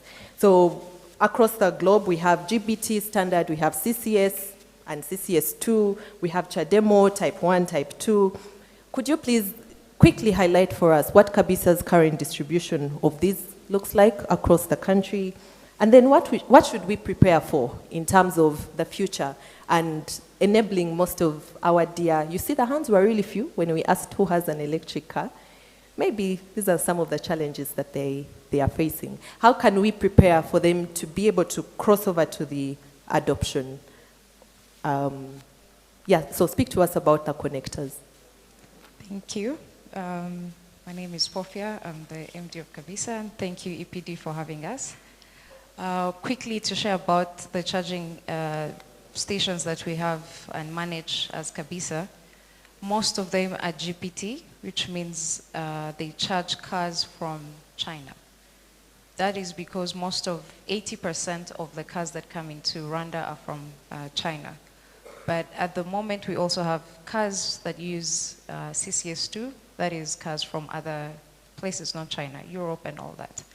So for Kabisa, we have adapters in all stations whereby we can accommodate to charge for anyone regardless of where you got your car.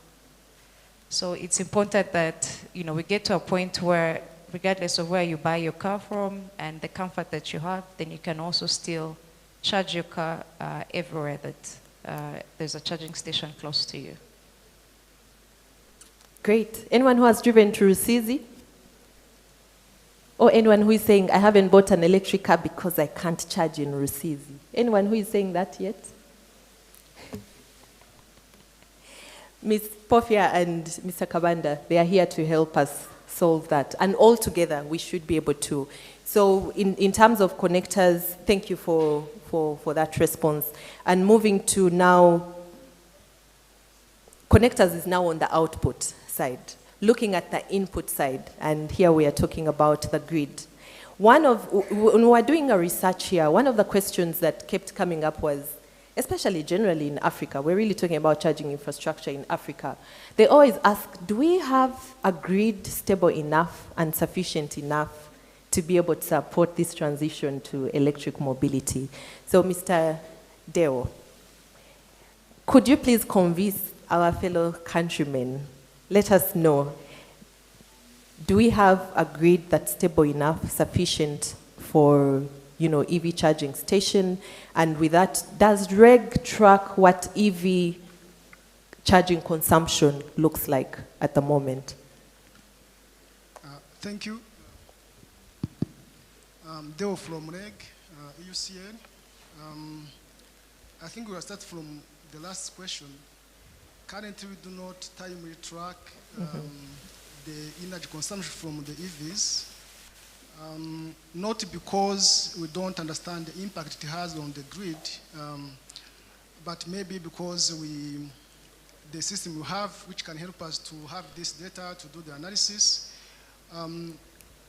the impact we see from the EVs to the grid is only on the energy consumption patterns, which we see that we need to see how we can start doing this analysis and understand the consumption patterns. But we do not do that now.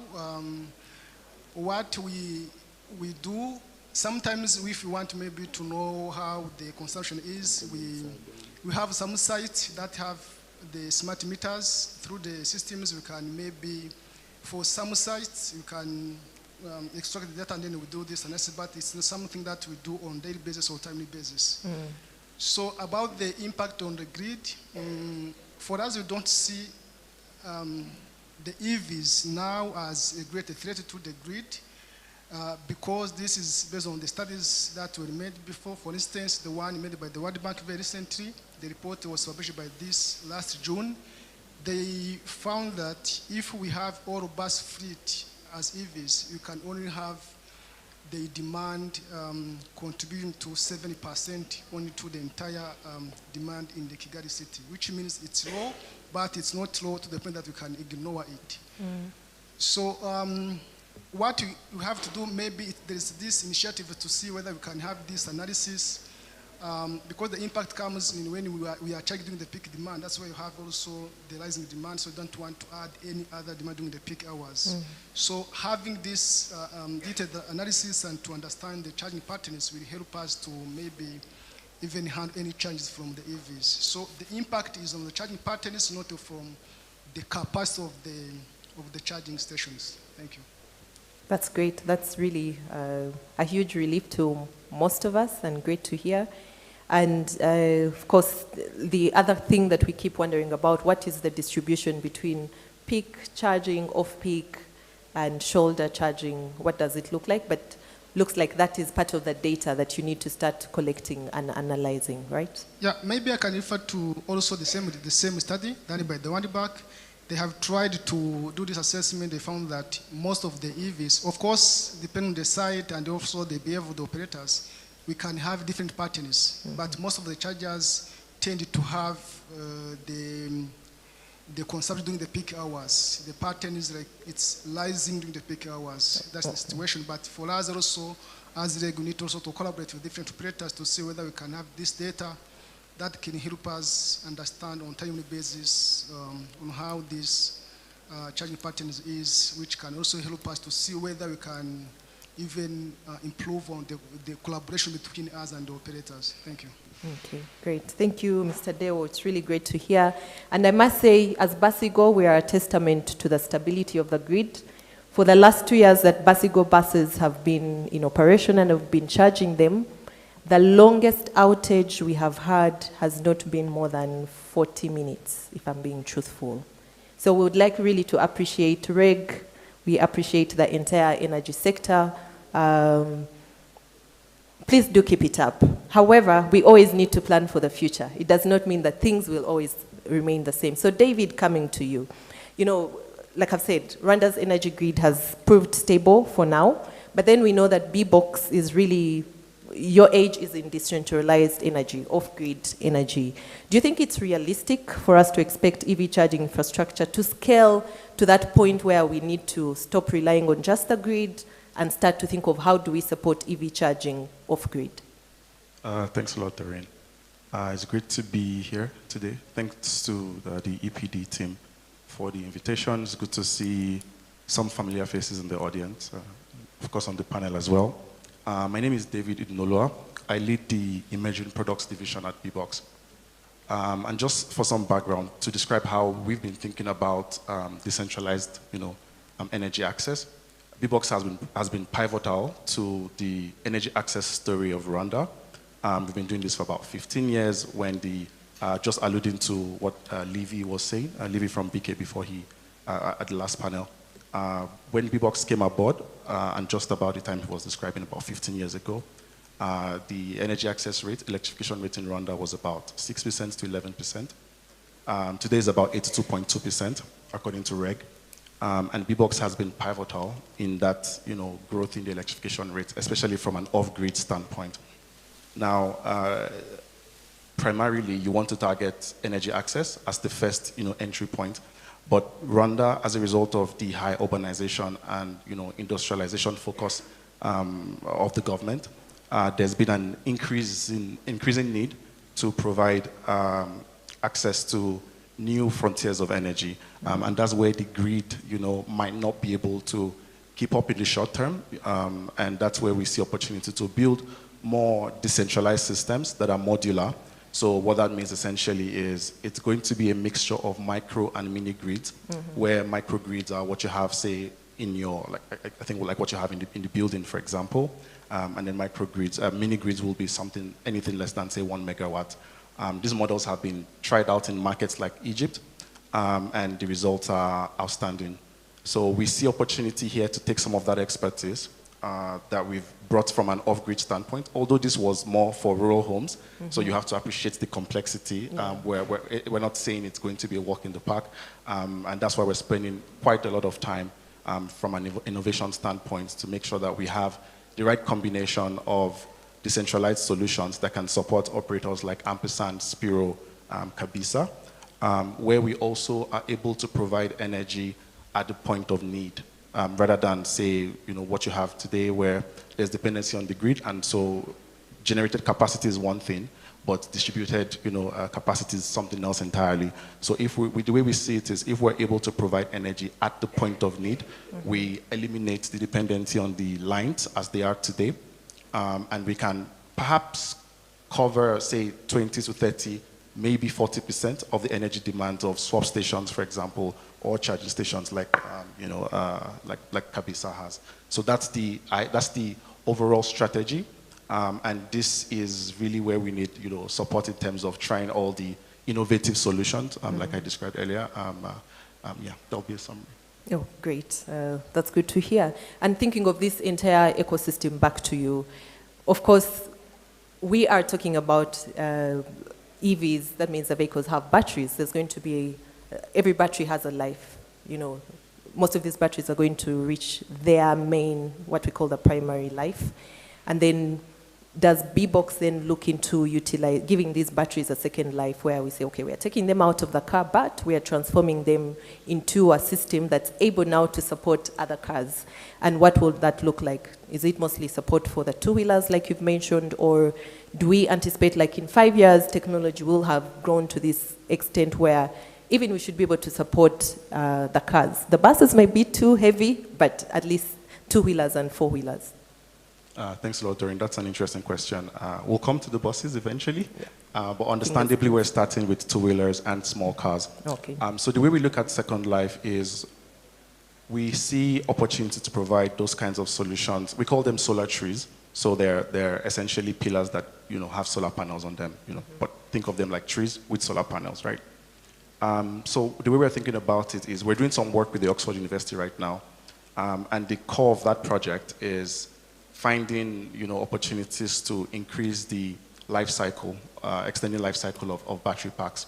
Now, the biggest advantage in doing this from the beginning is you can decide how exactly you want to manage that battery from the start with the objective of using it for Second Life. What often happens today is people find the batteries at end of primary life and then try to make the most out of it. If you are able to preemptively, proactively treat that battery with the intention of using it for Second Life, there are different ways from an operational standpoint that you charge, you allow discharge, and so on. So we do see opportunity, especially from this work with the guys at Oxford, to potentially build out models that we can open up and share with everyone in a way that allows the extension of the life cycle of batteries, and then of course creates the opportunity for second life usage, especially for motorbikes and small cars. Great. We are taking note, and the future will hold you accountable to that. Mr. Shaka, before we come to you, because you come with solutions, right? I'd like to ask very quickly here from Mr. Kabanda. In this journey of setting up EV charging infrastructure, what can you highlight your 4 top bottlenecks that you have experienced and our sector generally has experienced as far as deployment of charging infrastructure is concerned? Yeah, thank you. I can say many bottlenecks, but as you said, the first thing is the perception. The first time I was driving an electric vehicle, some people were asking me, what happens if it burns? Mm-hmm. What happens if something happens because you are carrying like a bomb, you are sitting on the bomb.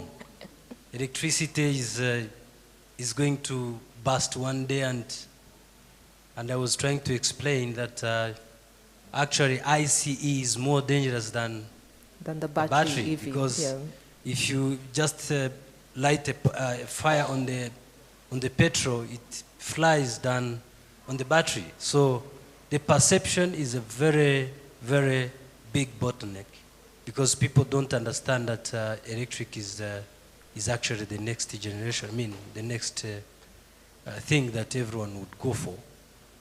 And of course, as we started speaking about the challenge of penetration of the market, everyone is asking, where will I find a charger? The charging infrastructure is an issue. If I go to Rusizi, will I be able to get where to charge my car? If something happens along the way, do we have some people to troubleshoot? So the charging infrastructure is another thing that has created a slow move for the EVs penetration. Mm-hmm. And thirdly, I would say the grid. Sometimes you go, my friend here from REG will bear with me that sometimes you go, you want to start up a charging infrastructure somewhere, you find the grid would not be able to support. So it carries a very big weight in terms of investment. Mm-hmm. Getting the cables from where the grid would support you, it becomes a very big challenge, and especially when you are investing for something that is not going to return the investment. I mean, in the shortest possible period. I think the fourth, which is very important as well, is the financing. Mm-hmm. There is no one who has patient capital that is going to give you and you invest and wait for 10 years to return the investment. Mm-hmm. So it becomes a very big challenge for us to be able to network the chargers from city of Kigali to other areas that would motivate the public to go for electric vehicles. Thank you. Thank you, Mr. Kawanda. And in summary, you've talked about perception, of course, which looks to the users, the consumers. Access, really, like we said, success looks like having more locations, but for as long as those are not available, then that's a big issue. The upgrade. I think I would love to believe that the grid is capable, it's just the connection points, because we need access from the high voltage side, rather than the low voltage that, say, most of the buildings have in this case. And then financing. Porfia, do you have any other bottleneck that we've left out? Would you want to supplement on that? Yeah, I think he's spoken for all of us, really, in that regard. So coming to finding the solutions, Mr. Shaka, what instruments are currently available under the Rwanda Green Fund for EV charging infrastructure development? And quick overview of how do you access which projects to award support and which ones not to. Thank you so much. You already mentioned the Rwanda Green Fund, in partnership with the Development Bank of Rwanda, has basically created what we call Ireme Invest.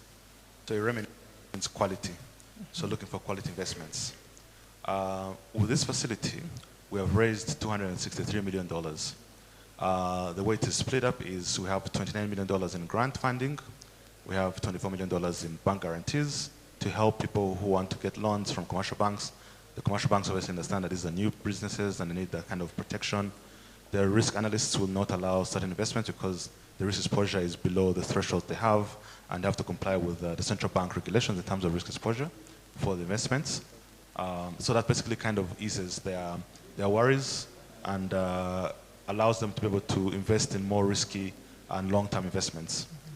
So we have an additional $210 million as a credit line that's being managed by PRD. In terms of what we've done for the sector, over the last 12 months, we have approved 50 companies for investment, worth about $5.8 million at the Rwanda Green Fund, of which about $1.8 million was in electric mobility strictly. Then you're also looking at other sectors like energy, especially renewable energy. Our focus is on solar because we feel it is the most impactful.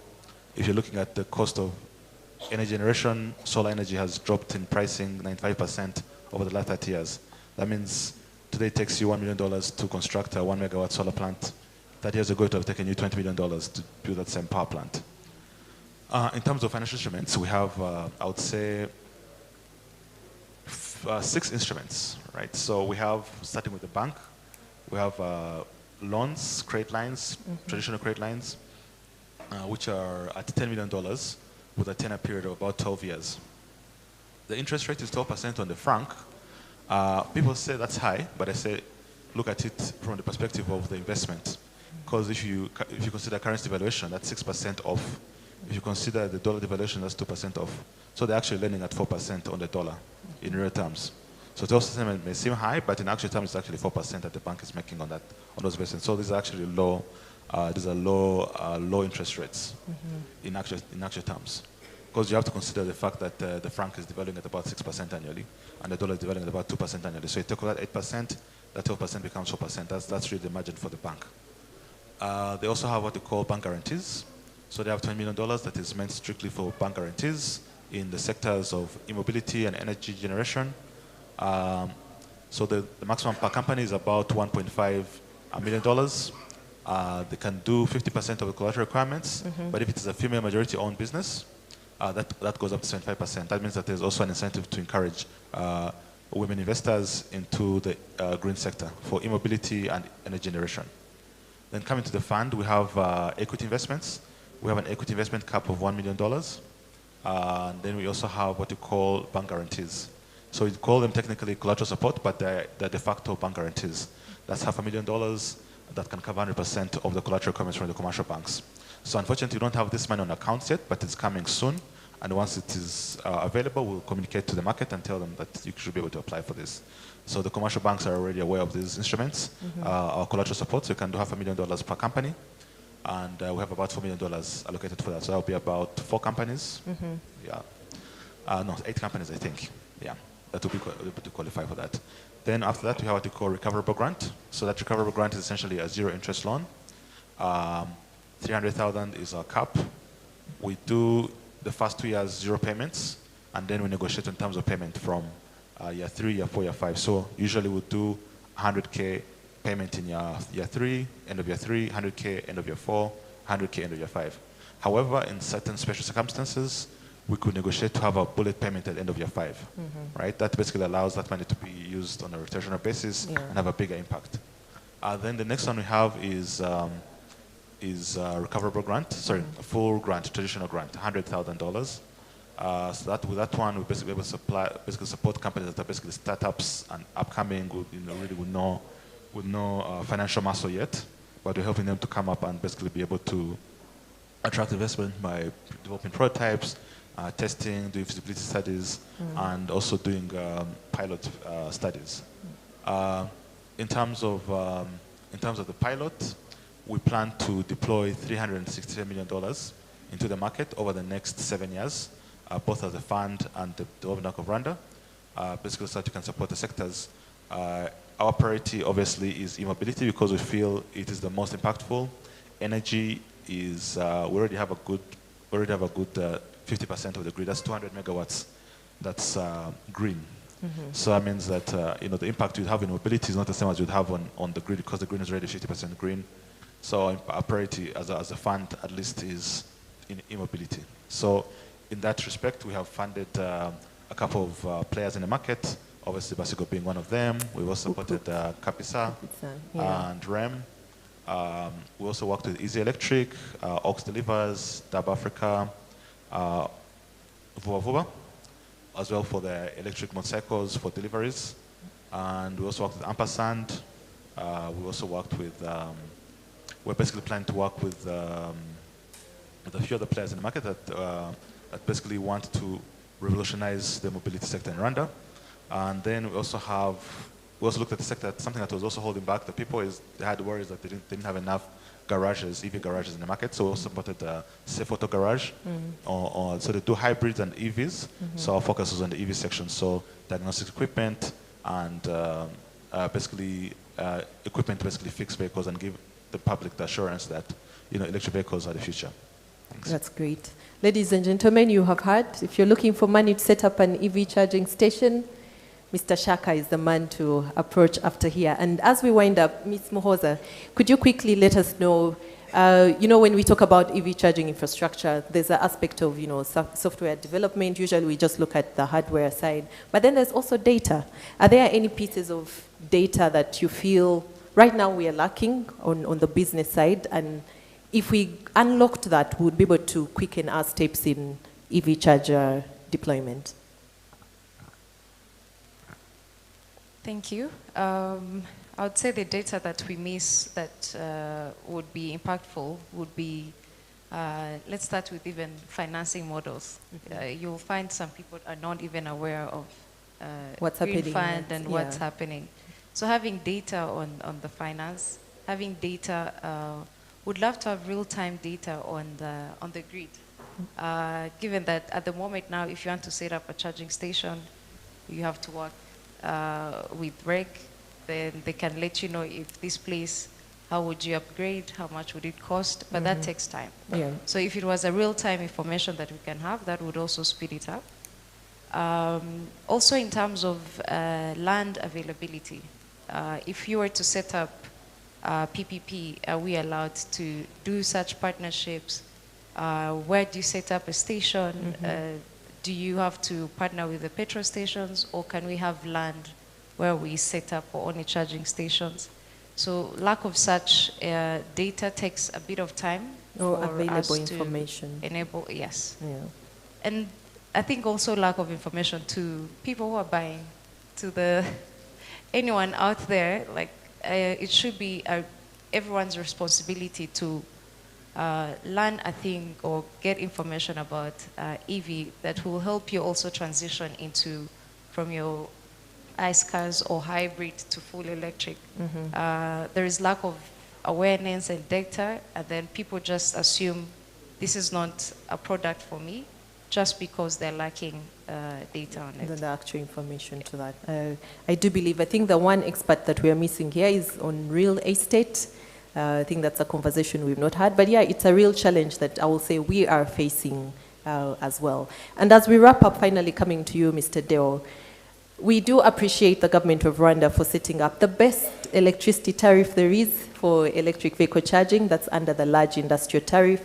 But looking at the growth of this sector altogether, should we anticipate where there is a specific tariff for just electric mobility charging? Okay, thank you. As you said, we now have EVs categorized as the large industries, which is the lowest tariff we have among other categories. I think looking at how the sector is growing, we can anticipate this, and then you say maybe after sometimes we can have the separate category for the EVs.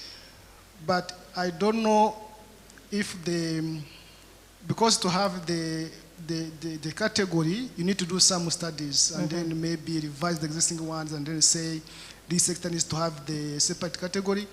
I don't know whether the operators are ready to accommodate the decision that maybe the tariff is higher than what you have now because you don't know what the study will reveal. As of now, I think we can maybe appreciate that we have this large industrial tariff, which is the lowest one. We do appreciate it. Maybe the people who claim this, trying to say that because there is this time of use tariff where we apply some charge during the peak hours, except, speaking from the side of the operators, except if they are maybe saying that modify the category, the tariff for the EVs, but also maybe don't charge this demand during the peak hours or some other things. But if it's to say let's have the separate category for the EVs, you don't know why the output will be. I don't know whether the operators are ready to accommodate any decision.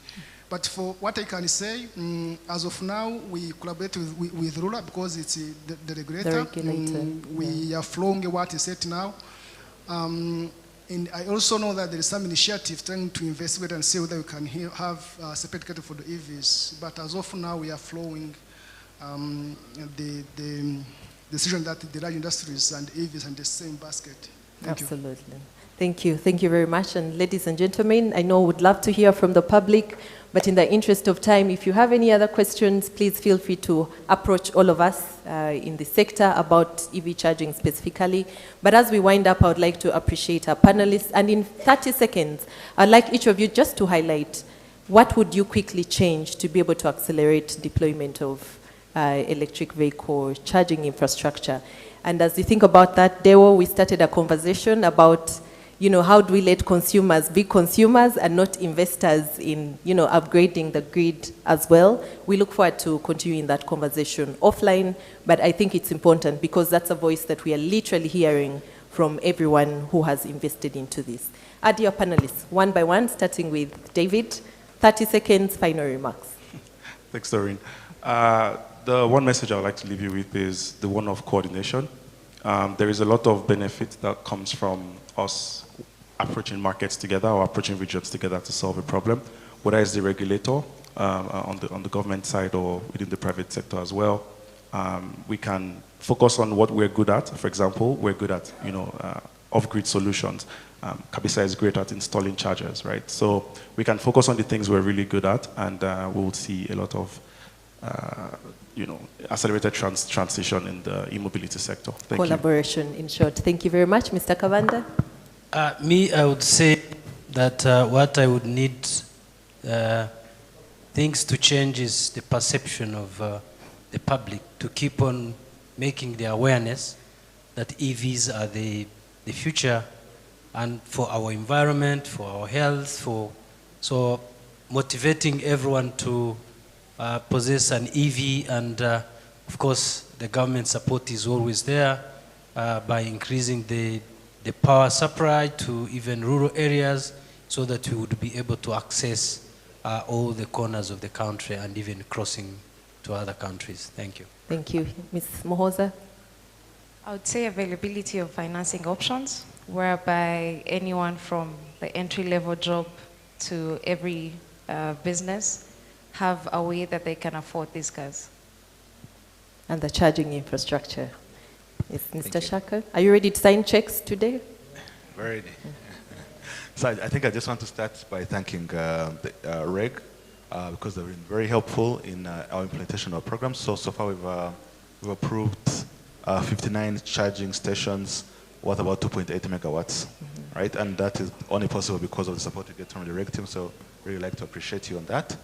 Maybe another thing I'd like to say that I think that would make it more efficient is I think, as David mentioned, don't see each other as competition, see each other as collaborators.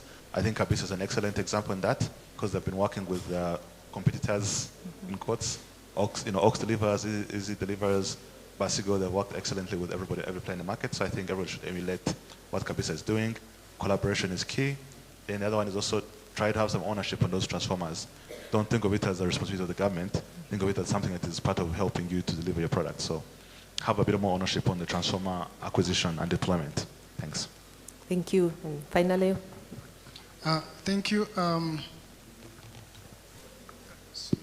Speaking as data scientist, I think we need to have database decisions because that enables good planning from either side, whether the grid or the operators. Because, for instance, sometimes the operators come to us and then ask us some information, and then if you request them their planning to be able to understand what you have, maybe to put in our master plans, you couldn't get this information. But if maybe you can improve on database decisions, that would be nice. Thank you. Absolutely. Ladies and gentlemen, there's definitely a bright future for Rwanda and Africa as well, as far as ensuring that there is sufficient charging infrastructure for two-wheelers, for the passenger cars, for city buses, for intercity coaches, for every kind of vehicle. Of course, we haven't even talked about the segments of, say, marine, electric boats, aviation as well, because perhaps we're not seeing that, but I'm sure Akajura soon will be thinking about electric planes and how do we ensure that they're able to charge. My time is up. Mr. Shaka? Yeah, so just because I've not seen a single application in that sector, I'd like to remind the private sector that those those are also eligible sectors for investment. Hydrofoils, electric power boats, electric theaters, hydrogen yachts, hydrogen boats, electric planes for training pilots. That's all under our eligibility criteria. So please, do not be afraid to enter the sectors because they are part of our published eligibility criteria. Absolutely. We need to think big, guys. We don't just have to think about what we are seeing today and what's around us. We need to think about the future. Thank you very much. Over to you. Thank you so much, our dear panelists. Please, can you join the panelists for the group photo? A quick one. It wasn't easy to navigate this day, but we are trying.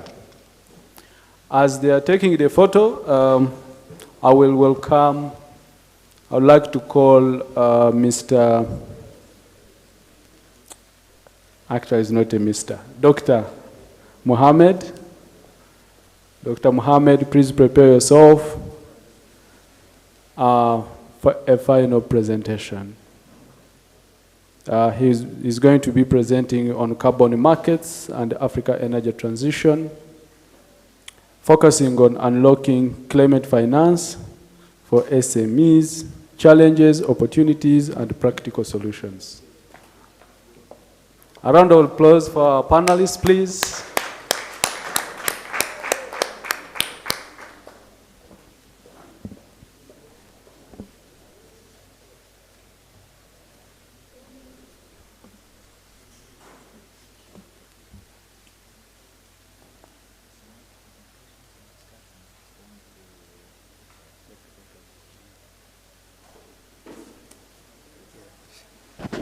Thank you so much, Paul. Hello, everyone. My name is Mohammed Al-Haj. I'm from Sudan, and I'm the founder and managing director of Terra Energy. We are... Sorry to interrupt a little bit. Sorry to interrupt him a little bit. We have some colleagues from e-mobility who would like, to handing over their awards. Yesterday, they were not around in the business matchmaking dinner. So allow me to bring the award. Mr. Claude, our vice chairperson, is he still around? Okay. Great. 1 second. Huh?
So thank you everyone for staying until the end. I'm sure we're all maybe a bit tired. So this session is going to be a bit different. I'm not going to actually be presenting. Rather, it's your turn right now to kind of give us the solutions to the many problems, gaps, and constraints perhaps that we've listened to in the great discussions that happened today and also yesterday. I think I started by introducing myself. My name is Mohammed Al-Haj. I'm the managing director of Terra Energy. We are a youth-led boutique consulting firm based here in Rwanda, and we provide advisory consulting services in renewable energy, climate change, e-mobility, and also climate finance. So I did prepare a very short presentation of around 3 slides only, just to kind of give an overview of the topic that I want to highlight today, which I think is pretty much touches on everything that we've been discussing in those last 2 days, especially these last 2 panel discussions, which is how we can unlock this huge opportunity that climate finance offers, which no doubt will push the private sector forward a lot in a lot of technologies, not just within the energy sector, but even beyond that. So if we can go to the next slide. Now, when we talk about climate finance, of course, what we're talking about here is any kind of capital flows. Oh, okay, thank you so much. Any kind of capital flows that are focusing on climate change, mitigation, or adaptation, or both, right? So this can include public expenditure, can include programs like RE4SG, it can include green bonds, and many others. How many people here are familiar generally with the concept of climate finance, and what does it mean? Just high-level understanding, basic understanding. Okay, so we have a couple of people here. Now, this is, I think, really one of the biggest opportunities, and some of the colleagues in yesterday's session also spoke about it, for Africa to leverage climate finance to push forward our agenda, both in terms of climate change mitigation, reducing emissions, diversifying our power grids, but also in climate change adaptation, which is almost something which is, I think, many times overlooked, even though for many countries in Africa, and Rwanda specifically, we are impacted significantly by climate change to the extent that we should, in my opinion, sometimes even prioritize adaptation over mitigation. So it's a huge opportunity, lots of funding definitely available. Unfortunately, the funding is imbalanced right now. So as per the latest statistics from the Climate Policy Institute, for instance, only 10 countries in Africa out of 54 receive around 46% of the total climate finance flows. And when we talk about climate finance, just so that we can be more practical, like what does it exactly mean, right? So it includes a number of instruments, right? Grants is one of them, a very famous, well-known type of instruments, recoverable grants, green bonds, equity investments as well. Also, some types of climate finance instruments that are very, very important but often underlooked are guarantees, right? And I think you listened to this from the discussion in the panel, just the one before this on investments. And it's really, this is particularly important for financial institutions to be able to provide funding for the private sector. So there are definitely a lot of instruments available, carbon credits, of course, renewable energy certificates, and many others. When we talk, for instance, about carbon credits specifically, because it's, I think, one of the instruments that are extremely important. Currently, around $5 billion have been mobilized in carbon, within carbon markets. This is voluntary carbon markets. What we've received in Africa, unfortunately, has been very, very small, but there are projections that this can grow significantly, reaching up to perhaps $30 billion by 2030. So it's a big opportunity, but the question is not whether it's an opportunity or no, rather what are we doing to capture this opportunity in Africa for meeting our energy transition goals and climate agenda in general. I think Rwanda, for example, here is doing something really, really impressive. RE4SG was mentioned in the previous panel discussion. This is actually the largest climate finance facility in the country. And it has already, I think, attracted, in terms of capital, over $200 million euros. Being, of course, implemented by 2 famous and well-known capable institutions. One is the Rwanda Green Fund, and the other one is the Development Bank of Rwanda, or BRD. And I'm actually currently right now working with BRD in the management of their credit facility, which is tailored more towards larger companies that have larger funding requirements. And during this process, I've seen really a couple of things or problems or challenges that the private sector faces when it comes to accessing this kind of funding. Because this funding goes with a series of processes, steps, compliance, so many things that you need to fulfill in order to be able to capture it. So I believe almost everyone here has maybe some experience that they could share, which is why the whole purpose of this session is to actually listen from you, right, in like a focus group kind of approach on where do you see the problems, the gaps, why is, for example, your company unable to access funding from RE4SG or from some other climate finance facilities, and what do you think needs to happen? What changes are needed what reforms perhaps are needed. Maybe some regulations need to be changed or amended to be more suitable for the needs of SMEs or startups, right? So it's a discussion, right? So I'm not going to give the answers. It's for you to do so in a collaborative way.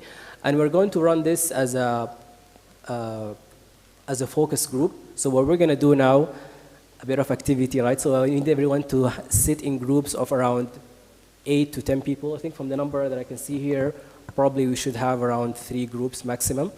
So what you want to do is put the tables in like a circular format with around 8 to 10 people per table, right? This is step 1. So if we can get started on that. Yeah, so we want to have around 10 people sitting together in a table. So you can move the tables around, the chairs around so that we're sitting together in a group. Perhaps you guys here can be one group.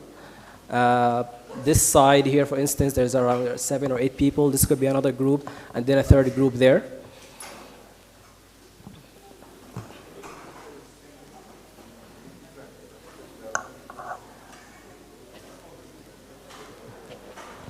And please don't sit next to your colleague in your same company, right? Focus groups work best when there are people from different perspectives. So don't sit next to your friend or your colleague from the same company. Try to be in different groups. Okay, so we have one group here already. Here. You can move the chairs around, guys. It's okay. It's fine. And we have the flip charts outside. Emmanuel. Because we're going to use them for note-taking. Yeah, they told me they're bringing them. Okay.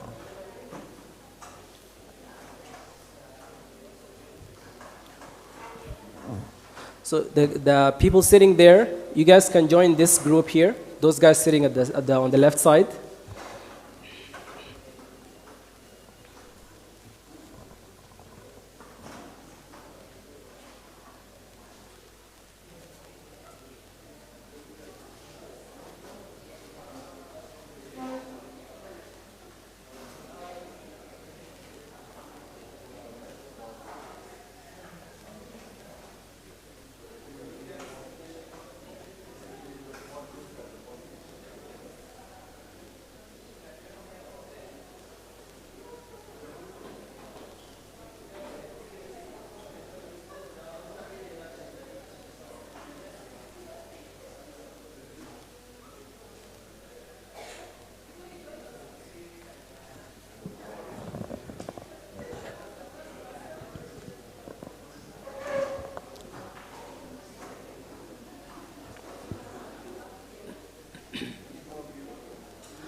Okay, so now that we've settled, so the first thing is you want to do is spend like 1 or 2 minutes to introduce yourselves among the group.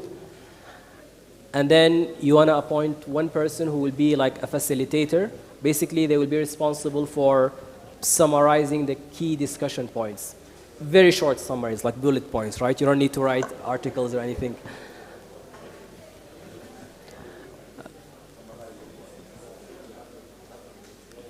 Emmanuel, we have the flip charts available.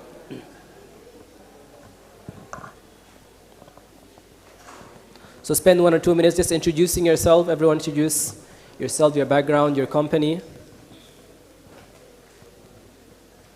Okay, we have the flip charts here.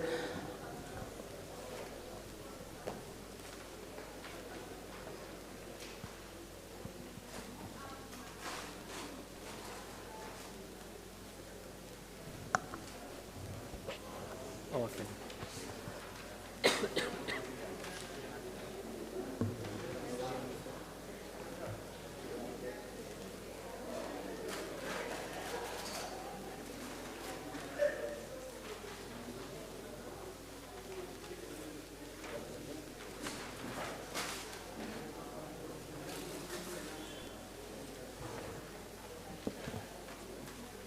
Yeah, this is one group here, and the other one is there.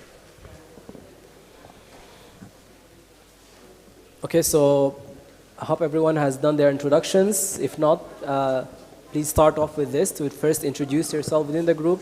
And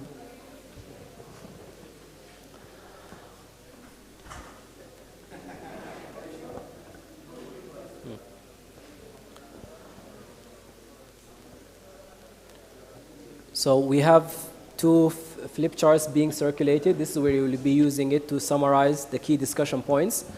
And the discussion is going to be structured as follows. So we're going to have 30 or 25 to 30 minutes maximum. You want to start off the discussion with the first theme, which is access barriers, right? So we want to know from your perspective. You could be a private sector.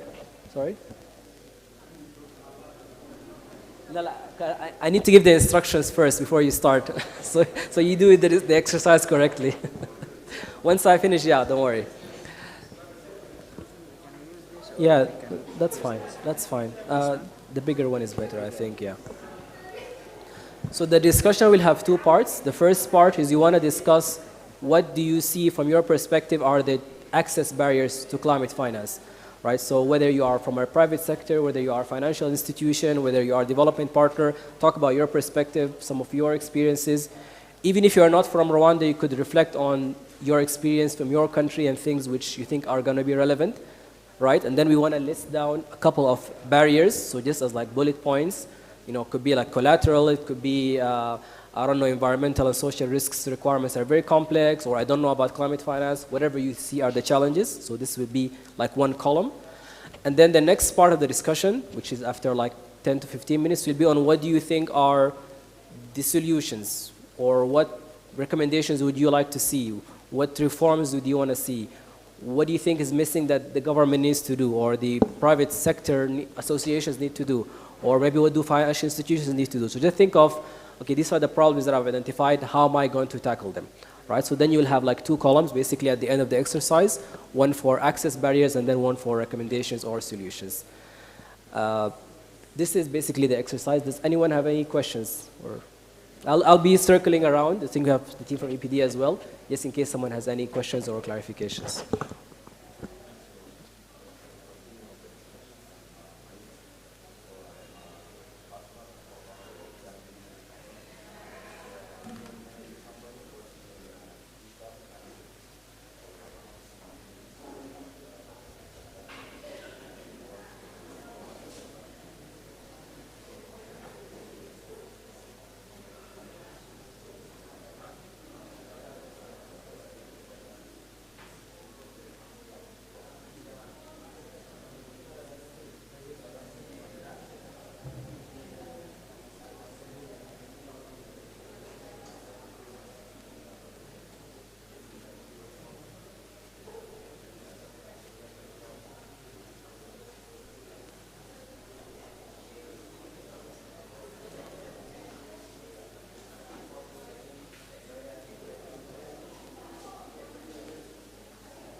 Hello. This is the end of our, focus groups can be challenging, but this is the end of our discussion.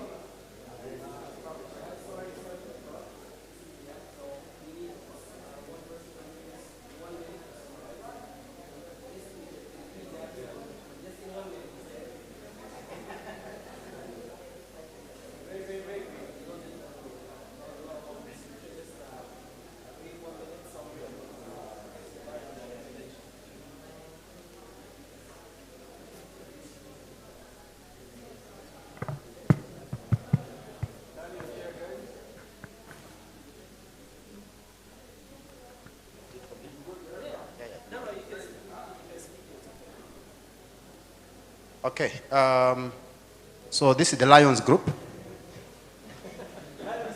Yeah, yeah. Please, let's pay attention, please. No. Okay. Maybe we should all go there. Otherwise, getting the attention will be difficult. All right. So in terms of barriers, one, we're looking at issues of collateral, regulation, especially where the project is kind of, sitting on different geographies. Then technical and investment readiness of the companies, especially the local companies, seems to struggle on this area. And high upfront investment needed to package a bankable project that is worth people looking at. You need a lot of upfront investment. Issues of, guys, can you please have attention? Can you please pay attention? The lion is speaking, eh? All right.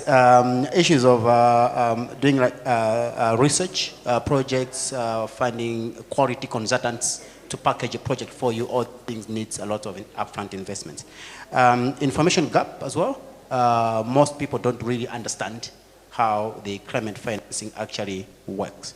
Transparency issues, I think corruption comes in there. Political willingness, as well as complexity of actually developing the whole stuff. In terms of recommendations, we are looking at specialized financing institutions tailored for climate financing so that we can build internal capabilities, the rightful tools, and sustainability on how we're delivering these projects. Access to information, I think it has to be very easy, digested to a level that a layman can actually understand the processes and actively participate on the journey. Capacity building, this is a cross-cutting issue, and it's not just a matter of training someone for 2 days, 3 days, and then you qualify them as competent. We're talking of really transforming even the curricula in the academia side to actually bring in issues of climate financing, because it's here to stay. So it's kind of deeper than just short trainings. Energy financing education, similar to the one I've already talked about earlier. And we're talking of merging the processes of developing these projects. So there's a component of research and development, which also takes a lot of investment, where private sector, private money cannot finance this kind of project. So we're saying, can we factor in public financing to do all that first part of developing opportunities, and then the private sector should come in to actually invest in the actual project. Strong regulation, I think we need to have country-led climate financing frameworks that guides the investors. And finally is the structural reforms in how the whole climate financing actually works in the country as well as globally. Thank you.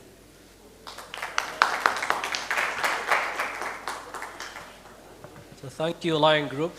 Very, very good summary. Can we have now a summary from this group? Do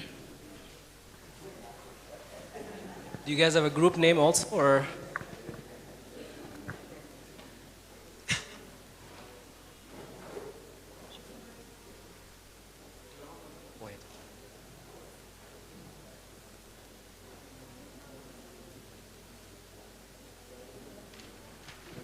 Thank you.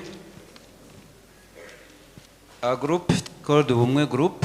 We have a good discussion and idea sharing about how to unlock the gap which is in financing the green project. Among the issue we have discussed, we have seen that there is the issue of lack of information, the awareness for local companies about the funds and those funds which are for green project, they do not have enough information. So we have found that public institutions, they have to increase awareness so that those innovators, those companies which has a good idea to be aware for the funds which are available for them. Another point, we have realized that it is an issue for the financing of green project. Interest rates. For the loan, the interest rate is still high. It's almost like other loans. This is a kind of barrier for the project, for the green project. Like the recommendation, we are recommending that BRD and Green Fund, they can discuss, they can sit together and try to find out they can use this so that the rate could be favorable and attractive for the green project. It is not only about the rate. Coming to the guarantee, there is also loan and guarantees for the green project. For the guarantee, there is issue. The requirement for guarantee, they are discouraging. So the requirement, some companies, they have good ideas, they have good projects, but when you see the requirements for the BRD and Green Fund, they are discouraging. We are recommending that they can use those requirements so that it can be favorable for the startup companies. We have seen that there is the issue of capacity building. Some local companies, even innovators, they have good ideas, good projects, but they are missing mentorship and skills. We have seen that if the public green fund can put on the table the part of mentorship for the companies which has good idea, this can help to unlock those finance and develop the sector of green project. Another thing we have seen that, so it's about expanding guarantee.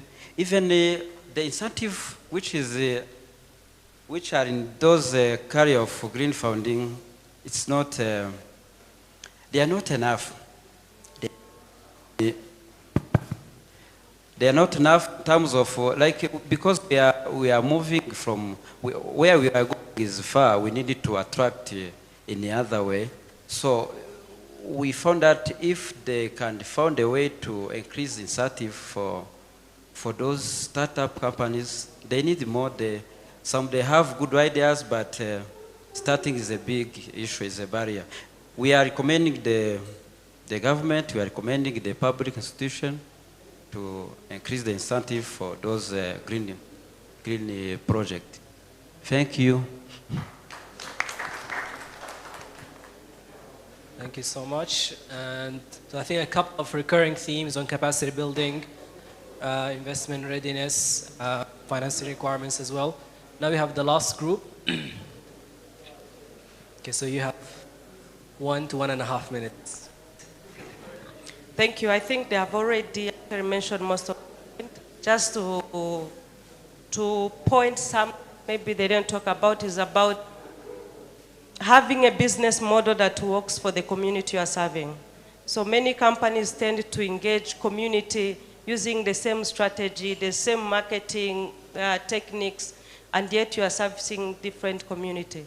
And we also like it to learn from a colleague here who mentioned about also having different package targeting people, incorporating either culture, religious beliefs, because that now makes everyone inclusive.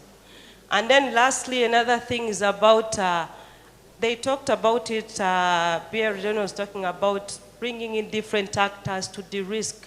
So at what setting do we need to de-risk? But also at the same time with companies, which marketing strategy or how are you planning your business to make it more sustainable in the long run instead of just focusing on different funding like research-based funding and other subsidies that are within the market.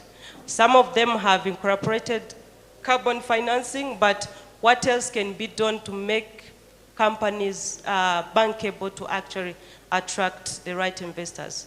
Thank you. Give them a round of applause, please.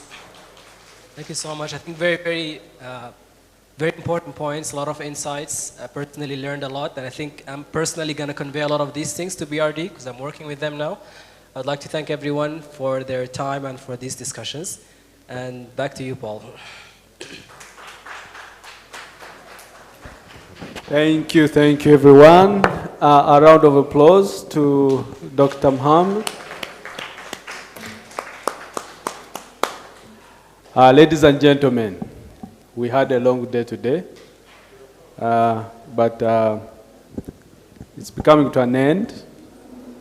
We are going to have a networking session.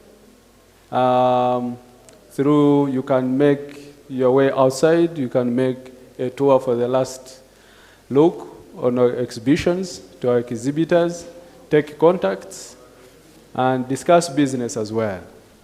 And before I'm looking someone from EPD to take us through with his, where is he? Vice Chairman, please come for a closing remarks and a summary of the day. And this is an announcement for all members of EPD. Please remain here. You have your General Assembly this evening. Thank you, Chair. Thank you so much. A round of applause to our great MC of the day. His great name is Paul Museveni. So 2 countries in one, right? I was given a task of wrapping up. We are not actually giving a closing remark because the event is continuing. Tomorrow we'll be having the site visits, the planned. Hope you registered. IT, please put up the registration code. I hope everyone registered here. Can also put on the code for questions and comments, please.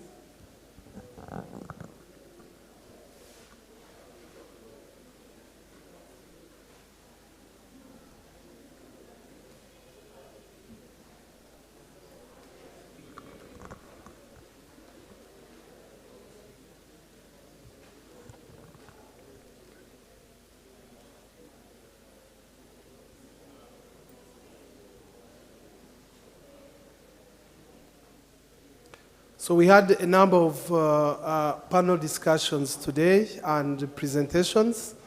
So you will have a possibility. I think the chairs will be either moved. I think you move the chairs better. Okay, it's good. So you can scan that code. It's going to give you room to put your feedback, but also to ask the questions and give inputs to the sessions where you like to do. As announced by our MC, we'll be having site visits tomorrow. May I ask Emmanuel to come forward and give the plan, the movement plan for tomorrow, when we start the journeys and when we'll be back. For those who are not joining the site visits, we'll say goodbye for now. But for those who are planning to go, and I hope it's everyone in the room, you are most welcome. Let's get the plan, the movement plan, and we plan accordingly. Thank you so much. Thank you, Vice Chair. Good afternoon once again. Tomorrow we have an exciting site visit. We'll be visiting hydropower plant and methane gas in the area of Ruavu district, and we'll be departing from here at 7. So the second one will be departing from 8 from here again. It will be related to e-mobility visit, where we'll be visiting assembling plants and also assembling facility and EV chargers, as well as clean cooking technologies, where we'll be having or exploring technologies related to the fuel technology manufacturing. So we'll be departure from 8 from here at Nosken. We'll be having buses in my back here at the gate. So once you come, so we'll get the buses from that corner. The third one, and that visit will be in Kigali. The third one will be heading to Eastern Province in Bugesera district at Nasho. It's a agri-photovoltaic site visit related, and we will be departing from 7 a.m. I think that's all. You can use this QR code, then you scan for those who did not have time to choose which location that they want to be part of. Otherwise, I'll be sitting outside for those who want even to change, let's say that, and then we can do that arrangement. Okay, thank you. I would like to call upon Spiro.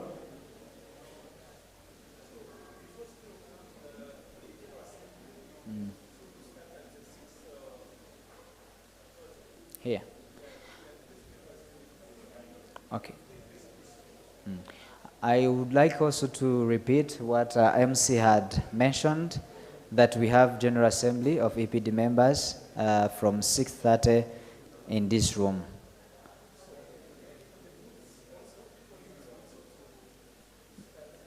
Yes.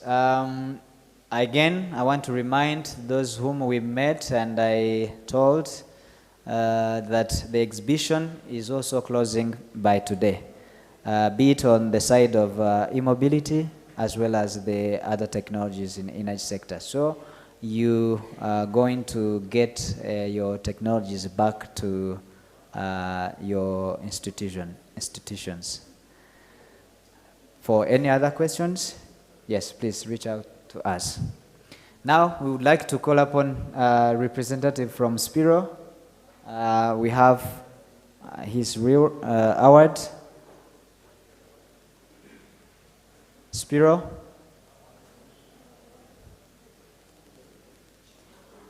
Okay. Thank you. Anik.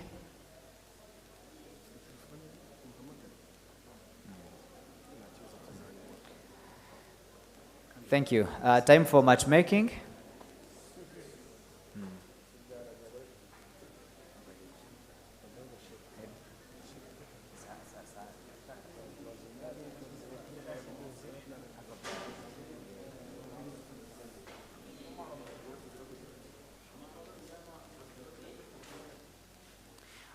I'll be sitting right there. So for those who want more clarification related to the site visit, please come and see me. Yeah.